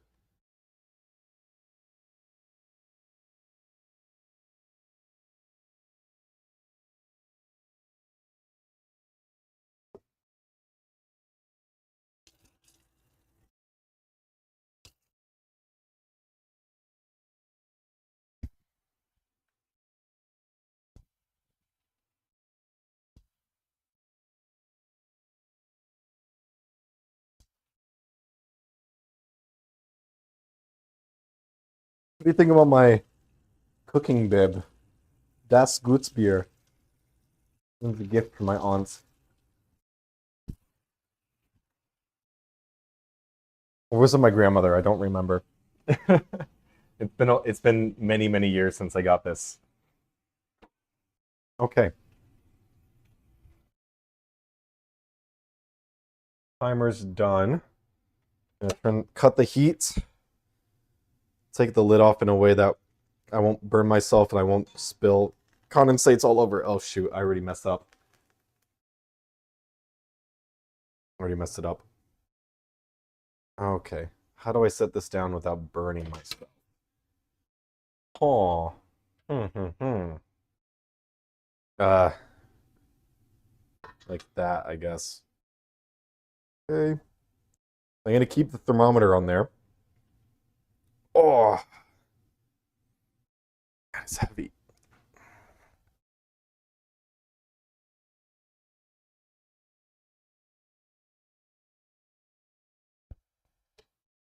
You know what? I think I'm gonna remove the thermometer for now because I want to cover this as I'm cooling it.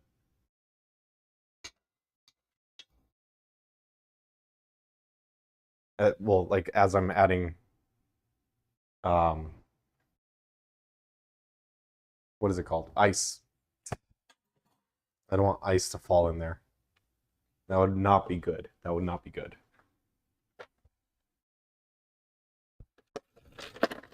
And the reason why I didn't add the ice earlier before putting the pot in there is because I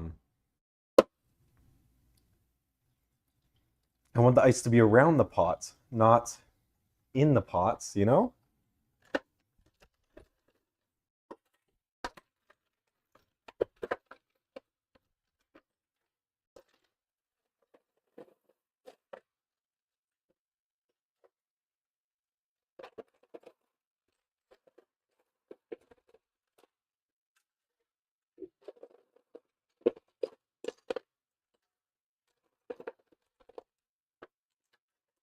Ah, floor ice. We're gonna start flooding.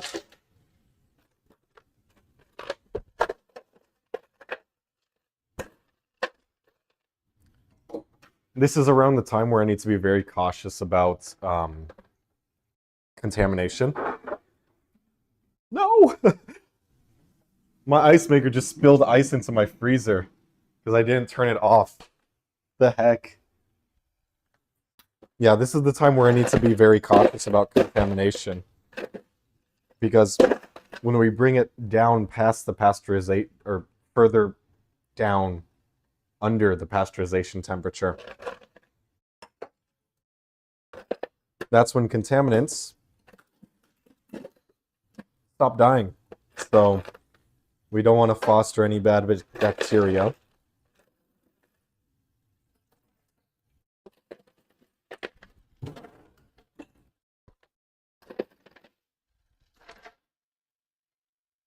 I'll turn the water off since we are borderline floating.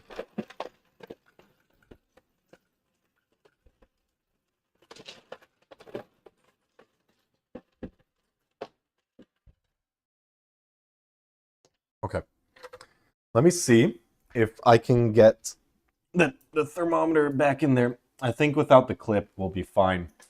I don't want to open it up too much. And then we'll do a final clean of this guy.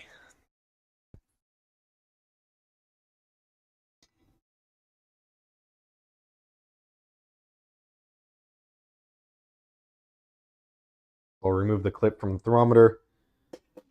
Clip is going to go into our rinse.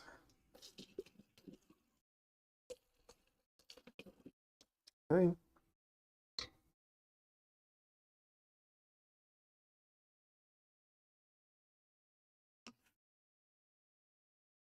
I'm going to sanitize that.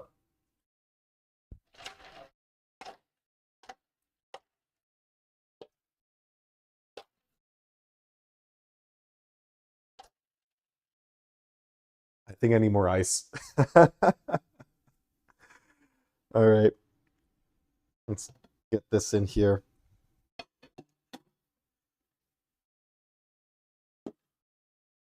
Shoot.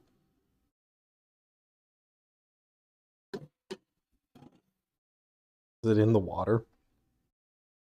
No, it's not in the wort.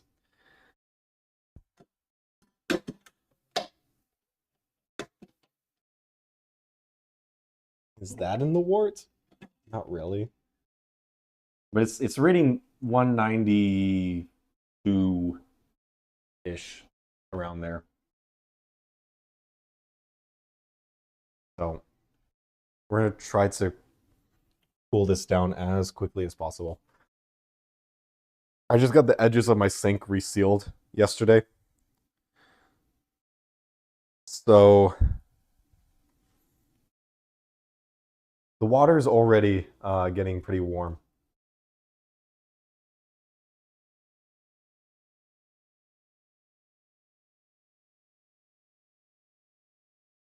Or rinse, recycle. Once all the ice is in, you can stir the worts with a sanitized spoon to cook the worts faster. Ah, I see. I see what you mean.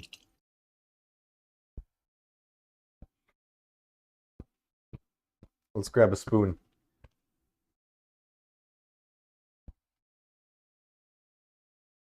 And I'll bring the clip back out too. Okay. Got a spoon. Just got a spoon. Gonna dunk it.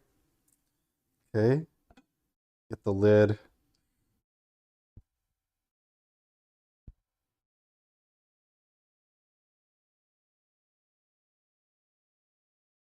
Okay, I'm not going to use that lid again. It's contaminated, so.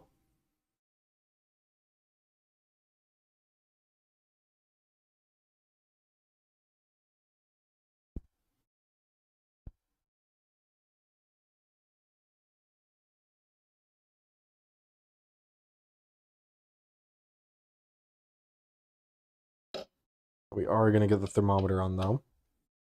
Okay, thermometer's in. I don't know if y'all can see it from over there. I guess where's the camera? Let's point it at the camera. And let's get this out of the way. Oh my gosh, I can't believe I've been covering the shot this entire time. That's crazy. Okay. I'm such a bad filmographer. All right. There was 170. Yeah, and then my sanitized spoon. I'm going to sanitize both of my hands.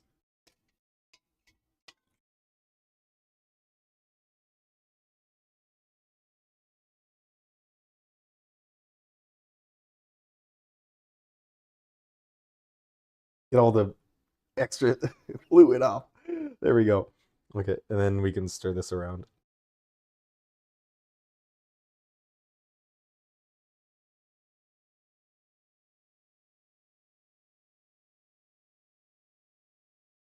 All right, what does the thermometer say? 155. Cooling on pretty quickly. But we are going to hit a point pretty soon where the outside water and the inside water, where the outside and the inside are about the same temperature. So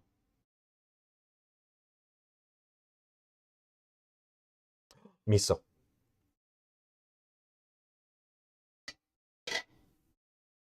Shoo, shoo, get out of here. Go. Thank you. You can't be on the countertop when I'm warding. Oh my gosh. Bad kitty, bad kitty.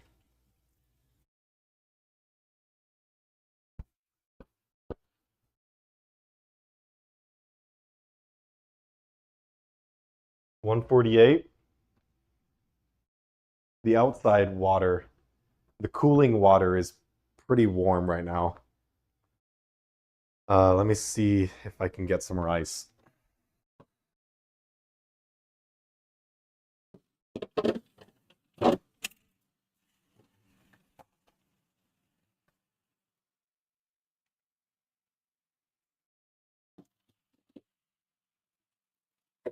I do have some chicken I could thaw in there.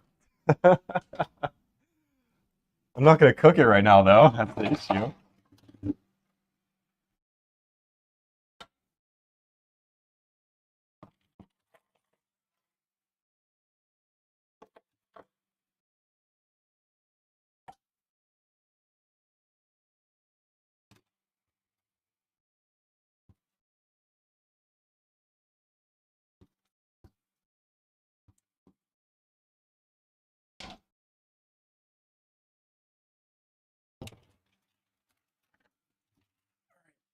That's all the ice I could salvage. It was like barely enough for any kind of difference, but we'll take it. It's a win.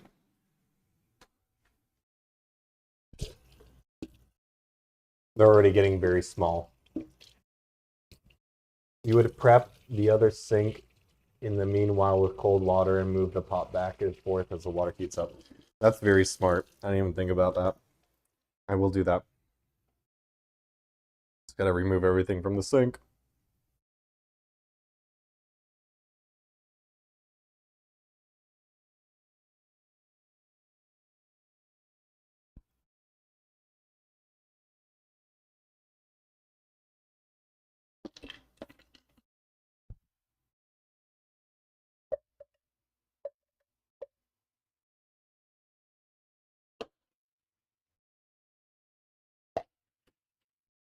Okay.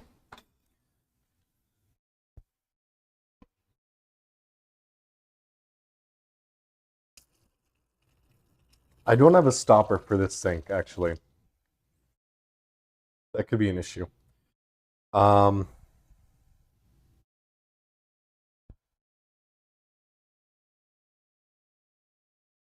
Oh man, I'm gonna move it over. I don't like where the sink head is pointing. There we go.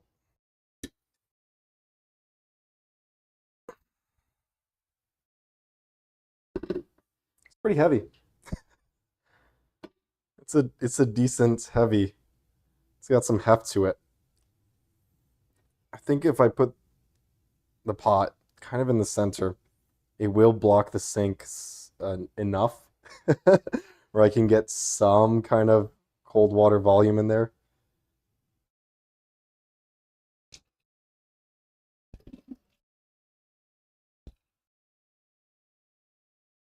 Nah, nothing's accumulating.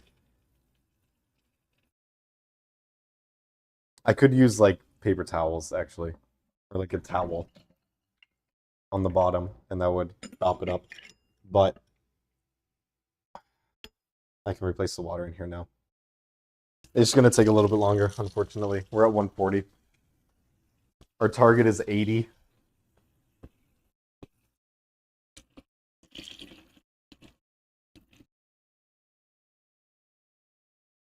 Target is 80.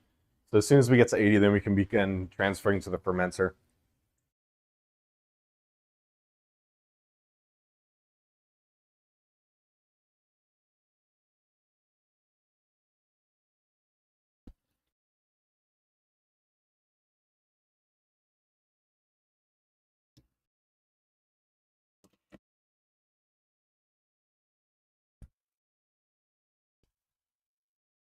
Funny story, I do not have a funnel.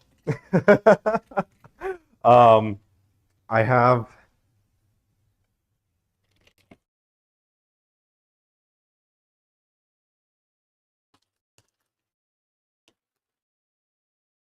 I have this instead. Surprisingly, the kits did not come with a funnel. But no, it wasn't sanitizing. So, good point. Very good point. Let's cut that. Move it over.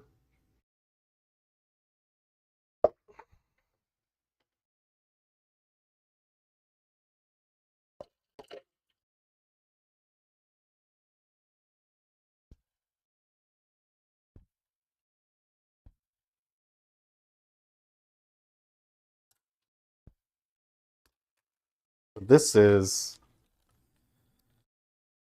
siphon and the filler for the bottling, but we're not going to use that for another 3 or 4 weeks.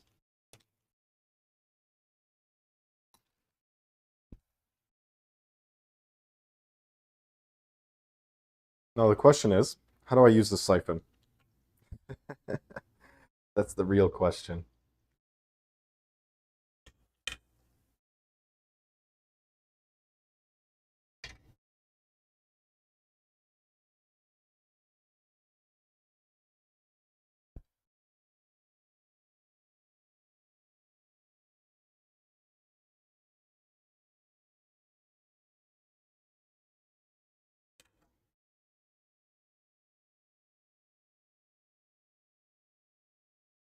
Hmm.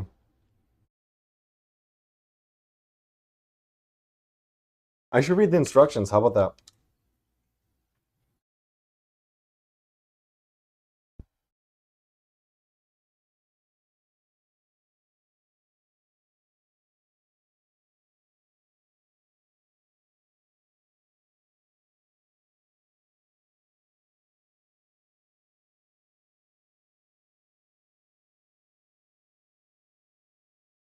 Okay. Where did I put the instructions for the siphon? There it is. Oh, there's a hose, of course. I need to grab the hose. Ah, there's the hose.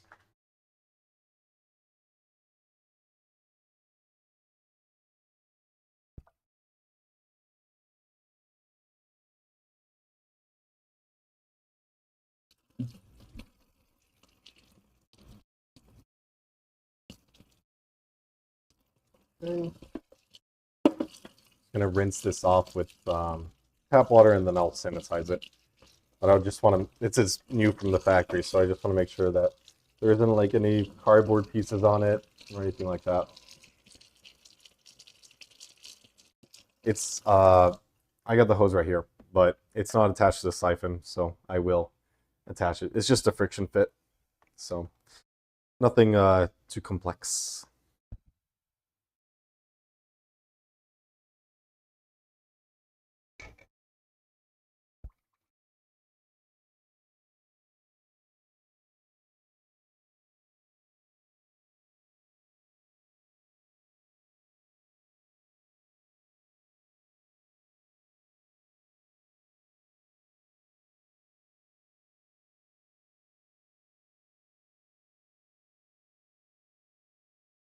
Let me fix the camera so you can see what's going on.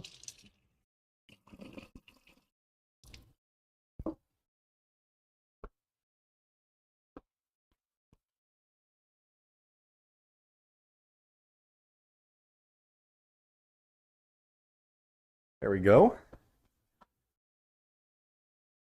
Much better. Now you can see me playing with water.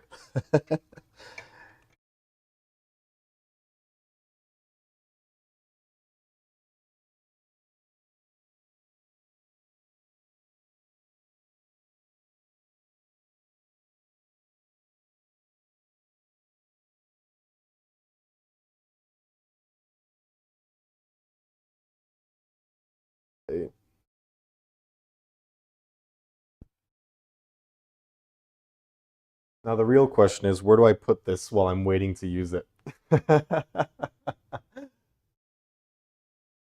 Be better to see my face. I agree. I agree. I very much do agree.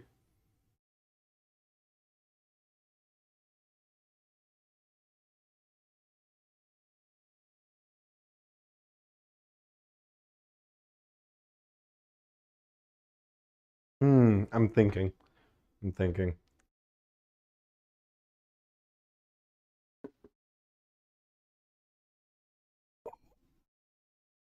Move this over here. Okay. Clear my space a little bit so I get the full countertop. And then I do want to grab from here a couple paper towels. And I'll just spray them with sanitizer. And I can lay stuff on top of it.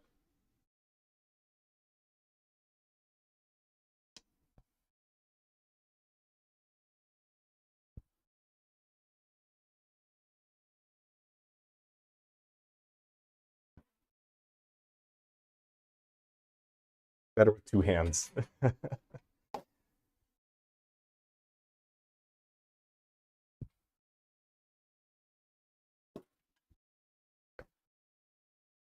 Okay. Got to be careful to not spray my laptop though.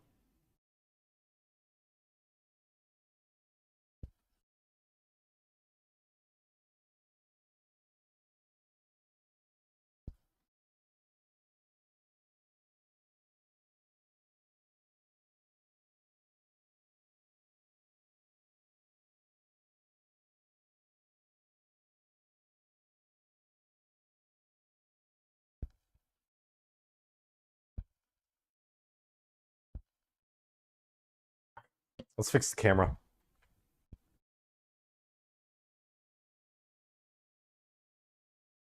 A little bit of a wider shot there.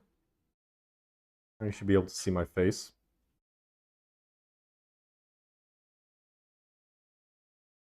Great, you can see me now. Heyo, 121. Okay, thanks. Appreciate. Sanitize the little phalanges, the little fingies. Resanitize the pipe, just in case. Purge the pipe.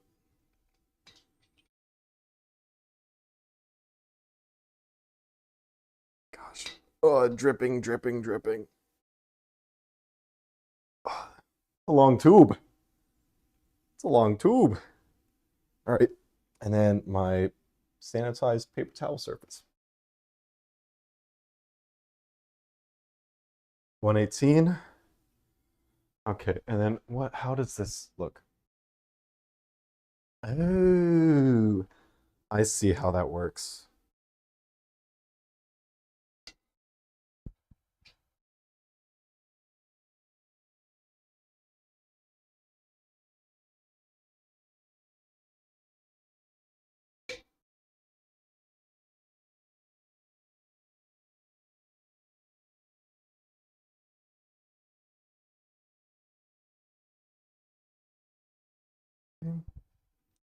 And then I am gonna spray this down because it doesn't fit in my little container there.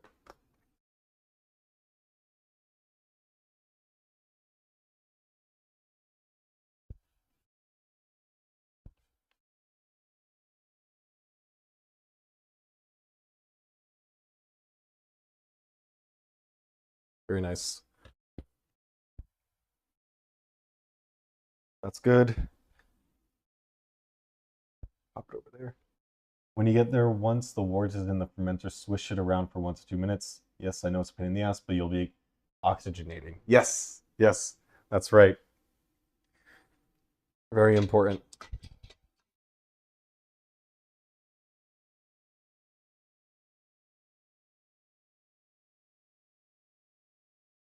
Okay.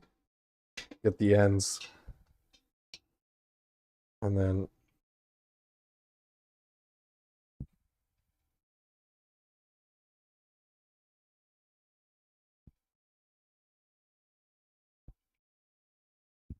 oof, did I spill? I don't know.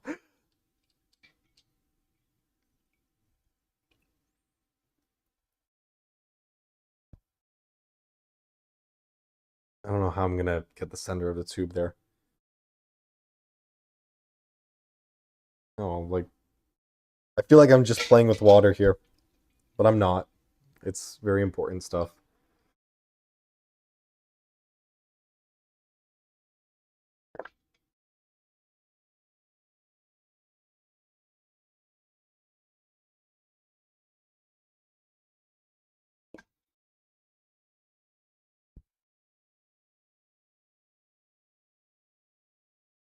Okay.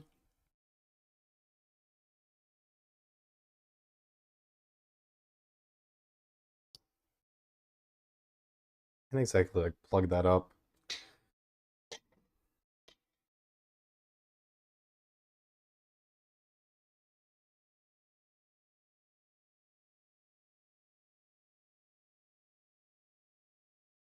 Okay.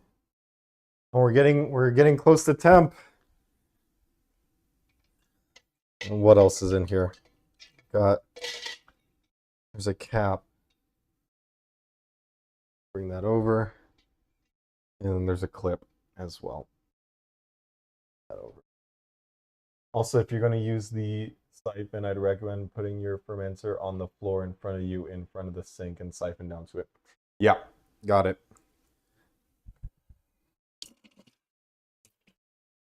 And this fluid has been dripping down my arms this entire time. Very uncomfortable. Okay. Cooling down has slowed down a bit. So I think I need to switch over again.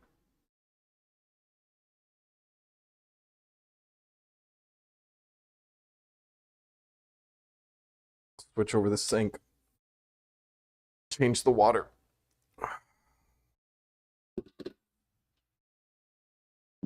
Yeah, that's water.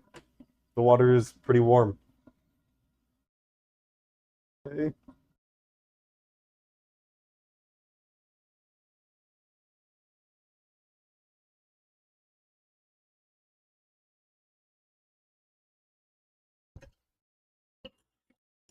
Stop up the sink.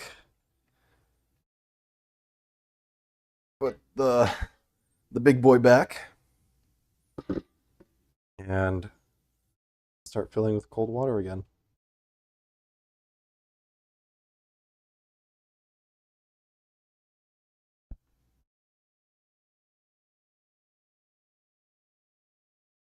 Very nice.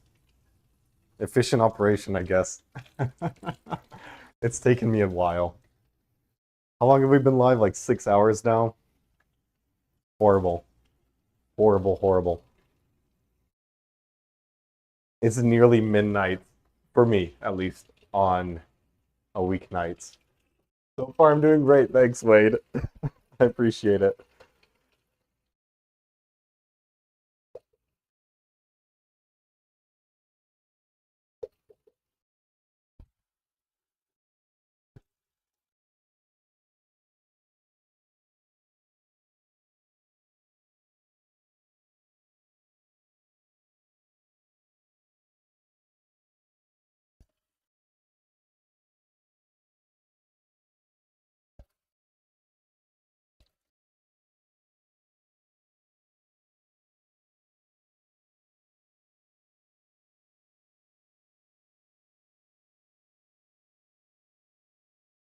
Yeah. It's the last like 20 degrees are going to be pretty hard to shave off without more ice. But I will use a spoon to stir it up a little bit.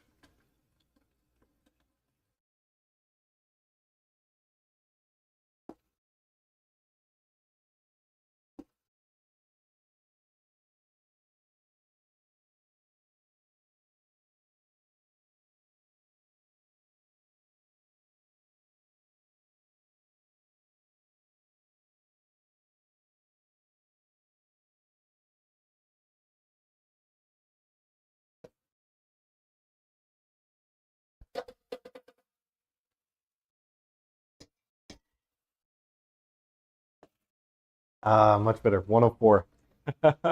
We shaved 10 degrees just like that, just by stirring it.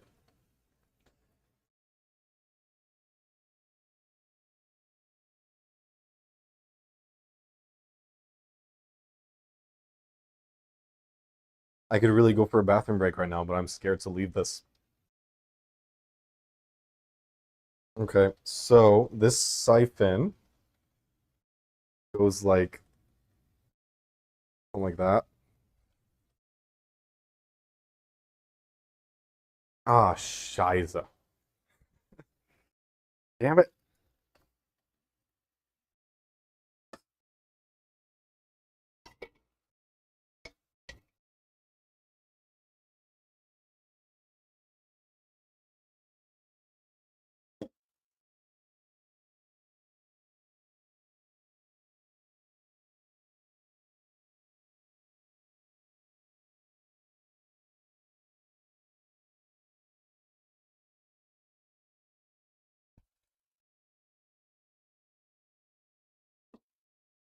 Oh no, what happened to my video?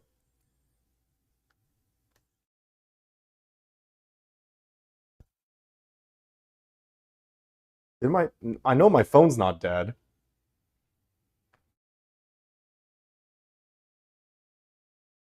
Oh, hang on. Let me assemble this first and then I will fix the video.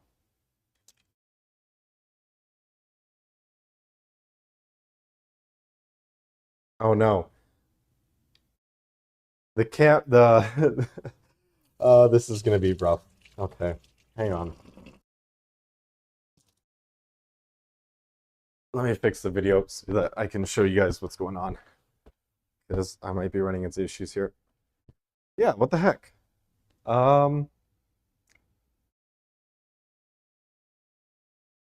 is it gonna be easy or do I need to do some finagling?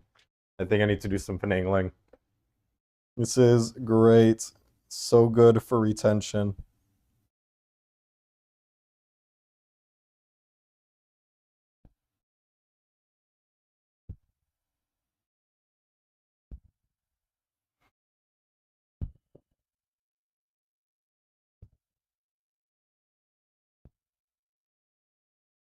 Okay. Restart camera hub. Restarted.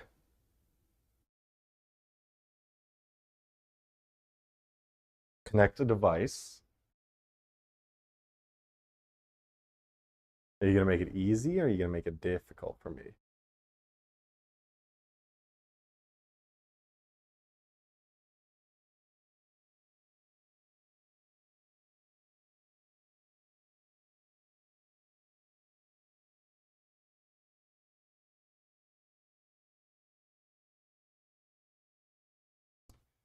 I hate this so much. I need a better camera solution. It works when it works amazingly, but when it doesn't work, it's bullshit.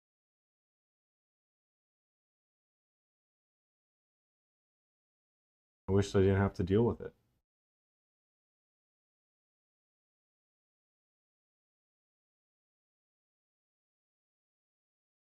Oh, oh man.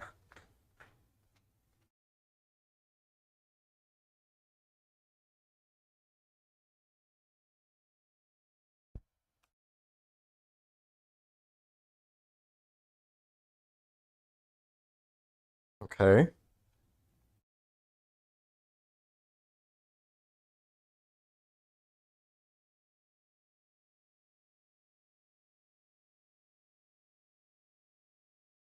Bro, connect.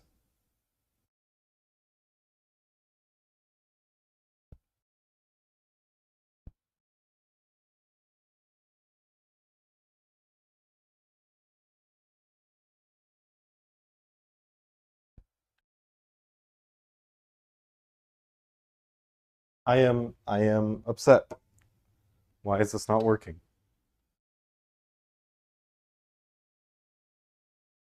I wished I could switch software too because you know of how bad this is, but there just isn't really any other option. I'm using Elgato Camera Hub and Epoch Cam. That's the setup right now. Um, but it's just not reliable. But when it works, it works. It works stupendously. Works amazing. Okay. Um.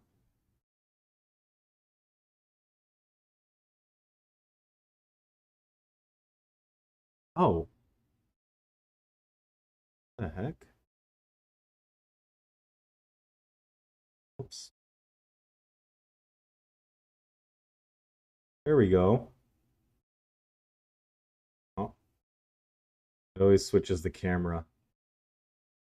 Okay, and then automatic focus. Super.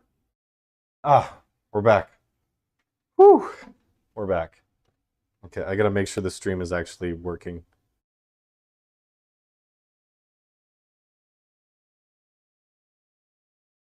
Yep, stream works. Sweet. We're back.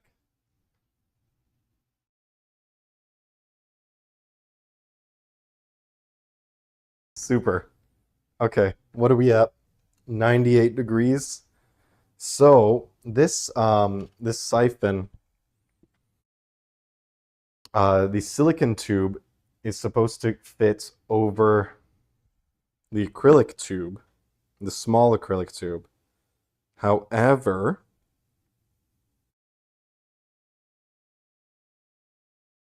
it doesn't. So let me sanitize and I'll show you what's going on.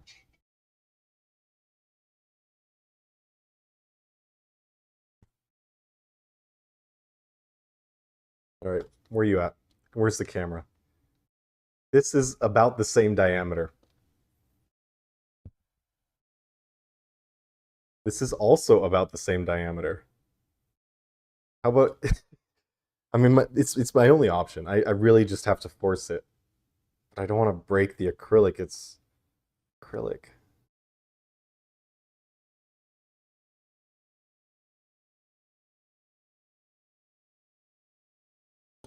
Oh, I got it. It's over. I'm just really worried about cracking the acrylic.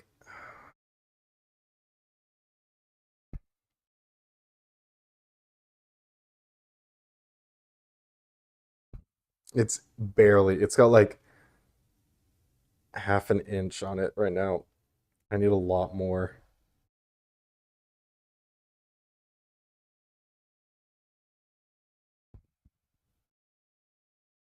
I just wish that this was manufactured properly.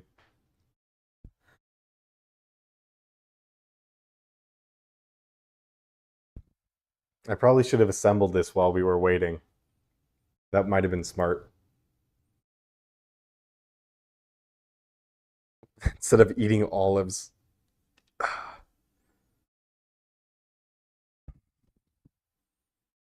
Ah, it slipped off. Damn it.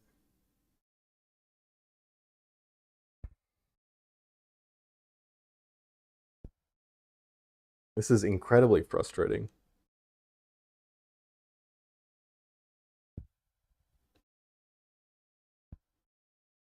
Um, no. I was gonna say I have a heat gun, but I don't know how that's gonna turn out. I would have to change. I would be trying to change the diameter of the acrylic tube, and I don't think that would work.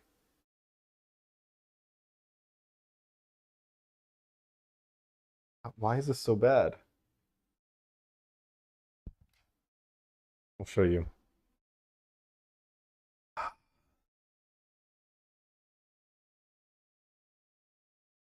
You see that?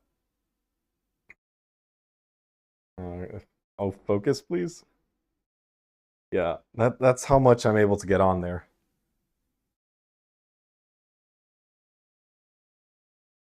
Like it's gonna have to do because I don't have a funnel. I don't have any other way to transfer this. But damn, is it gonna be rough?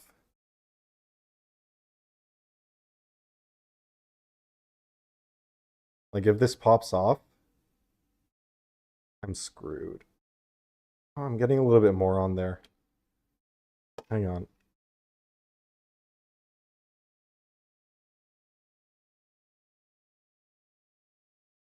It's just really tight fit. I'll just get a funnel next time. I'll just get a funnel. Oh man. Yep. Yep. Yep. Yep.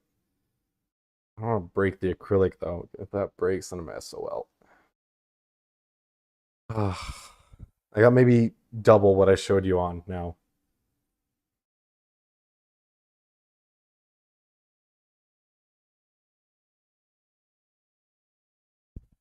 Hey, congrats on number one, Creeper Man. Well, it has to be as tight as possible to keep pressure, but like not this tight. It doesn't have to be this freaking tight.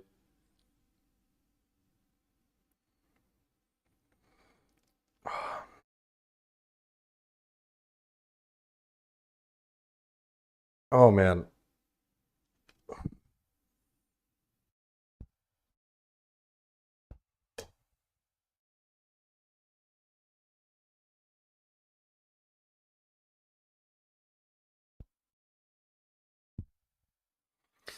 Yeah, that's gonna have to do.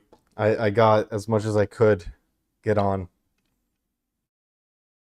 without applying so much compressive. That's what she said. I'm banning. No, no, don't ban him. That's so mean. Juice, did you just hop back in chat just to say that? Like you haven't been active in chat for 2 hours or something, and you just hop back in just to harass number one, Creeper Man? All right. 93. Get some spoon action going.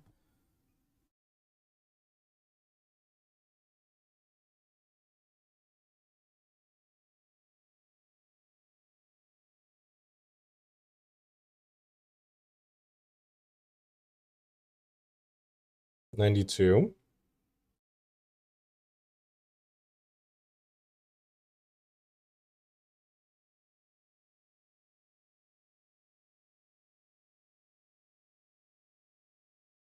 90.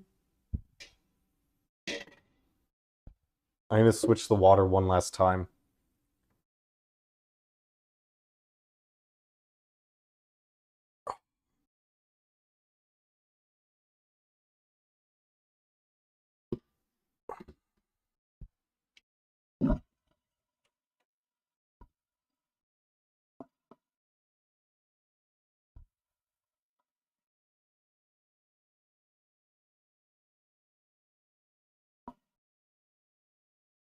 Hebrew Ash, yeah, you walked on me brewing beer.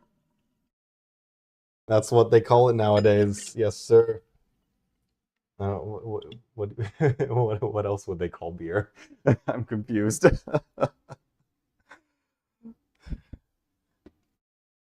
But yes, I am making beer, like the kind of beer that you would get at a pub, at a bar, just like beer. What you would expect beer to be. It's not like a code name for anything. If that's what you're getting at.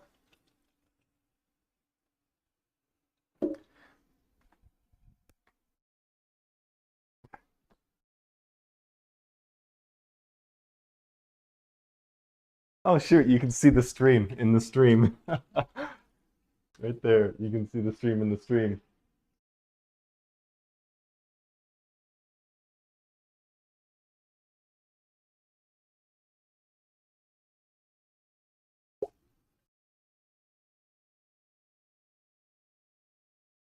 All right, I'm gonna take a bathroom break. Be right back. I'm gonna leave this here. Oh, let me know if anything catastrophic happens.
Alrighty, we're back.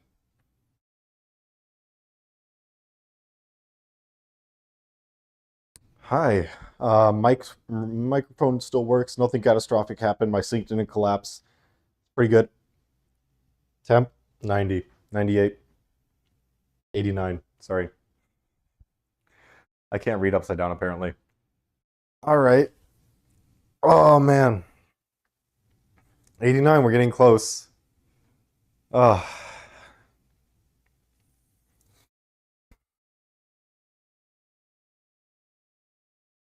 I don't know. I'm getting tired, man. I'm ready for bed. I've got stuff to do tomorrow. Let's get this in the fermenter. And then, yeah. Oh, I'm gonna grab this. I'm gonna spray it down.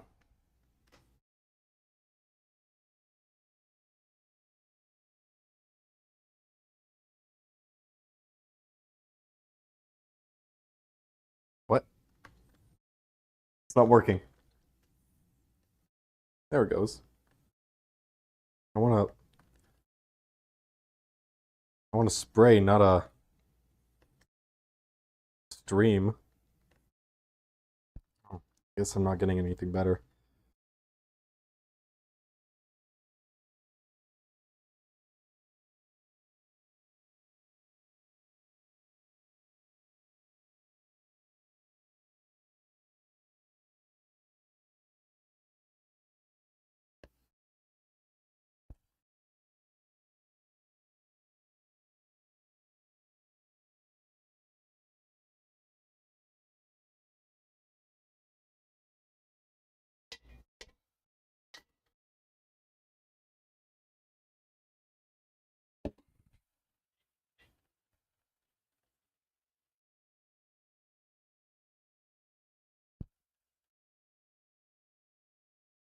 Okay.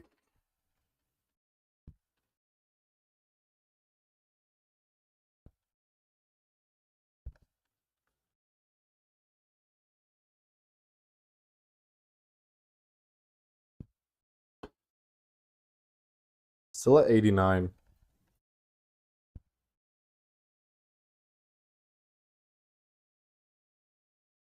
It's pretty adequately sprayed down. Okay. I don't know. Like, what do I do now? Can't do anything until it's cooled.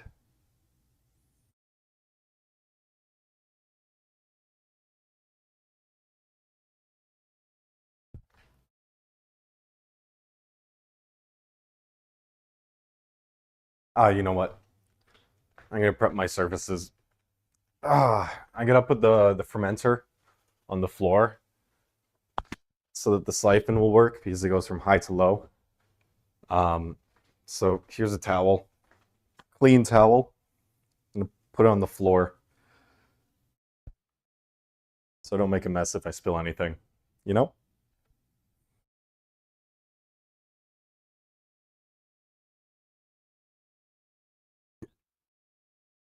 Mm.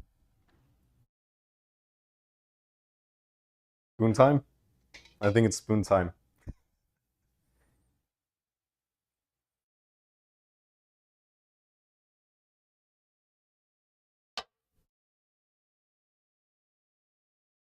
You see that?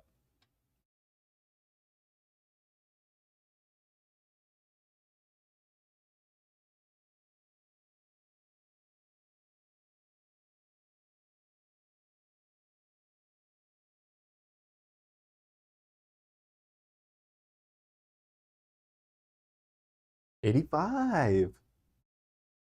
Noise. I think that transferring it is going to bring it down to 80, honestly.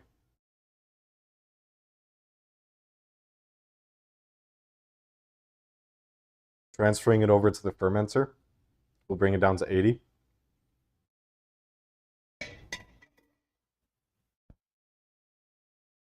Five more degrees. No, I don't want to risk it. What did the instructions say?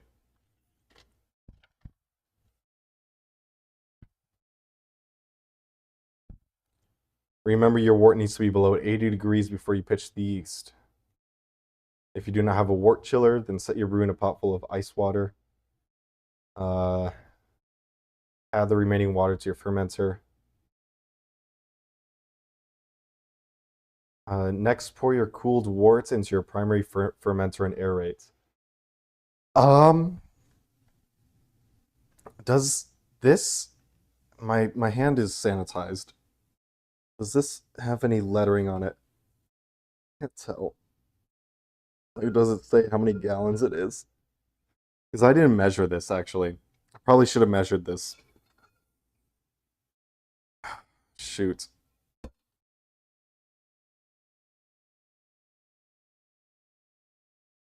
I probably should have measured how much volume this is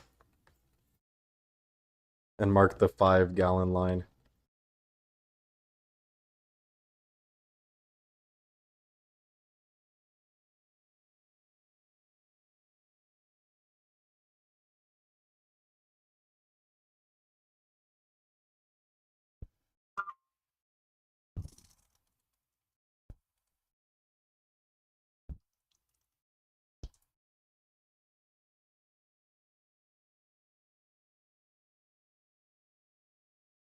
Move the camera to the side to show us. Yeah, I will.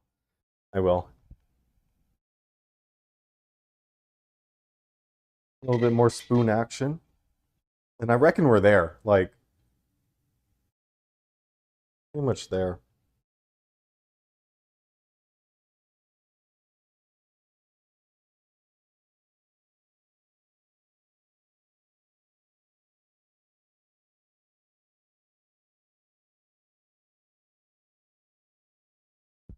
'83. Pretty good.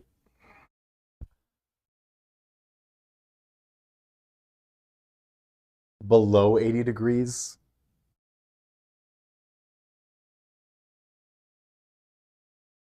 Uh, I don't have any more ice, otherwise I would use it.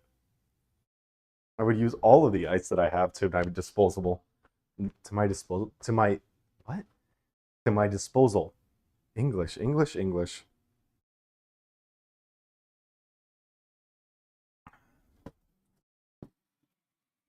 Oh yeah. I don't have any ice.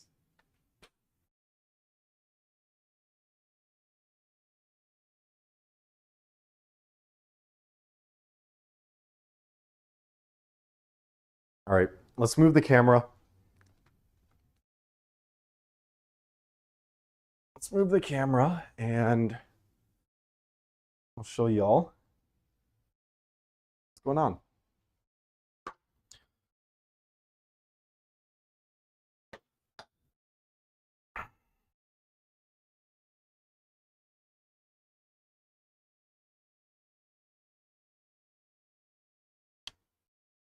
I think pretty good. Probably should lower it, the tripod.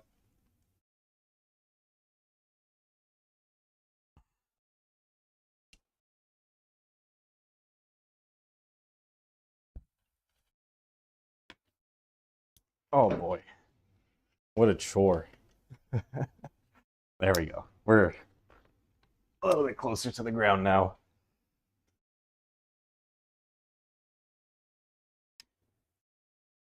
You won't be able to see my face, but everything's in frame this way. Okay.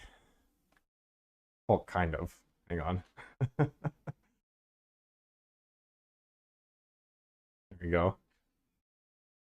This sanitize the hands again because I was touching stuff. Ew, yucky, gross. Grab this guy, put him over here.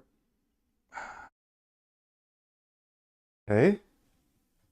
And then this goes like this.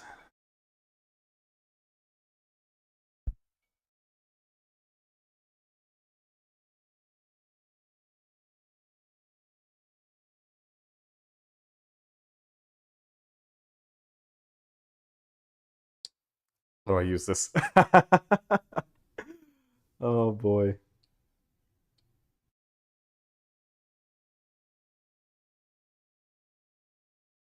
I got the instructions over here. Hang on. Okay. Why is it in French? Other side. Sanitize and rinse. Get the inner tube gasket and the outer tube wet. Yes, it has been wetted. Um,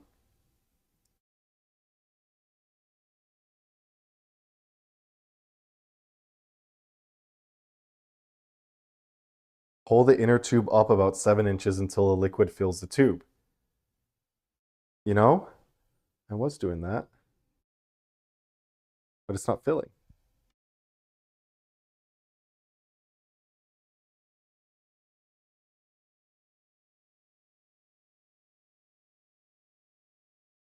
Oh, almost. You see that? It like jumped up.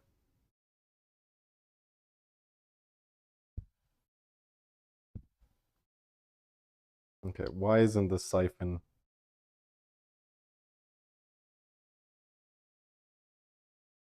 There it goes. There's the siphon. I'm keeping the end of the siphon at the top of the warts because I want to get as little particulate matter as possible.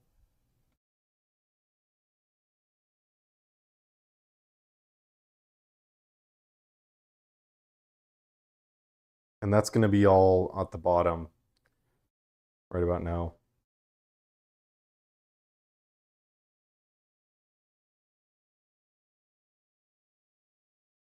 Yeah, that's filling up.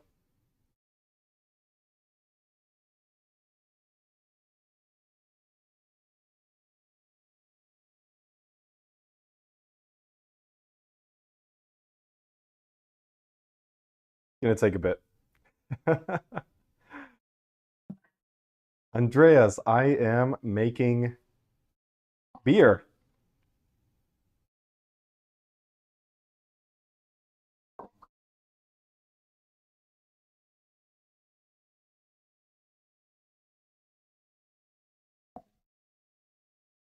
My sink is making ominous bubbling noises. Yeah, the temperature, the gauge is now saying like 75 degrees, so pretty good.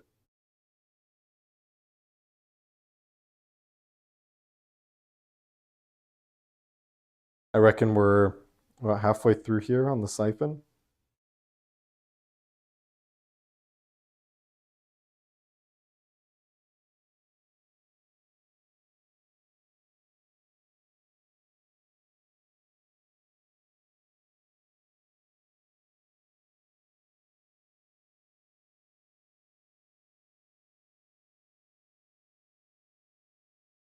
I'm gonna start tilting this.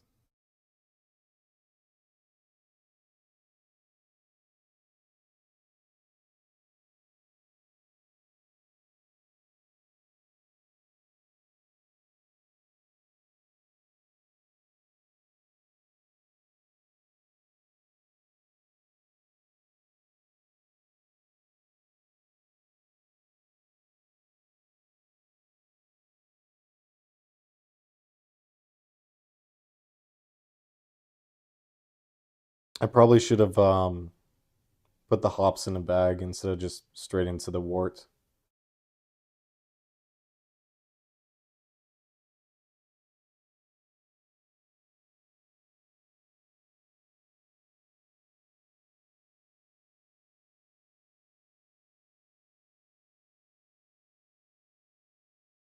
But you live and you learn. And then next time I'll have a funnel. I'll have a nice big funnel. It really does look gross, Creeper, huh? It's I haven't clarified it yet.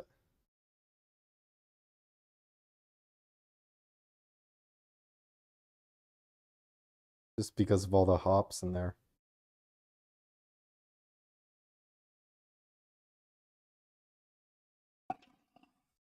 There we go. Yeah, that's about all of it. I think and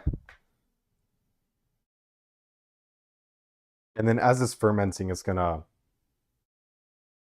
separate more. The rest of this is just like gross hops water.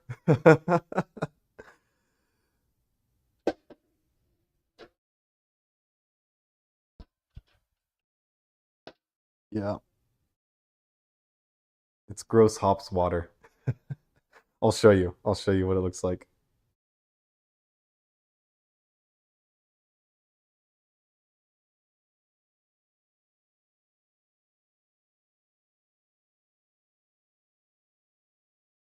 Gross hops water, huh? Oh man.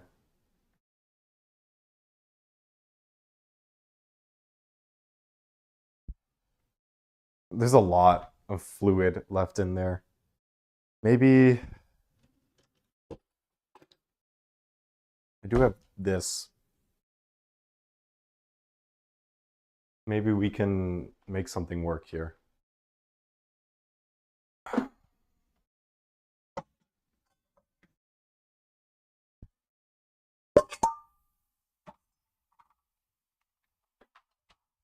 I am gonna have to sanitize these, okay?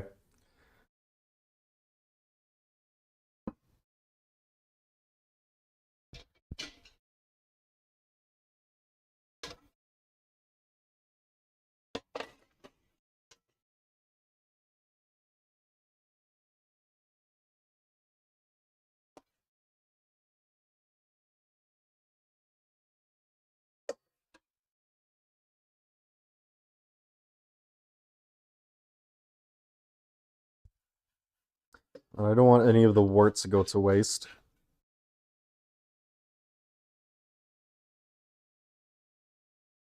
So that's why I'm doing this.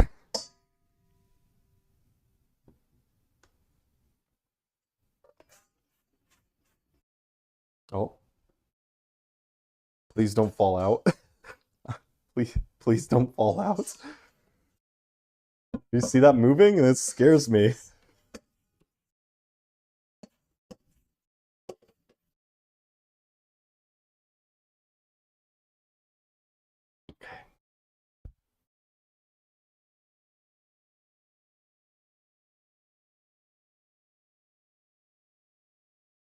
There we go. So, get the thermometer out of there. One less thing to worry about.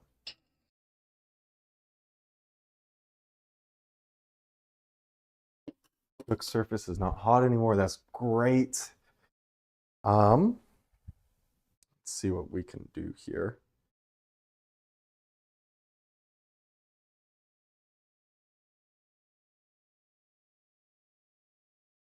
I think if how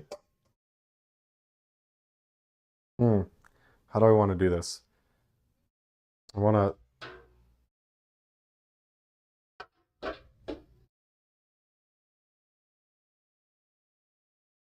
It's heavy. It is heavy. There's a lot of fluid still left in there.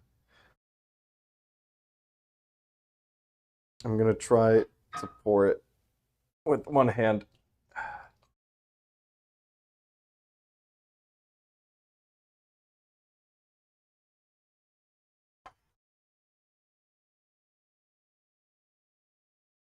Oh man, what a workout. I don't know if you caught any of that on the camera, but this didn't touch anything, so it's fine. Go straight back in there. And then I'm going to use my feet to turn the camera around so you can see what's going on in there. You see that? That's a lot of hops. I don't remember putting that much hops in there. It definitely expanded a bit.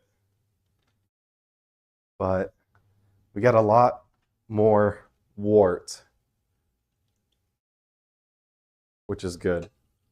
I don't know, this is probably like, it looks to be like a third of a gallon, which is important. That's the substantial amounts when you're making a 5-gallon batch. It's still dripping.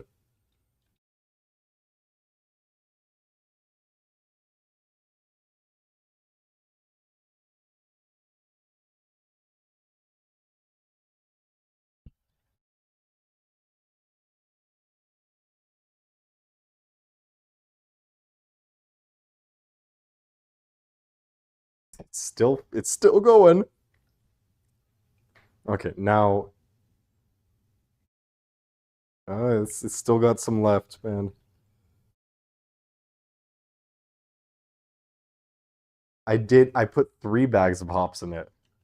Put 3 ounces of hops, but it wasn't this much. It definitely expanded.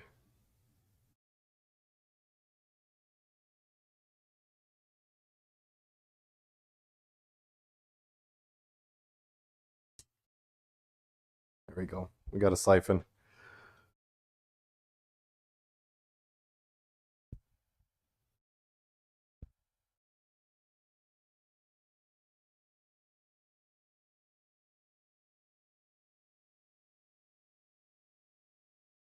Sweet. That's pretty good. I just wished I knew how much is in there. That's our fatal flaw right now. So I think I need to do some math. I'm gonna take a specific gravity reading.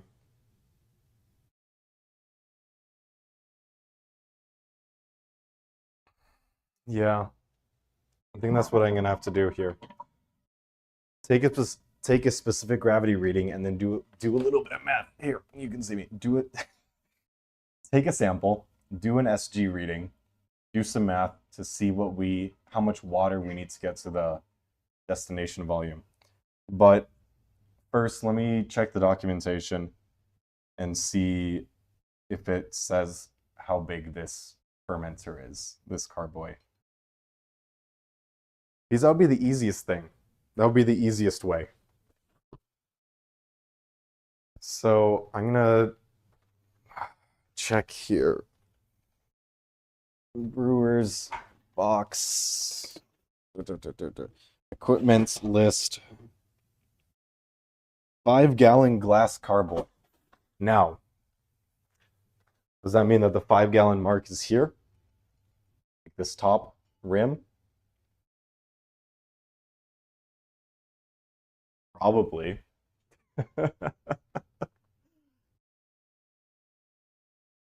Very, very likely, yes. Where's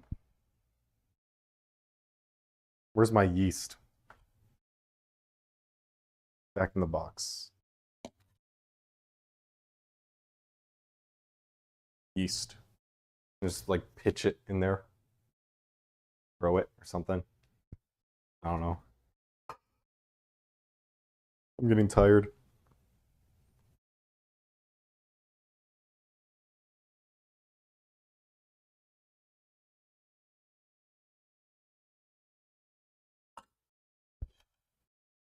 I'm gonna have to clean all this gear too.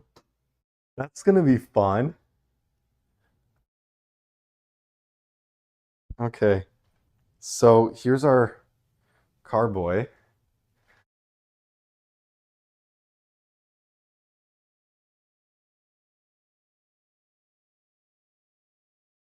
Get back up here.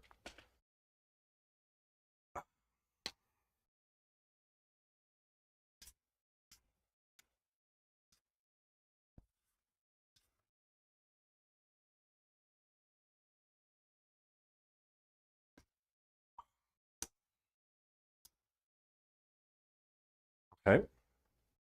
Back at the right height.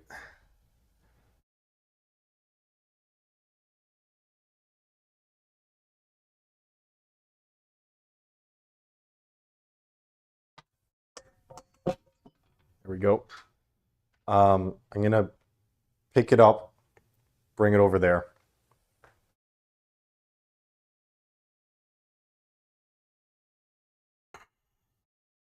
Nice. Remember, kids, lift with your back, not with your legs. Very important advice.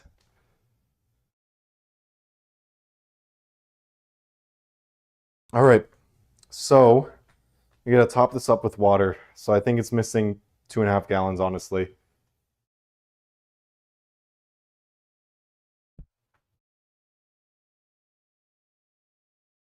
God, I really wish that this was graduated.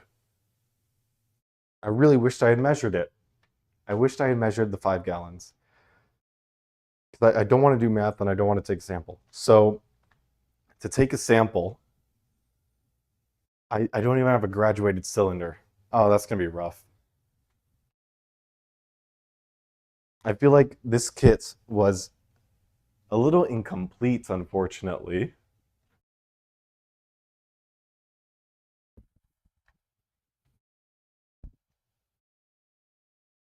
How do I take a sample?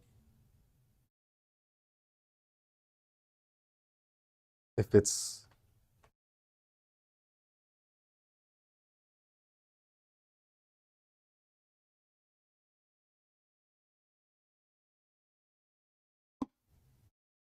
Does that make sense?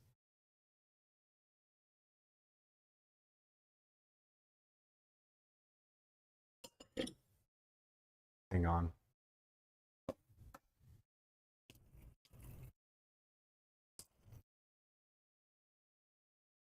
I need to read.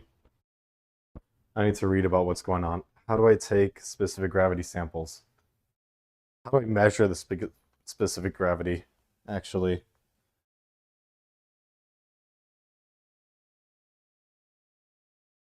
How do they expect me to do that?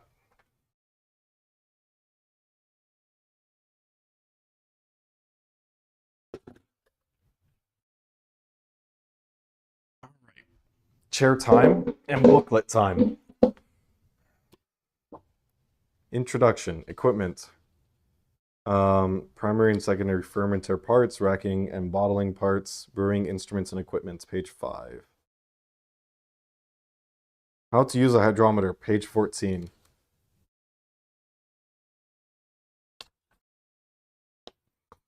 Well, everybody wants to make good beer, but it's not only about using quality ingredients. Sanitizing, racking, the secondary fermenter, and taking hydrometer readings all help ensure a better end result. Of these, the hydrometer reading is the most skipped process by home brewers. It may be thought that it is difficult or simply not a useful resource. Either way, not taking a hydrometer reading is a huge mistake. A hydrometer, by definition, is a sealed graduated tube containing a weighted bulb used to determine the specific gravity or density of a liquid. For home brewing, the purpose of this device is to measure the amount of sugar in a solution, which can be converted into alcohol. Hydrometer readings should be recorded both before and after fermentation. Sanitize all equipment. Take a sample of the liquid before you add the yeast. Okay, I haven't added the yeast yet. Question is, how do I take a sample?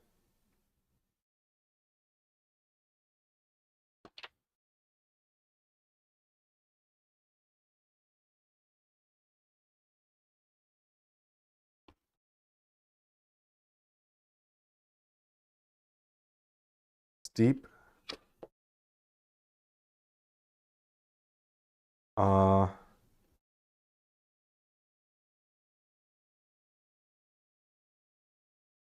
Brewing equipment.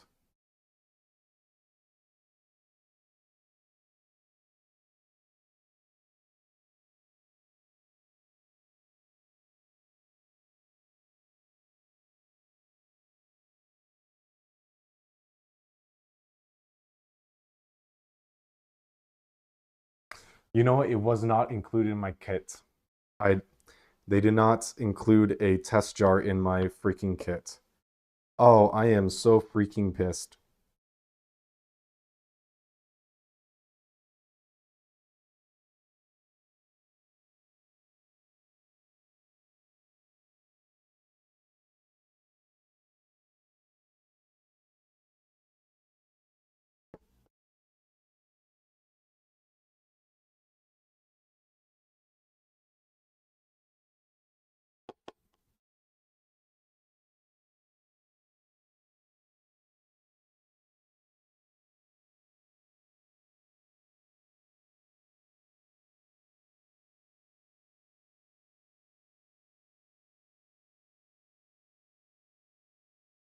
Ah,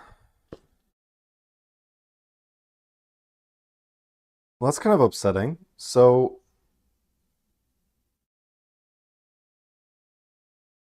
God, okay. All right. What do I do here? I think I just extended my process by an hour. So, I do have this, and it is graduated. So I could use this. I just need to clean it first, but it's a freaking bucket. So I think the proper the proper way to do this is to move to the bathroom and take advantage of my shower. So let's do that. I'm gonna take you along. Let's go to my bathroom.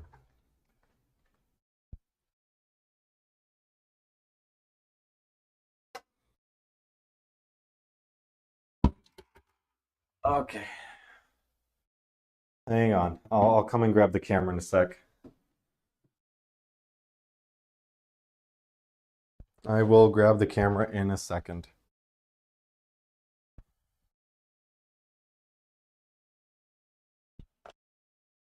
So the plan here is to sanitize that bucket,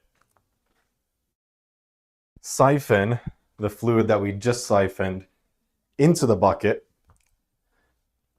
and I mean, the intended use for the bucket is as the primary fermenter. Hopefully you can hear me all right.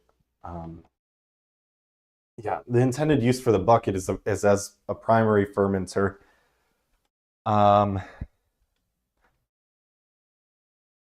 Meaning that it would ferment in there for a couple days, and then you would move it over to the carboy.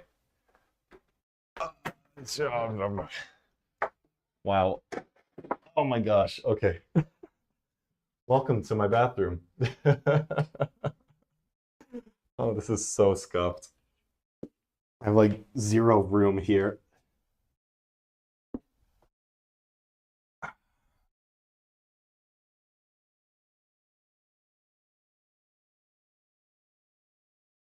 I wish I had a bigger sink. If I had a bigger sink, I wouldn't have to do this.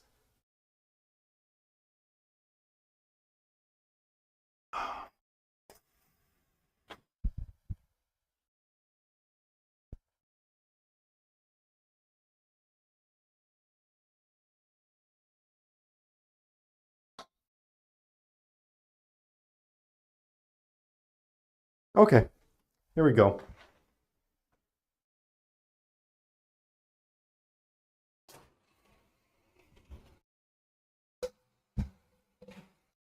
I just gotta rinse it out because there was schmutz in there. Oh, I just splashed myself. Okay. That's rinsed. And then I need my sanitizer. Let's grab that. Very nice.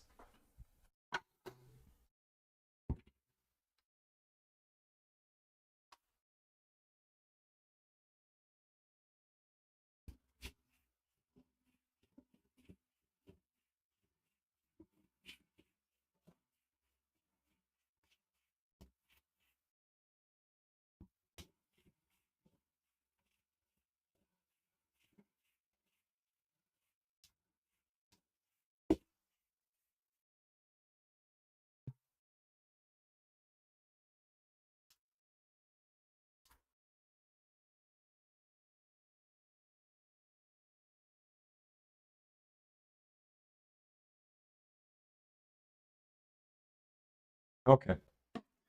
That's a lot of spraying.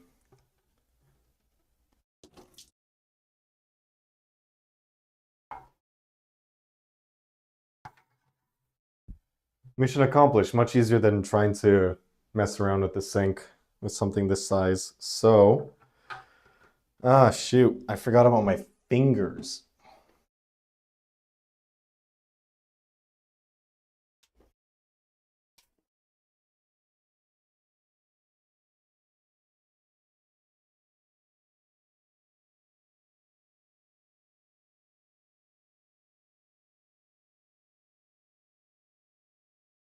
So I'm gonna move this back to the kitchen, and then I'll come and find the camera.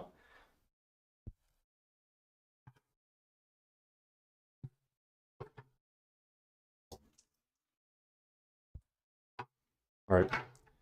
I'll be right back.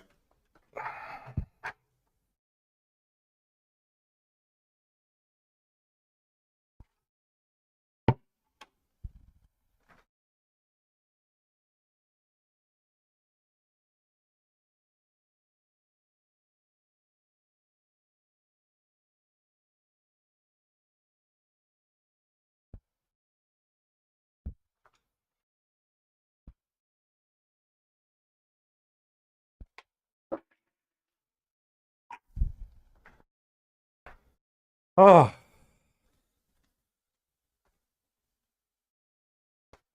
hi. How's it going?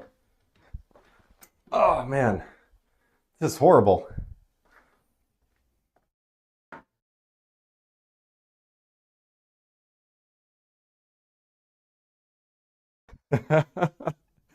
I did go full Breaking Bad, yes.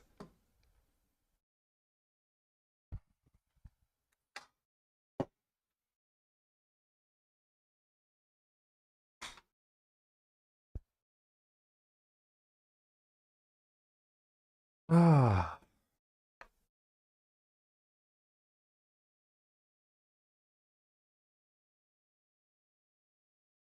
the markings are not 1 gallon, yeah. I do have the hydrometer. I don't have the tube. POV me reading TFG guides to figure out how a sheep works. I had the perfect sample in the bowl. Yeah, that's true. I did have a good sample in the bowl. But I have no graduated cylinder or test tube to make use of it. Ah, frustrating.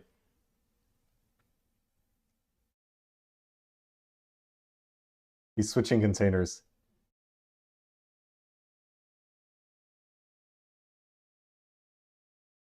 Yeah.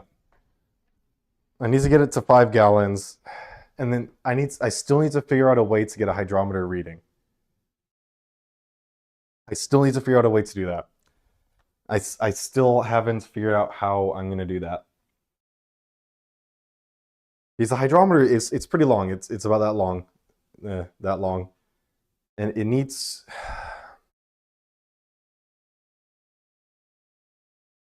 to be in a graduated cylinder.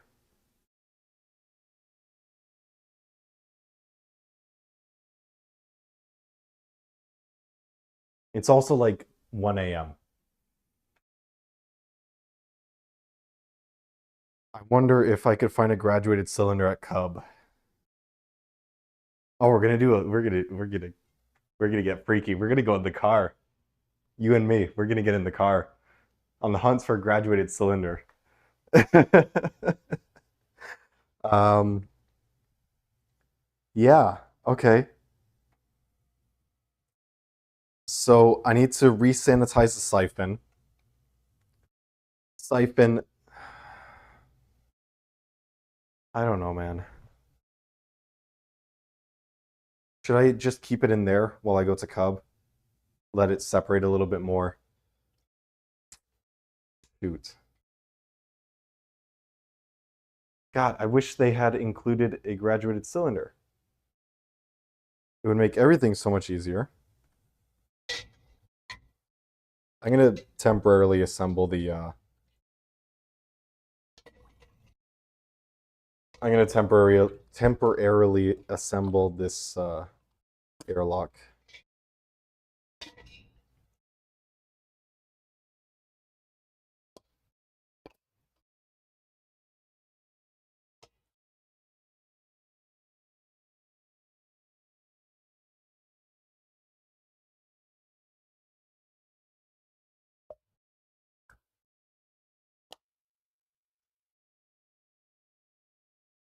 Okay.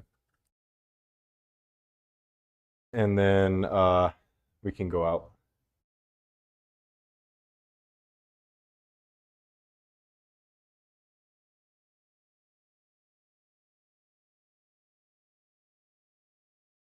All right.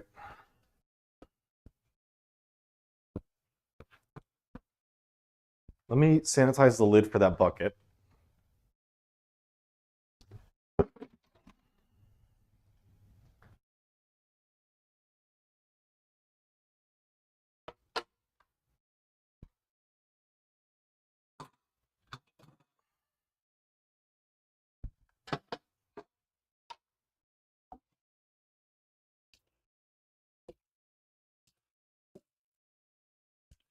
This will be so much smoother the second time around, I promise. Maybe I'm having second doubts about all grain already. But I'm buying a graduated cylinder because I need that to take the specific gravity uh, measurement, and that's required to be able to determine the fermentation. Yeah, that's required for the to measure fermentation. Did I leave the ferment? Oh my God. Ah.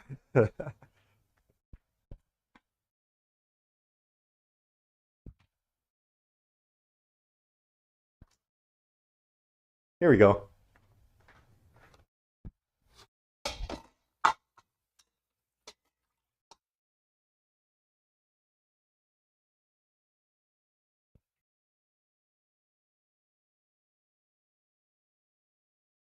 Yeah, it's just it's a floater basically.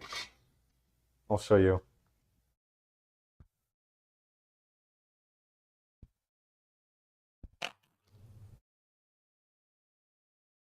It comes in this little packaging, but it just floats in the liquid.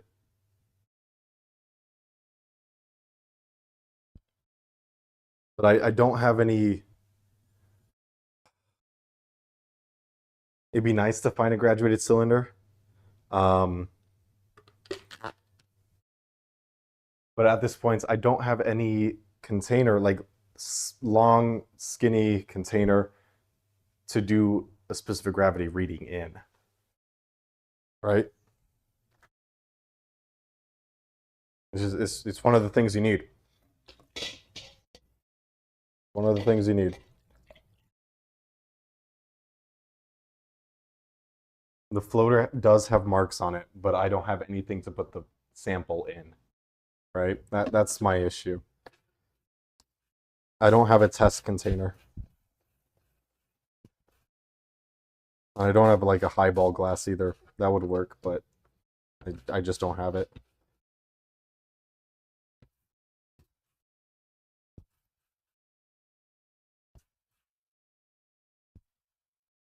All right.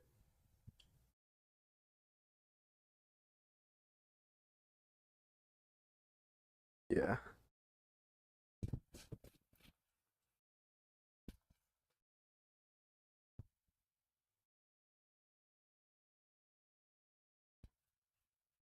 You smart science folk in chat probably all have graduated cylinders in your closets. Unfortunately, my cylinder never graduated from preschool, so it is not graduated cylinder. All right. Let's go make a cub trip. Let's go make a trip to the store. And then I hope they have a little like section where I can find something suitable. If not, then where's all? And that's a bummer. Yeah, that would be a real bummer. Oh man, okay. How do I transfer the stream over to my phone?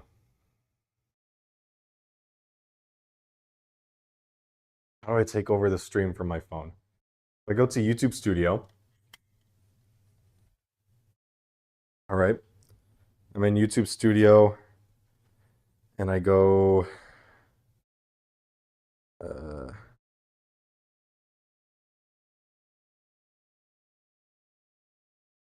maybe it's on the YouTube app.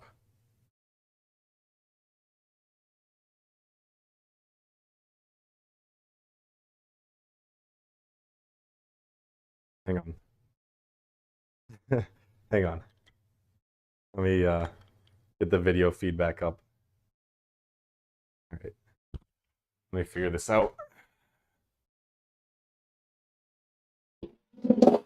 Sideways chair time, okay? We've upgraded from backwards chair to sideways chair. How to YouTube live stream from phone. Oh yeah. YouTube app on mobile, tap create live, start your live stream.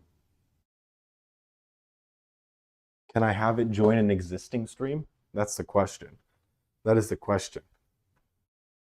So if I open up the YouTube app on my I don't see a create button, but maybe it's just hidden. Maybe it's just hidden. Player adjusters video. Miscellaneous. 2 plus. Create. Navigation bar. Hide. No. Tab bar. Create. Cool.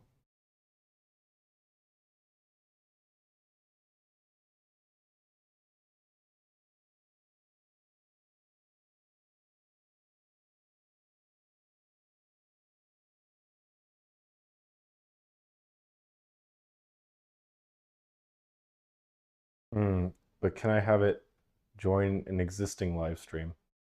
That is the question. That is the question, indeed.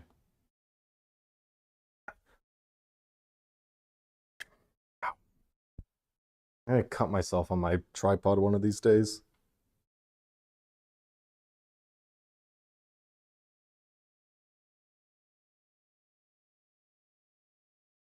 Yeah,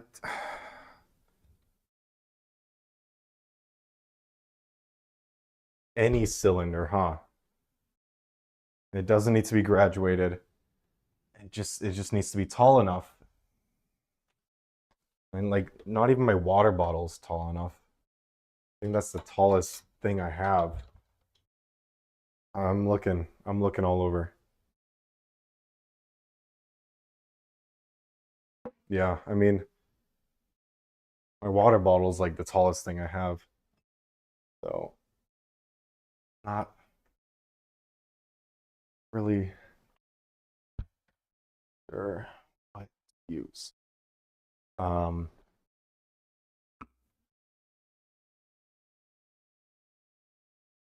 Yeah.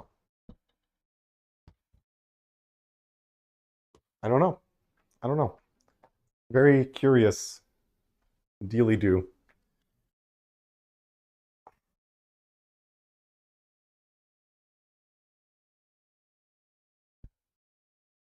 Um, I'm properly peeved.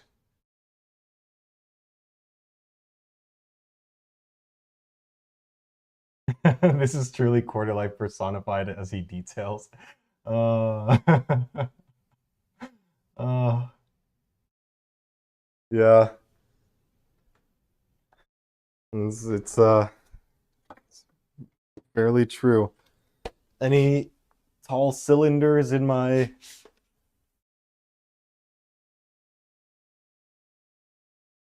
How do I remove a cylinder from an M&M's pack?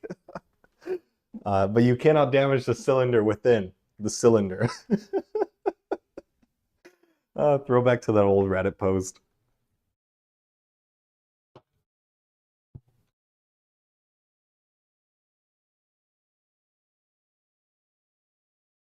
All right. Shoot. Okay. I'm gonna see if they even have it in stock.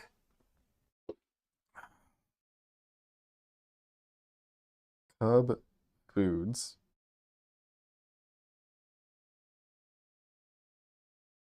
Hi, Miso. Do you see Miso? Hi, Miso.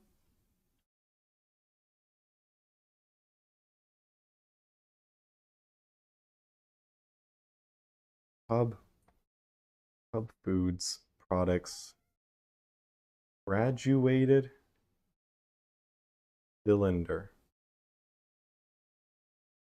And this guy is about, where did I put it? About 11, 10, 11 inches tall. Of course, of course, of course. Because why would it be? Why would it be there? Why is it looking at still water though?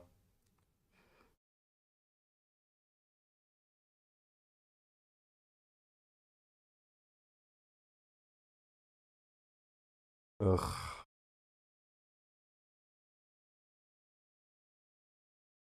Where do I even get a freaking graduated cylinder other than Amazon?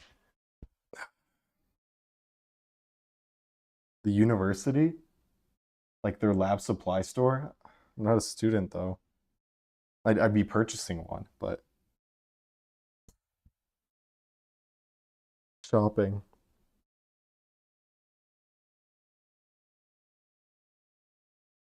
Nearby, please. Granger Industrial Supply has graduated cylinders. Uh-huh.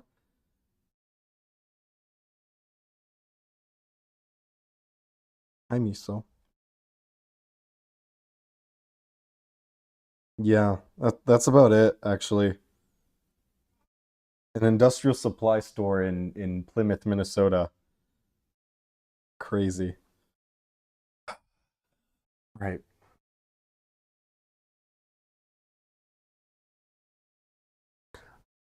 I don't know what to do. Any ideas, chat?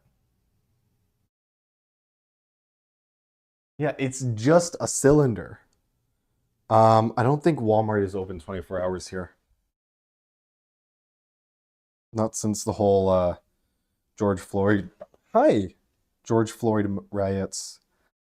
Walmart. No, yeah, all the Walmarts are closed. Cub is 24 hours. It's only 24-hour place.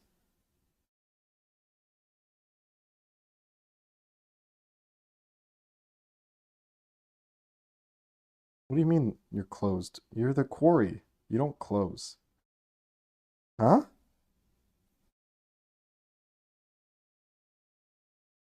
What?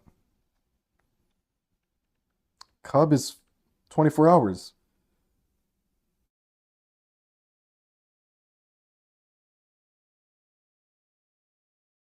Closed, closed. There's a handful of them that are open, but they're far. They're in Roseville.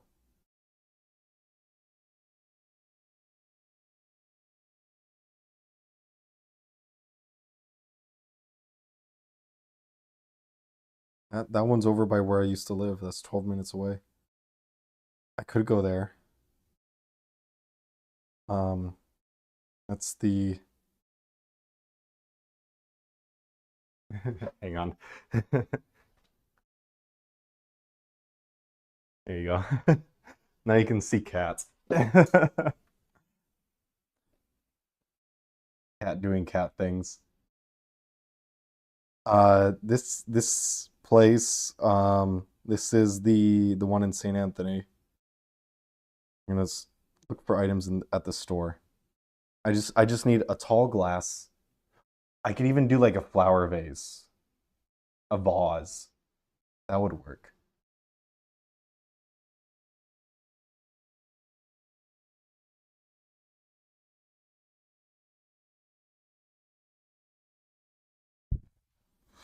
Okay, Miso. Find a store. I want the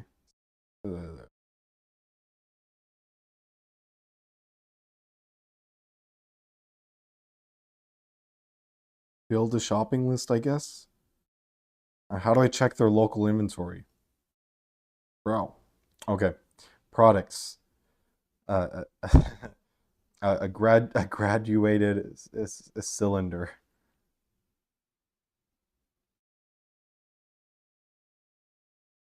They're not gonna have it. They're not gonna have they don't have a graduated cylinder. However, maybe they have a vase, like for flowers. Thinking outside the box here. Hub is a little store in my city. Walmart has some. Yeah, none of the Walmarts are open. Target's not open. Cub, Cub is the only place that's open right now. Look around Minneapolis if y'all want to help. um, I looked up vase. It pulled up Vaseline or Vaseline. How about if I do like flower vase?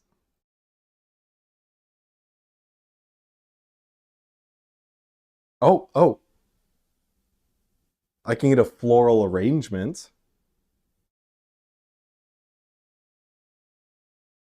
Ah, okay, departments. adult beverages, baby beauty beverages, bread and bakery, bulk food, candy, dairy and eggs, deli and prepared food, custom orders, floral, frozen fruits and vegetables, health and wellness, home and outdoor. How about let's start with household essentials. Canning, cleaning, dish detergent, disposable plates and cutlery. Maybe. Oh, you can't even see my freaking face. Can't even see my freaking face. I can't even see my laptop. What? Okay. Let's do a little bit of refactoring here. Camera's too tall at the moment.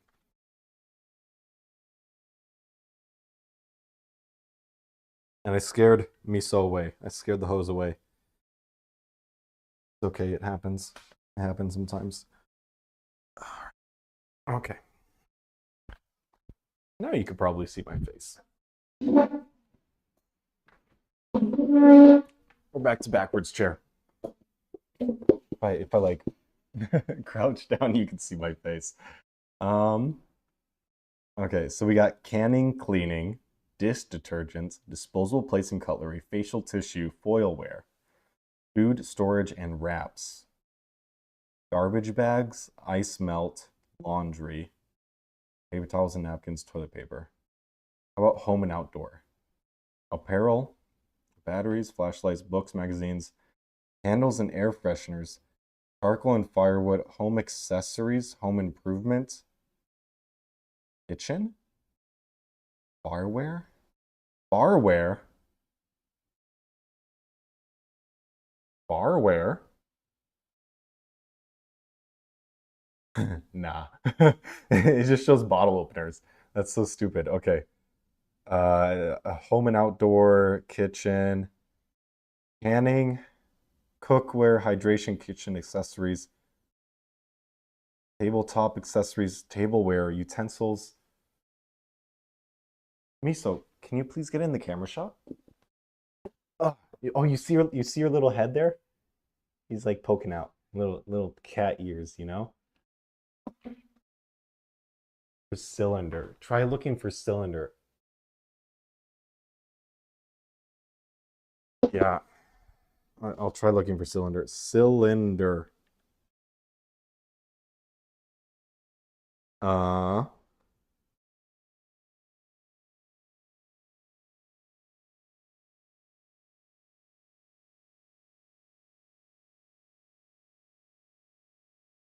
no, they don't have anything like that. I'm just it's pulling up like a whole bunch of hair products. Um, oof, glassware.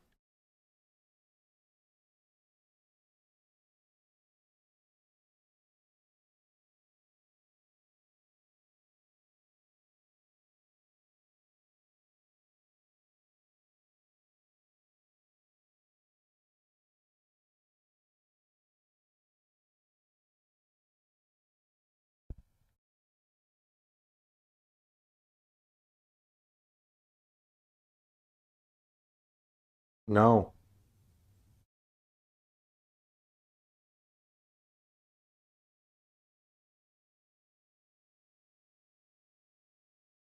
there's nothing. There.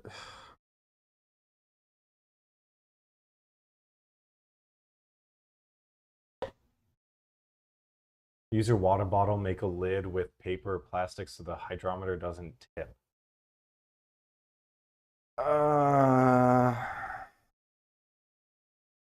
All right. Let's see. I'll MacGyver something. I'll MacGyver something.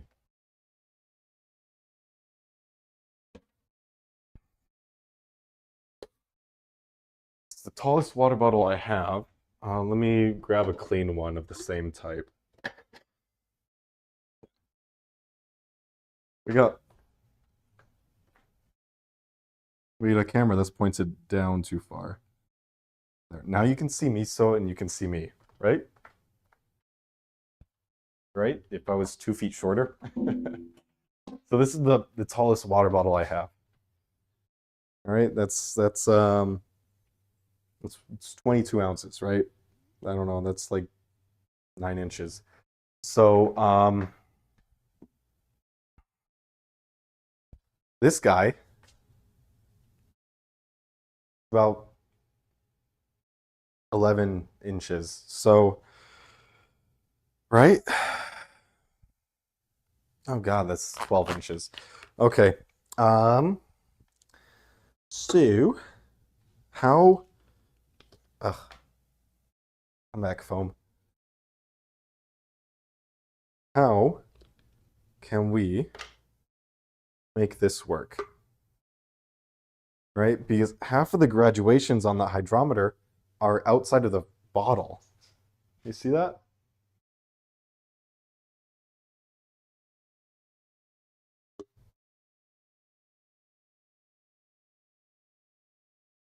Right?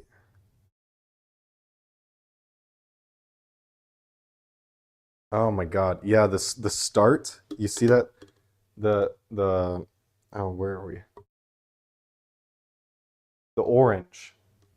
The orange lines there, that is the beer start. So that's gonna be, yeah, shoot. It's just it's not even tall enough. Like it's off the scales. Out of this world. Um, so I don't know what to do. I don't know what to do. I'm lost. How can you give me a freaking hydrometer and not a test tube? Why? Ah,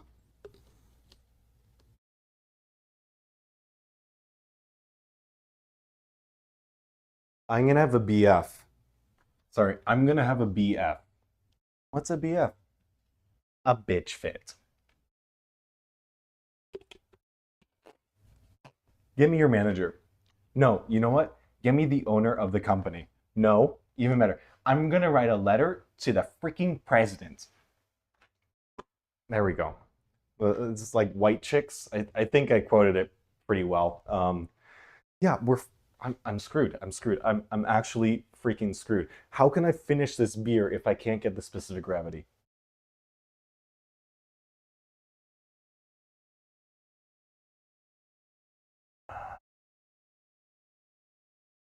Am I an idiot?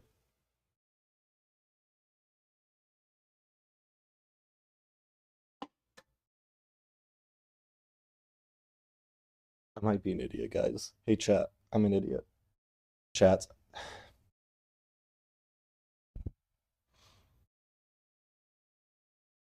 Gallon plastic bag. What a diva.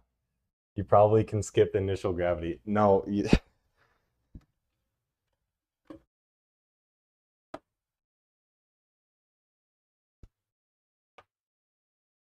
Mm. Mm-hmm. Yeah. Does it fit though? Does it? Doesn't fit. It doesn't fit. Oh no. Oh no. It might be too tight of a fit. Shoot. Shoot. Please, please, please, please. Bro. Mm.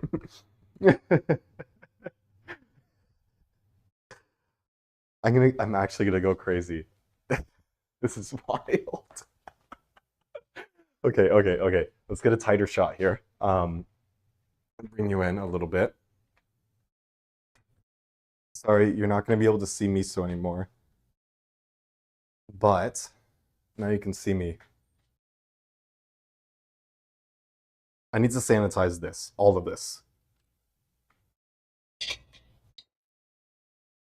It doesn't fit in the thing, and that makes me upset.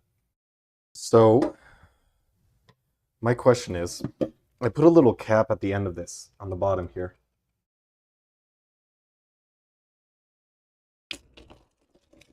Does it actually hold water? It does hold water. Ah, okay. Second question is, how do I get the beer out of here and into here?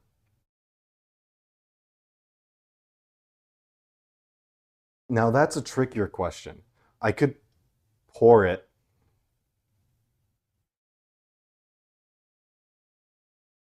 I don't think that's watertight. No, yeah, you see the level's going down. Oh, whoops. The level's going down. You see that?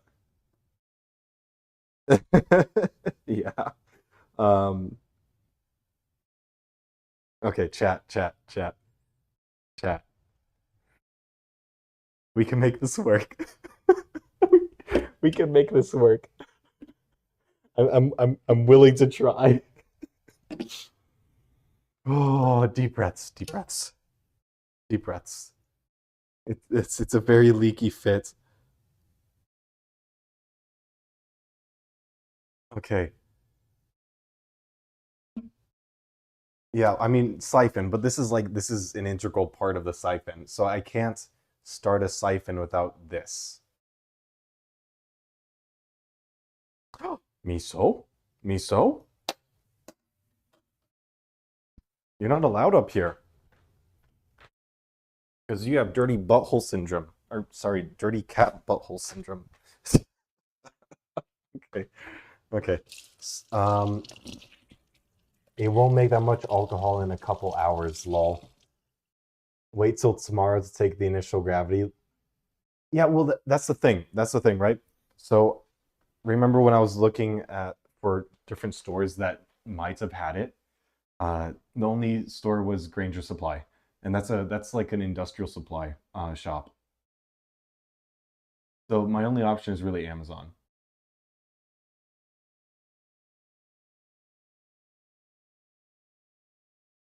My only option is Amazon, and that won't be a couple hours. Yeah, that'll take a little bit more than a couple hours. Flex seal that man. If only I had Flex seal, right? Um, I'm thinking just my hand, right? Use my hand to cover that up.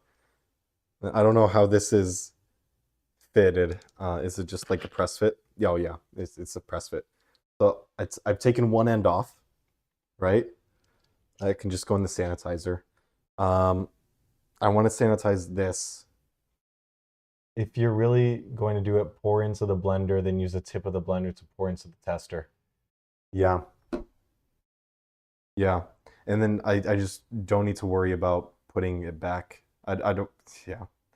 I don't want to have to worry about sanitizing the blender and all that pizzazz. I'm just gonna trash it. Trash the sample. I'm not gonna pour the sample back in. I'm just not gonna worry about it. It's too late.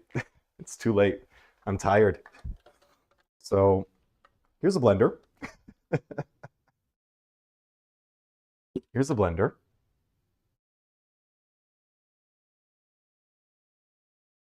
I'm gonna get the siphon going. I need to sanitize the siphon, get the siphon going, start transferring it into the bucket. Fill the bucket with water up to the 5-gallon mark. Okay. Then siphon with the bottle filler extension. This guy has a little valve at the bottom, right? So you push it at the bottom of the valve of the bottle, and it opens up the valve, right, for the siphon. So you use this bottle filler extension for the siphon to fill the blender. Ask a neighbor to help me. You're wild. You're crazy. You're actually like out of your mind. Let me put the camera up where you can see my face.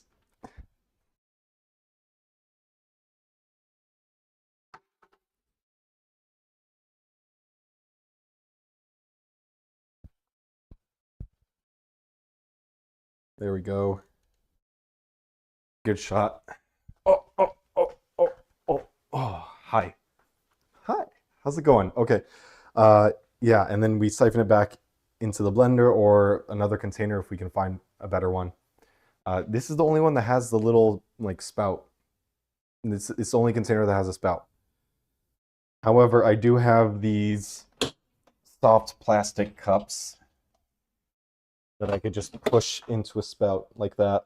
That works too. I think I'll go with this instead of like busting out the blender again. The blender's a pain in the butt to clean too. So I'll use the plastic cup. I have a larger one, I think. Oh, yep, right here. I just need to figure out how much I need to use. So let's get started. Let's sanitize the siphon here.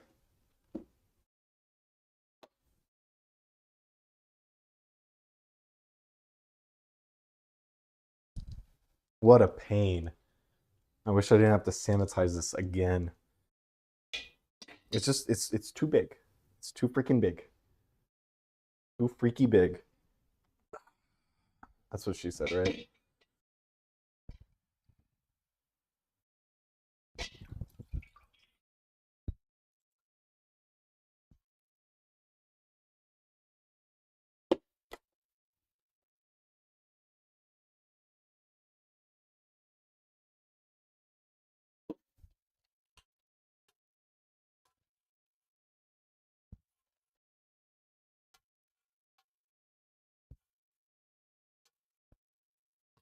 Hey, Miso, why are you on the countertop?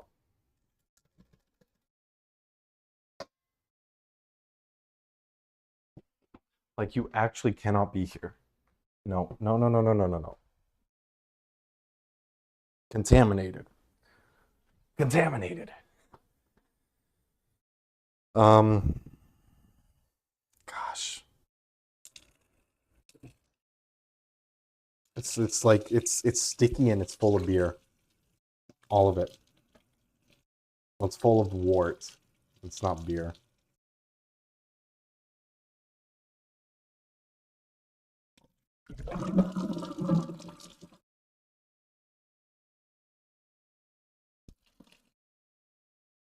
Okay, that's adequately rinsed.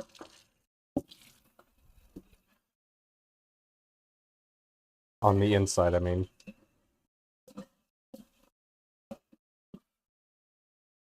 Okay, the outside is rinsed now too.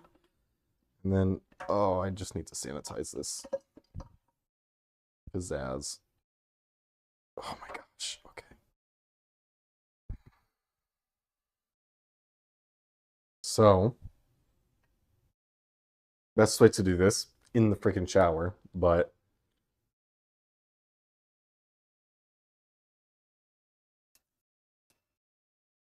you know what, actually I will. I'm gonna go to the shower and I'm just gonna spray this down in there so that I have like a backdrop to spray against.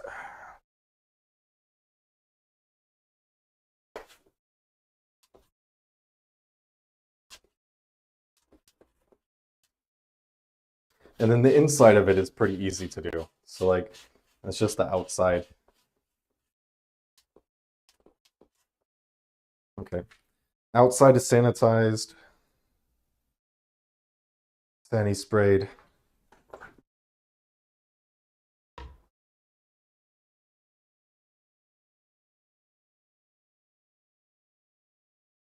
Got to get the inside now. So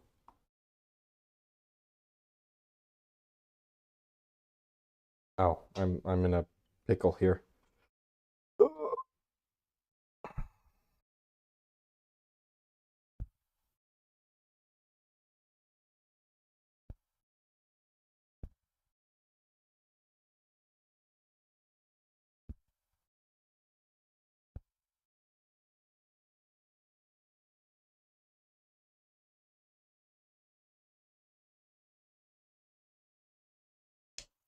Just like that. Woo! Let's go. Okay, this is done.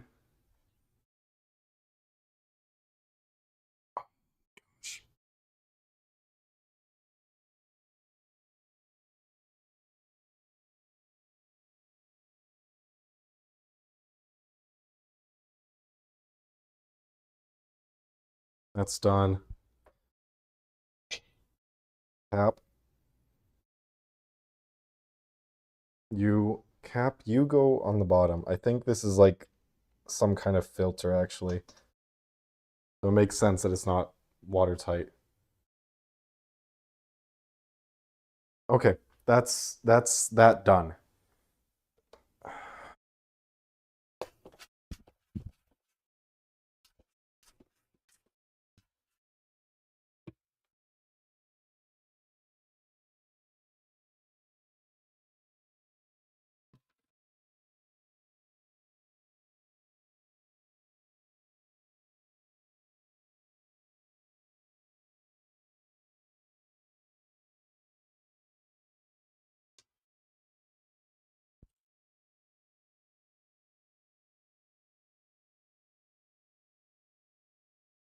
Miso, can you like not be in the middle of everything right now? I really appreciate it. Peace, peace, baby.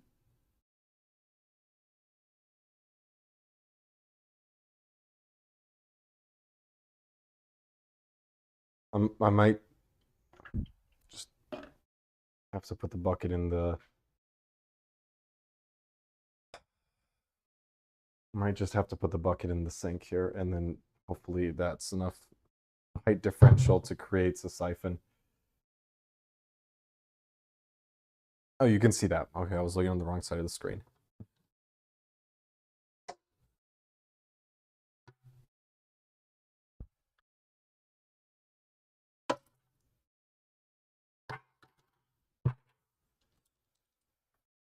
All right, so to assemble this,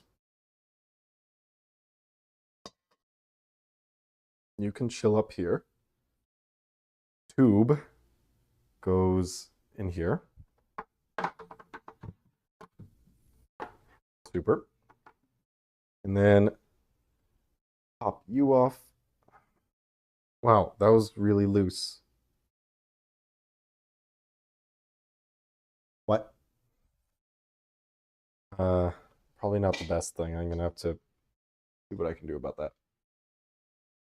You go in here.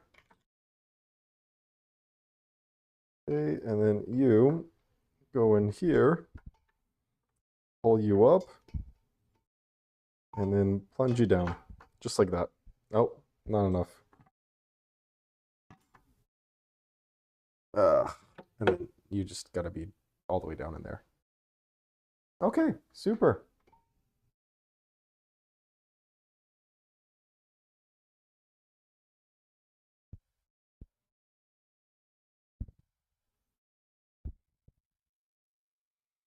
All right, got a siphon going. Oh my gosh, I just killed the siphon again.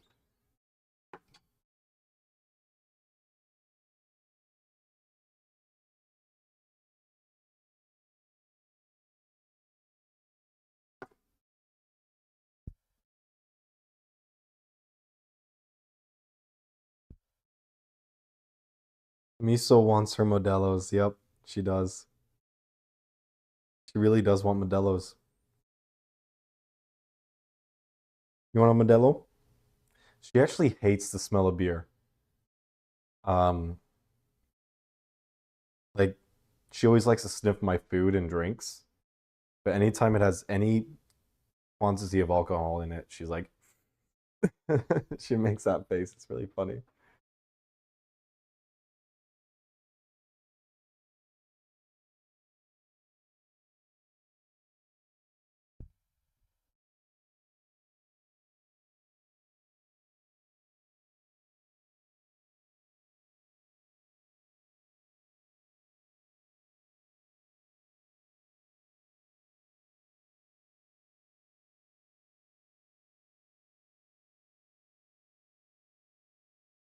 Yeah. So this is gonna take a while. What do you want to talk about in the meantime?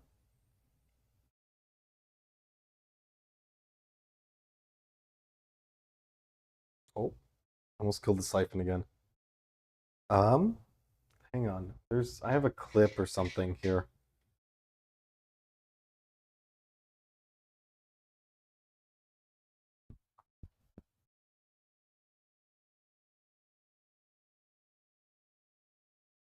Did I kill it? I killed it. Okay.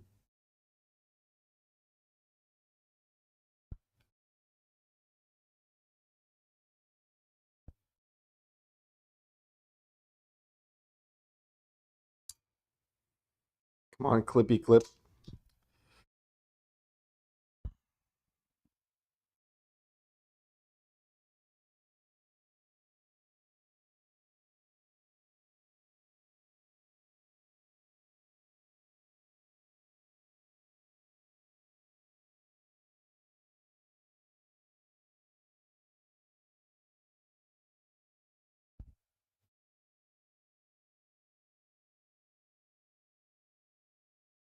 Okay.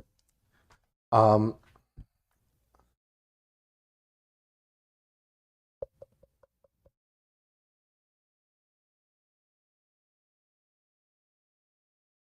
right, I need to mix it with water first. I'm thinking I do come here often. Enough. Often enough. Ah. I am actually exhausted.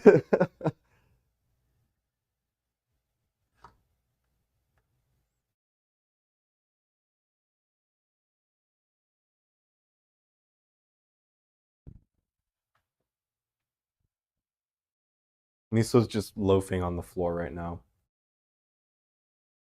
as cats do.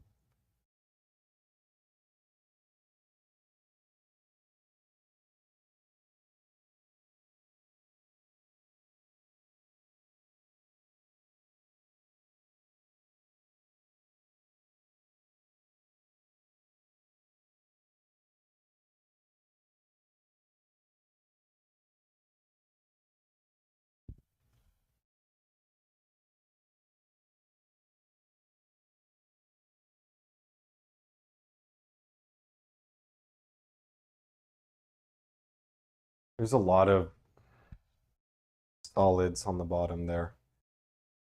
Um, Can't even see my face. Hi. There's a lot of solids on the bottom of the carboy. I'd like to remove as much of that as possible while keeping as much of the wort as I can. So I might be busting out the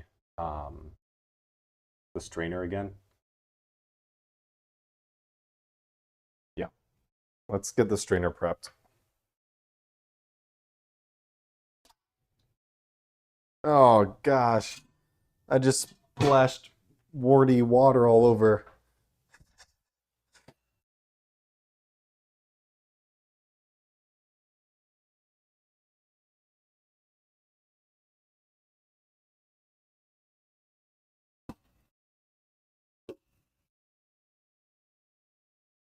I'm gonna have to do like a deep clean of my kitchen because what a messy process.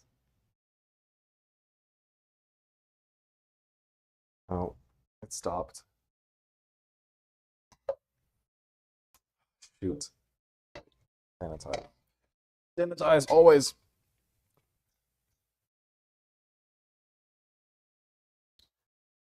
Wide.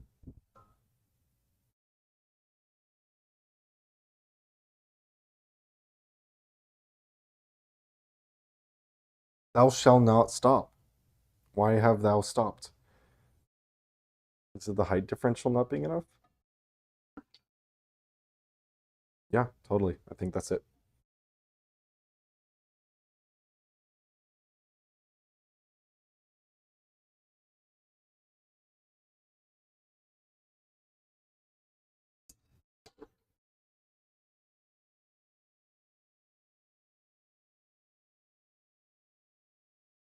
Okay. I think I'm gonna pass the rest through with the strainer. And I believe the strainer is big enough that it will fit over the top of this bucket, thankfully. Okay.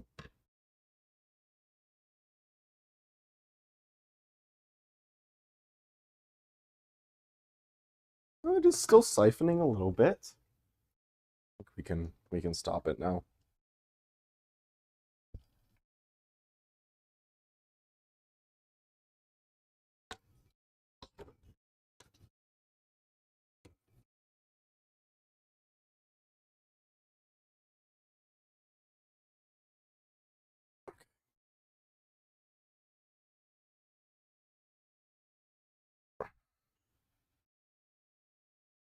Oh, I need a place to like put this where it will stay sanitized, but not get schmutz everywhere.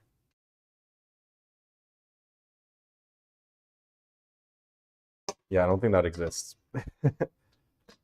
Okay, it's fine. It's fine. We'll just put it in the sink. Oh, I was kind of hoping that I wouldn't drip it all over me. Oh, damn. Got all over my chancla. Warty water. Sugar water. It's gonna be sticky. Oh no, this isn't good. My poor chancla.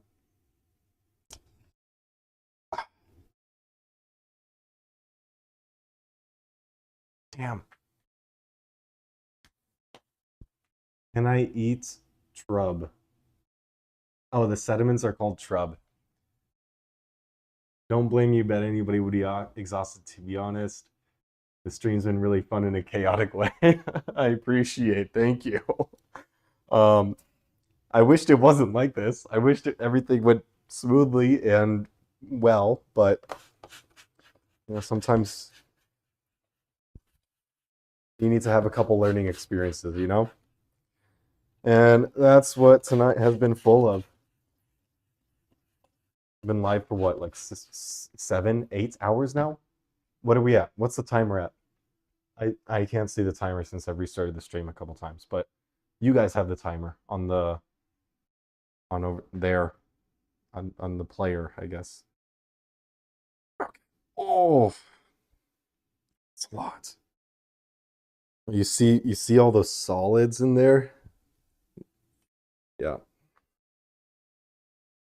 I'm gonna have to wash this out now.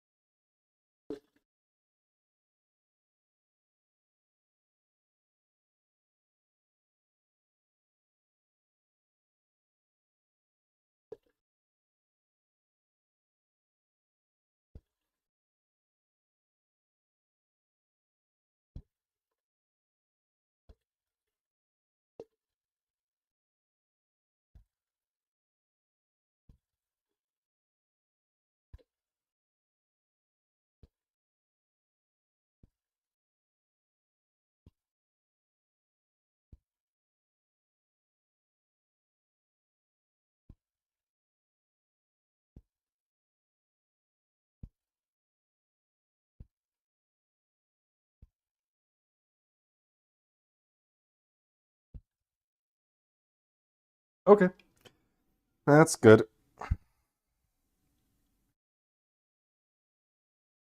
You can't see it, but that's all mush. Hops mush. I think next time I definitely will be bagging the hops. 5 sure. I'm bagging the hops, 5 sure. Blurb turb. Oh, it's called trub, not turb.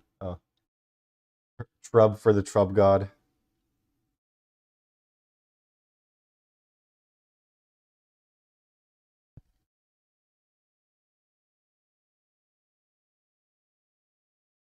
Man, I was kind of spot on right. This is 2.5 gallons right here.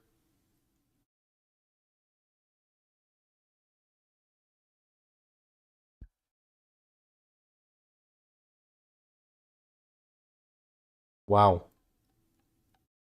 I mean, minus the hops, dissolved hop solids. Oh no.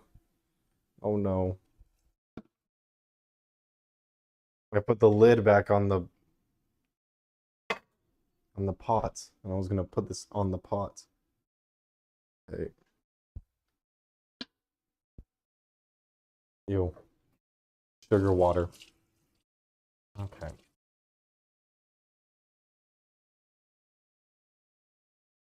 This better be a damn good beer. Oh man. That's all I hope for. I just want a good beer. Um, what do I do now? Okay, now I need to sanitize the spout.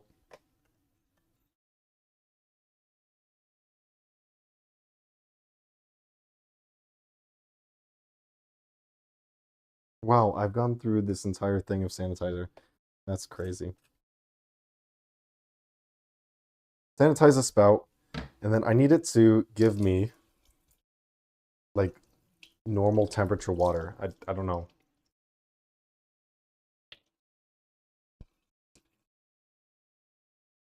Like room temp water.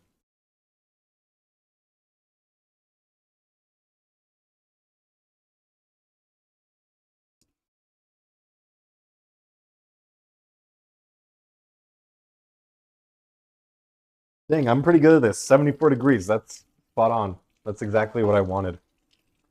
Okay. And then we're going to fill this bucket up to 5 gallons. The dirt gives it flavor. Don't sanitize. Well, that's how you get a sour.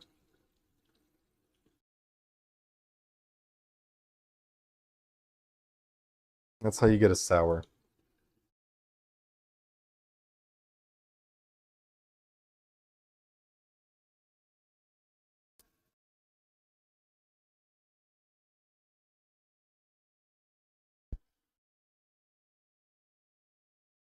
And now we wait again.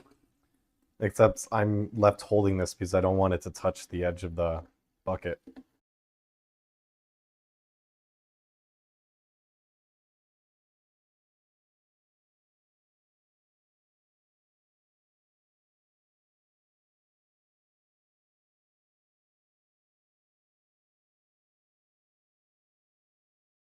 Hey, that's pretty stable. I'm gonna turn this around so that you can see the graduation over there. You see that? The top line is 5 gallons. I don't know. You can see that. Top line is 5 gallons.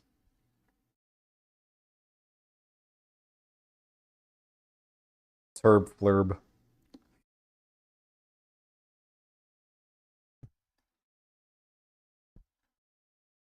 Look how much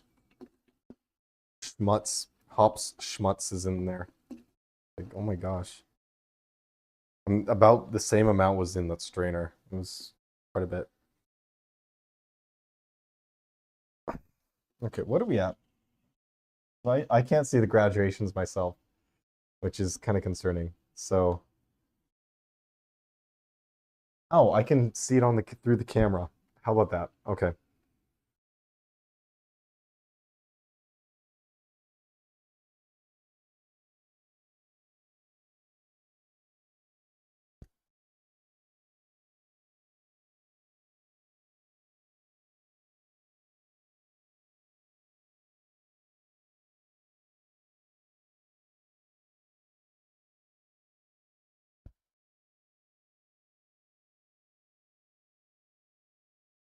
Four gallons, right? That's the 4 gallon mark. Yep. Nice. Okay, one more gallon. One more gallon.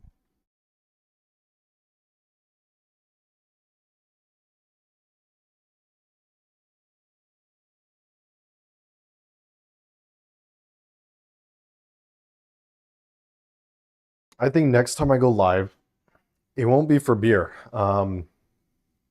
I'm gonna cook. I don't need to worry about all this like siphoning and sanitization or any of that.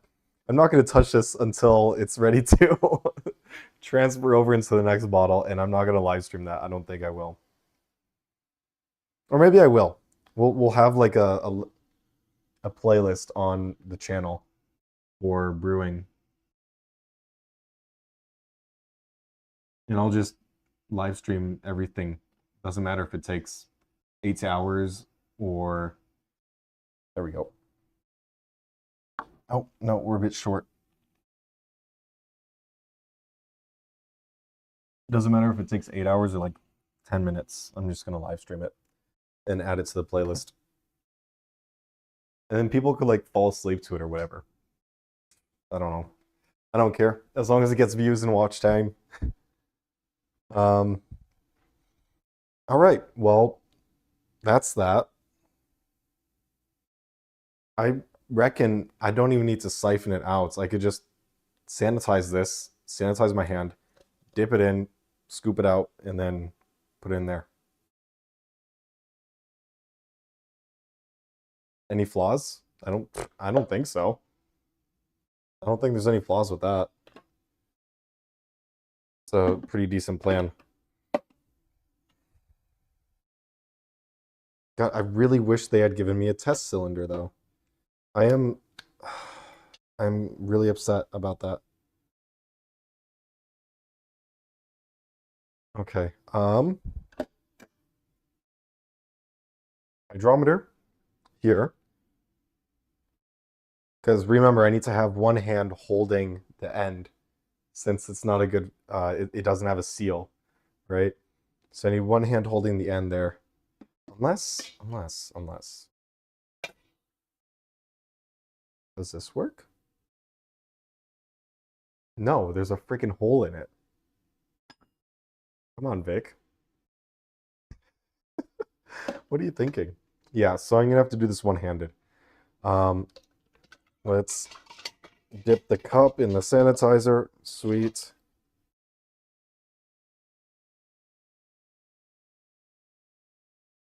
Okay. I'm gonna throw my hand in the sanitizer. Both my hands. Because why not? Okay. I'm gonna grab some beer. Or some worts, I guess.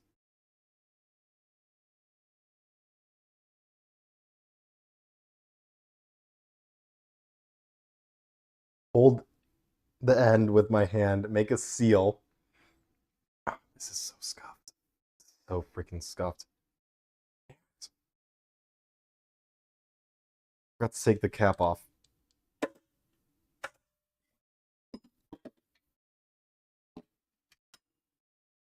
Ah!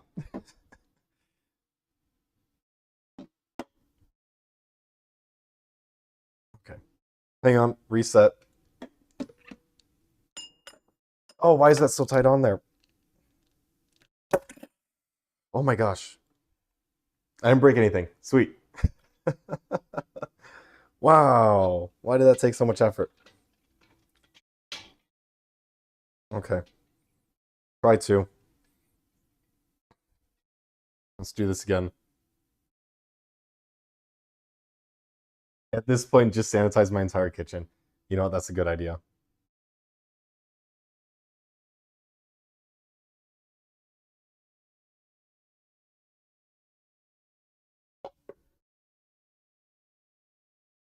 Probably way more than we need.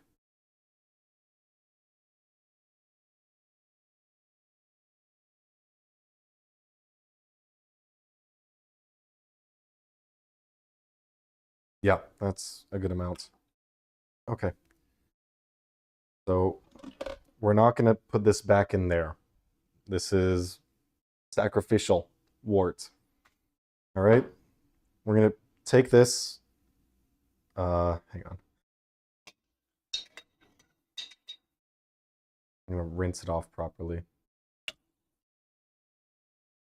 Okay. I'm going to take this. I'm going to dunk it in here. I'm going to make sure to give it a spin so that there's no air bubbles clinging to it. Okay.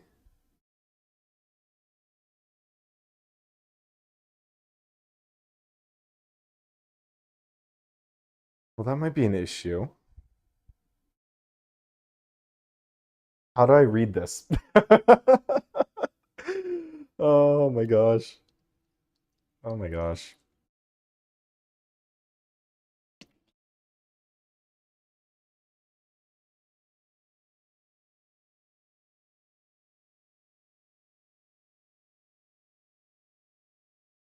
Oh, it's leaking onto my hand. I feel the life force seeping out. I can't like grip it and palm it at the same time. It just doesn't work. Hand geometry is nope. Okay, I think I got it. I think I got it. I need instructions. Read where the beer ends. Okay, I'll do that. So, there's bubbles. There's bubbles.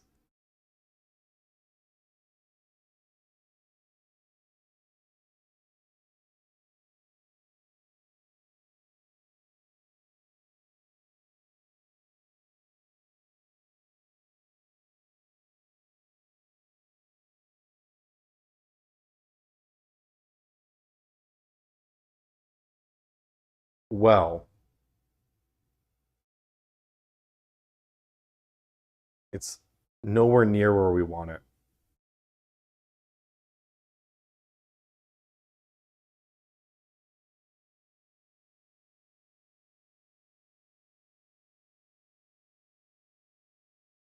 And I don't know if that's because this cylinder is too tight around the hydrometer.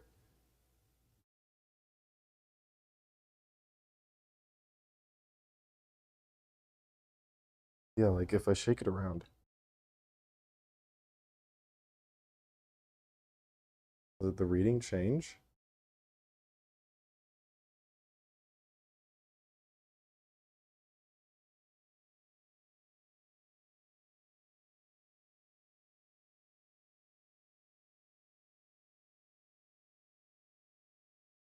It was pretty constant.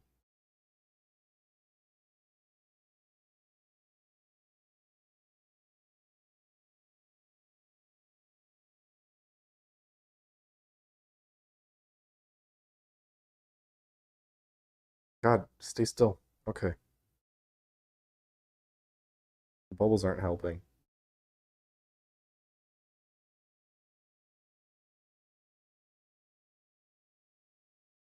Okay, it's like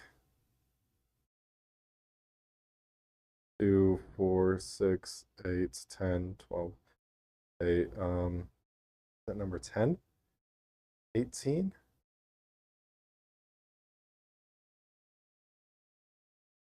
Ah, it's the specific gravity is in the Finnish terrain, unfortunately. I forgot to mix. Oh, you're so freaking right.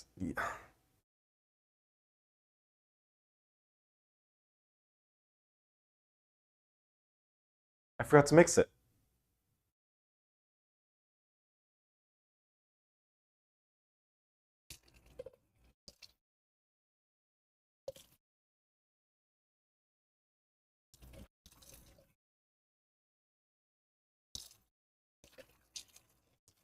And I took the sample from the top too. Oh my God, why did I do that? I just spilled freaking warts all over me.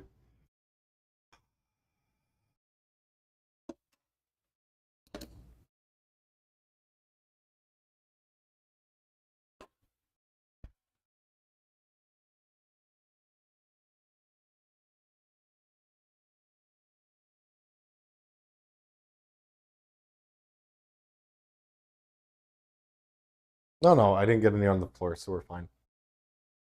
Let's mix this bullshit. Damn. Damn. I hope this fixes that issue with the specific gravity not being right. But like I wished it was fine.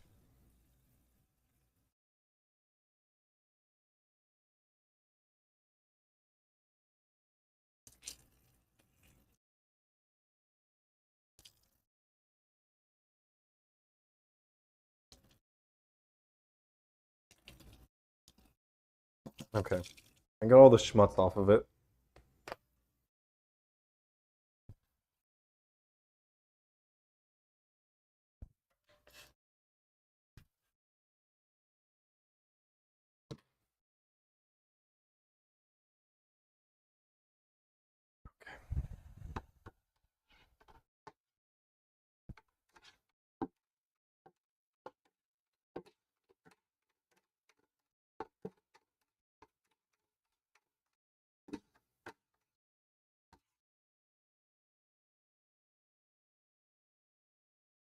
Just put the hydrometer on the bucket and hold it so it doesn't tip. Oh my God. Maybe. We'll see. We'll see. That seems like blasphemy, but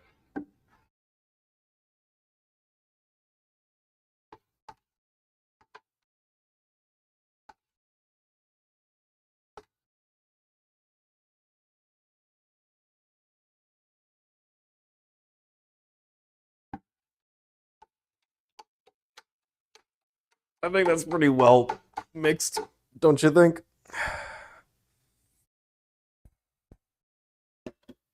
Okay. Hydrometer. Let's rinse you off.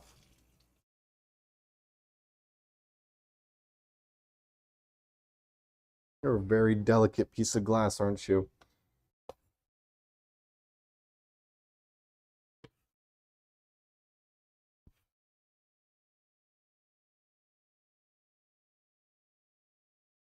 All right, let's try your idea, juice. I hate it, but I mean, it makes so much sense.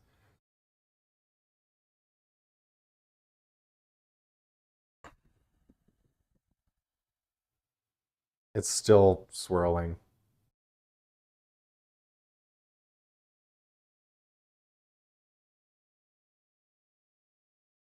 Yeah, this is not good. I need to wait for it to stop swirling and then I can pop it in.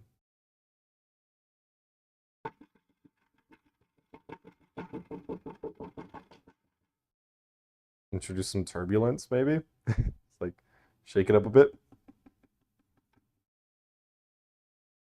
I don't think that affected it at all.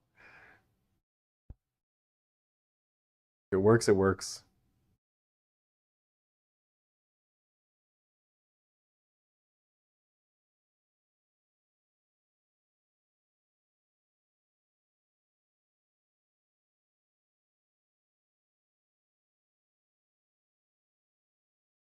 So we're targeting, right?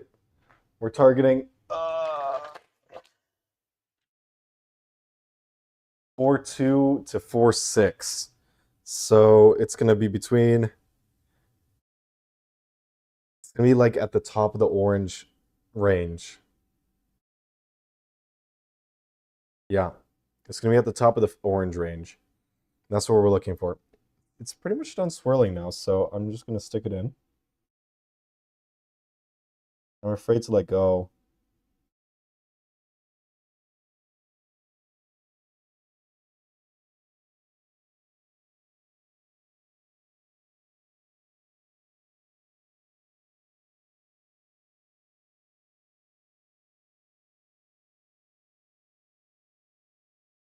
I'm getting some friction between my fingers and the hydrometer. It's not great. It's not good.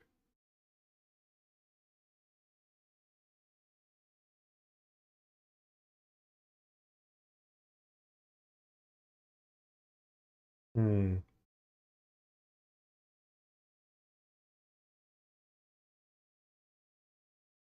Yeah. Don't don't think so. I'm thinking if there's any tools that I could use.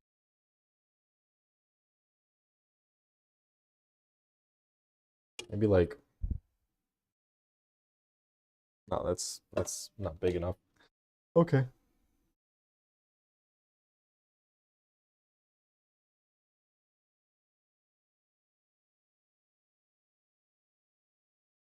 So precarious.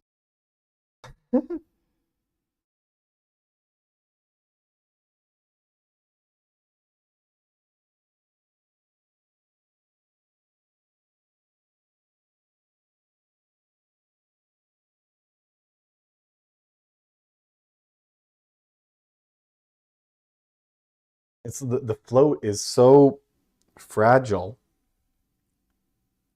that any disruption to make it not tip is influencing the bob.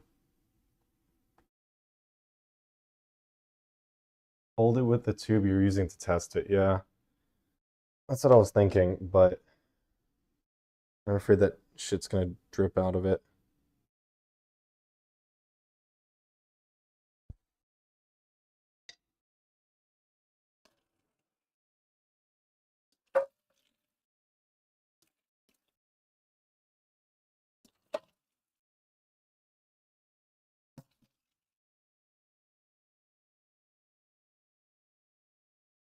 No, yeah, that's glued on.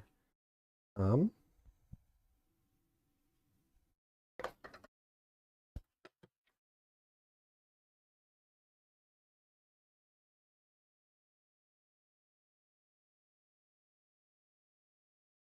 the first thing I'm going to do tomorrow is get a graduated cylinder on Amazon.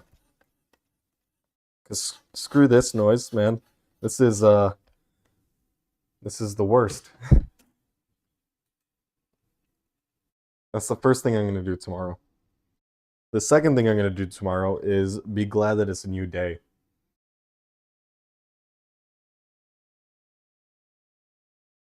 And then the third thing I'm going to do tomorrow is clean all this mess up.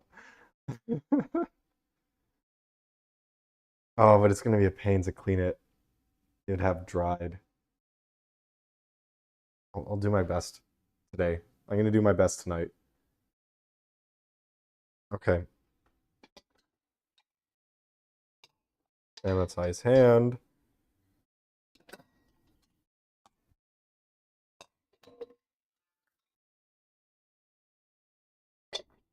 Sanitize hydrometer. Okay. You go in here.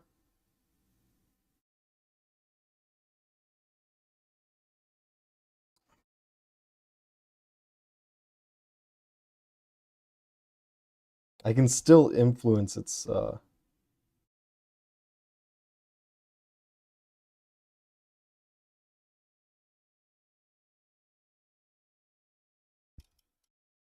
get the bubbles off of it.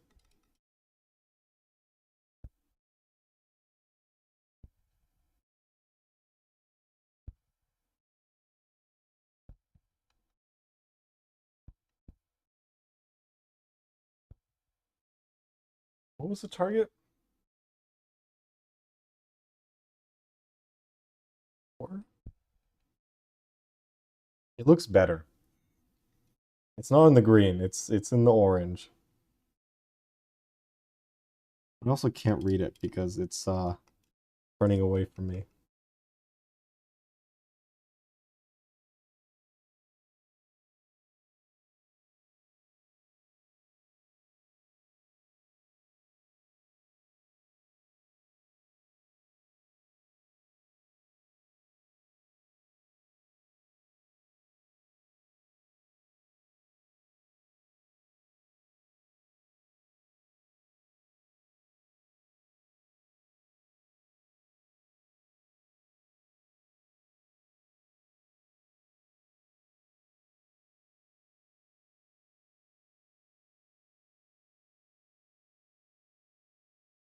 Surprisingly, it actually stays upright. I don't need to touch it at all. I just need to read what it says. It stays upright with 0 intervention.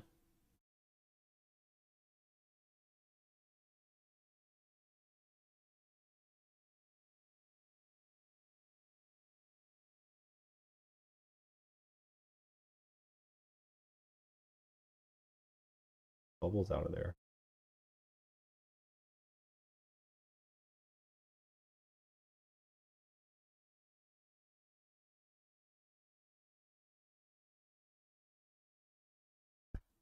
Four two and 4-6. That like 4-0.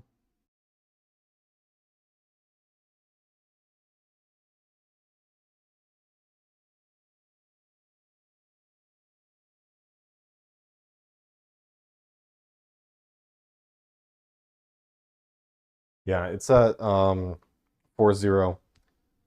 So it's not at target, but okay. The starting gravity is 1.040.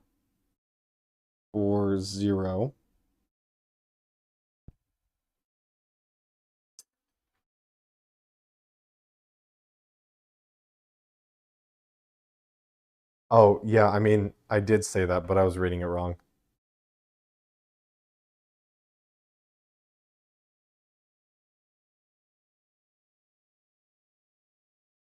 Was I?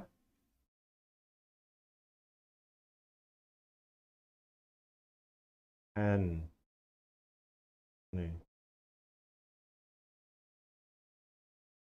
yeah, 32. No, it's like midway through orange. I was reading it wrong. So, but no, our rating is 1.040. So it is a little bit less. We probably added too much water. Lost a little bit too much wort while straining it all. But that's okay. It's pretty close, and I think we'll be fine. So next step is to pitch our yeast. Temperature is perfect, so I'm going to do that.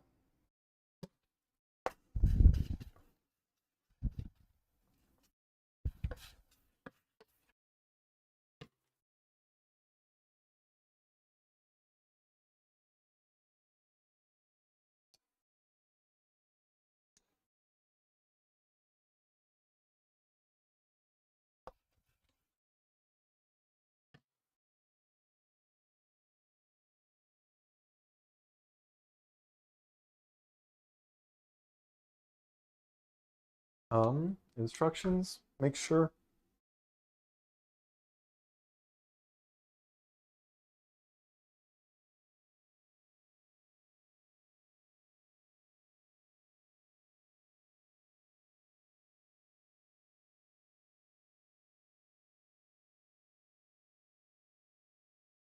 Okay.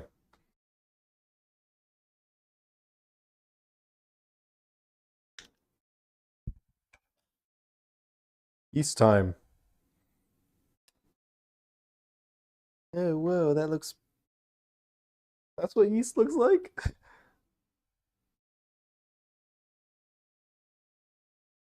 It's wild. All right, that's all in.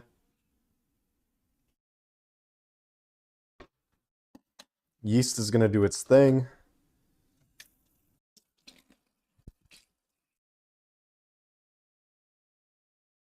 I do want to do a little vigorous shake to give them some oxygen. Burn myself with the hot, steamy tap water. Like boiling hot tap water.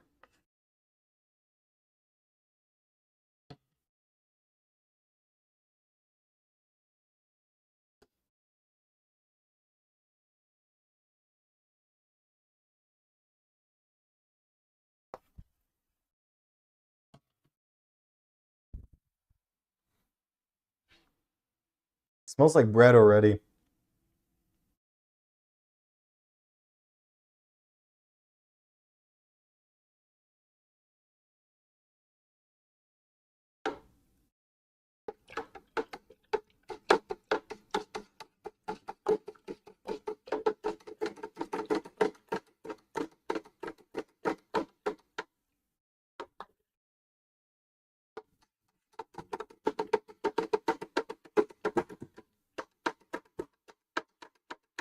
Yeah, so right now I'm just trying to aerate the wort so that the yeast doesn't so that the yeast has oxygen, you know? Because they need oxygen. So I'm just stirring it up super quickly. And then I'm stopping it with the stirrer here to introduce some air into the water, into the liquid.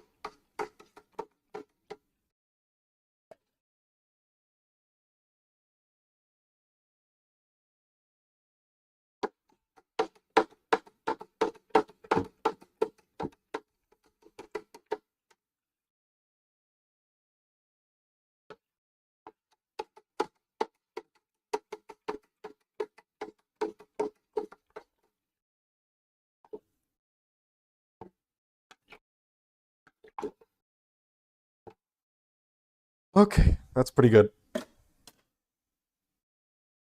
All right, and then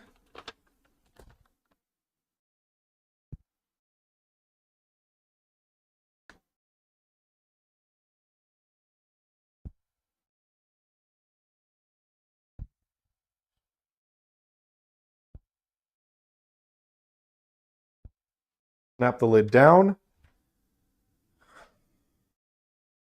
Should I sanitize that again? I probably should. It's been long enough.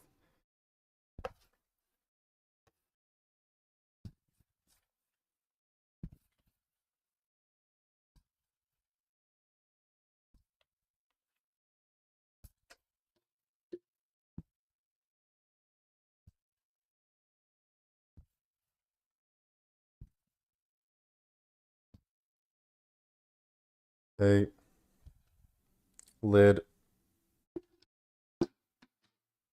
Snap. Down.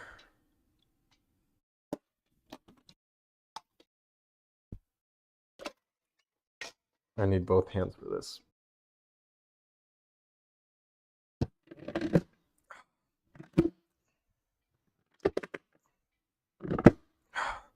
Wow. That's a tight lid. Okay. And then airlock.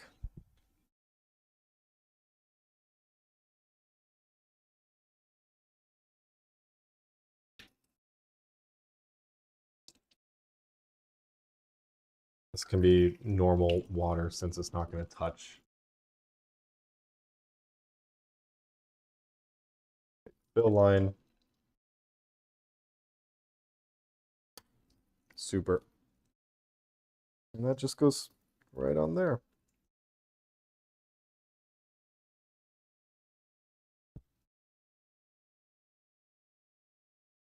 Oh, there we go.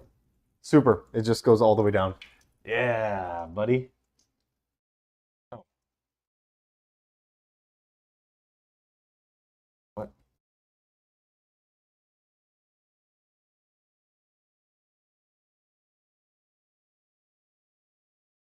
Bro.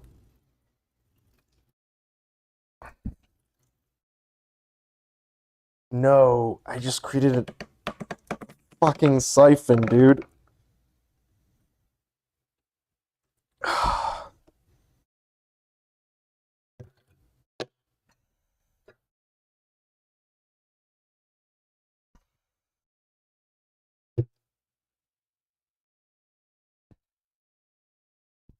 Dude. I just created a fucking siphon. Okay.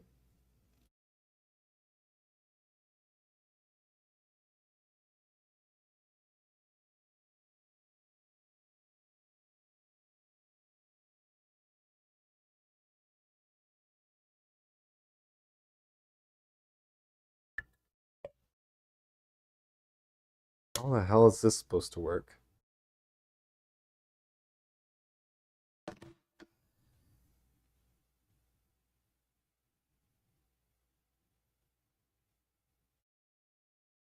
It says to attach the airlock after attaching the lid.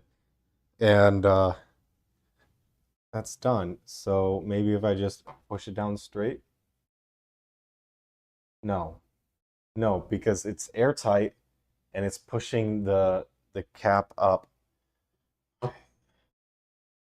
Oh, but it's bubbling. That's what it's supposed to do. Think about it. Think about it clearly, Vic. You got this. You're an engineer, man. Okay, that's all the way down. And why is the fill line lower now? Uh, I don't understand.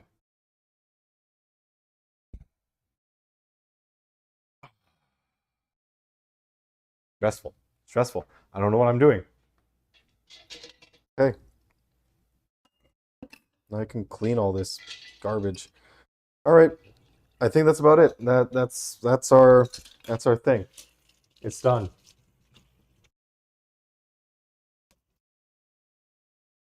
What has this been like 9 hours? 9 hours of agonizing pain.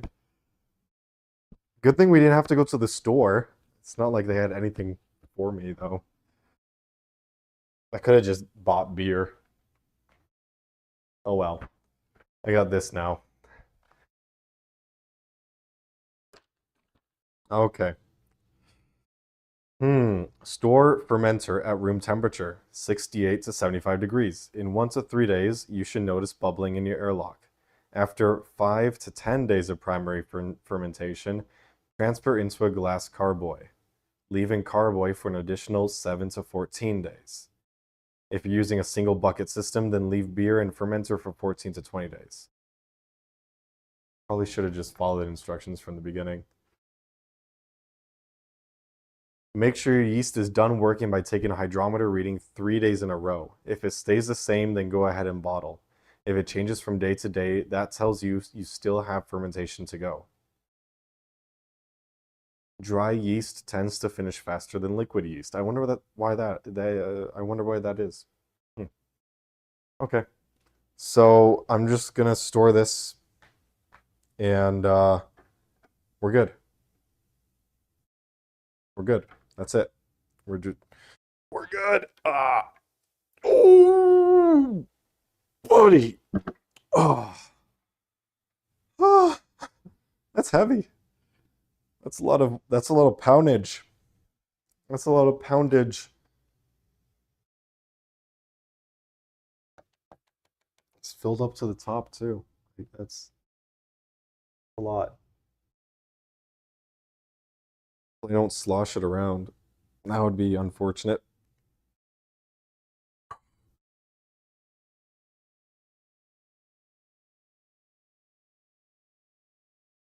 Oh my gosh. Remember, kids, lift with your back entirely and not with your legs.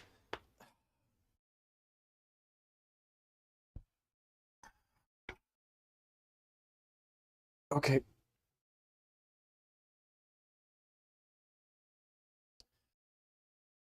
Yeah. Nice and slow it goes. Did I lift that with my back or my legs? I don't remember.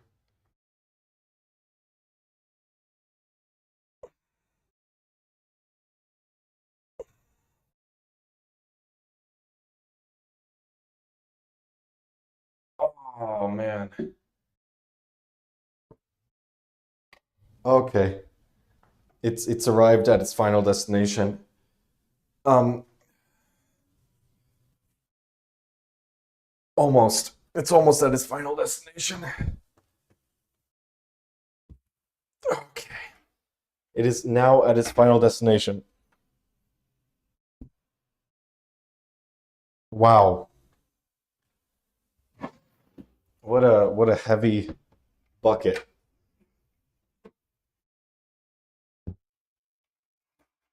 I should do 1 gallon batches from now on. Oh.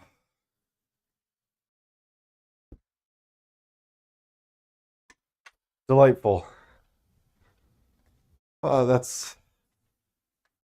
we did it. We made fermentation. It's not done. We didn't make beer. Not yet. We made fermentation fluid. The testing doesn't matter too much if you don't care about having some sugar on your drink. Yeah, that's true.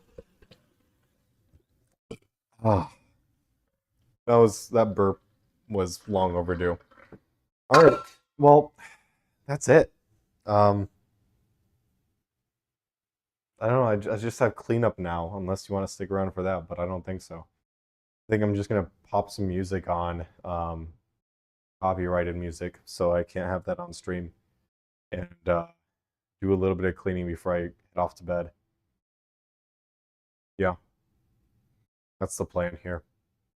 All right. Well, thanks everybody for sticking around for the past, I don't know how many hours, for the past many hours, and it's been a pleasure.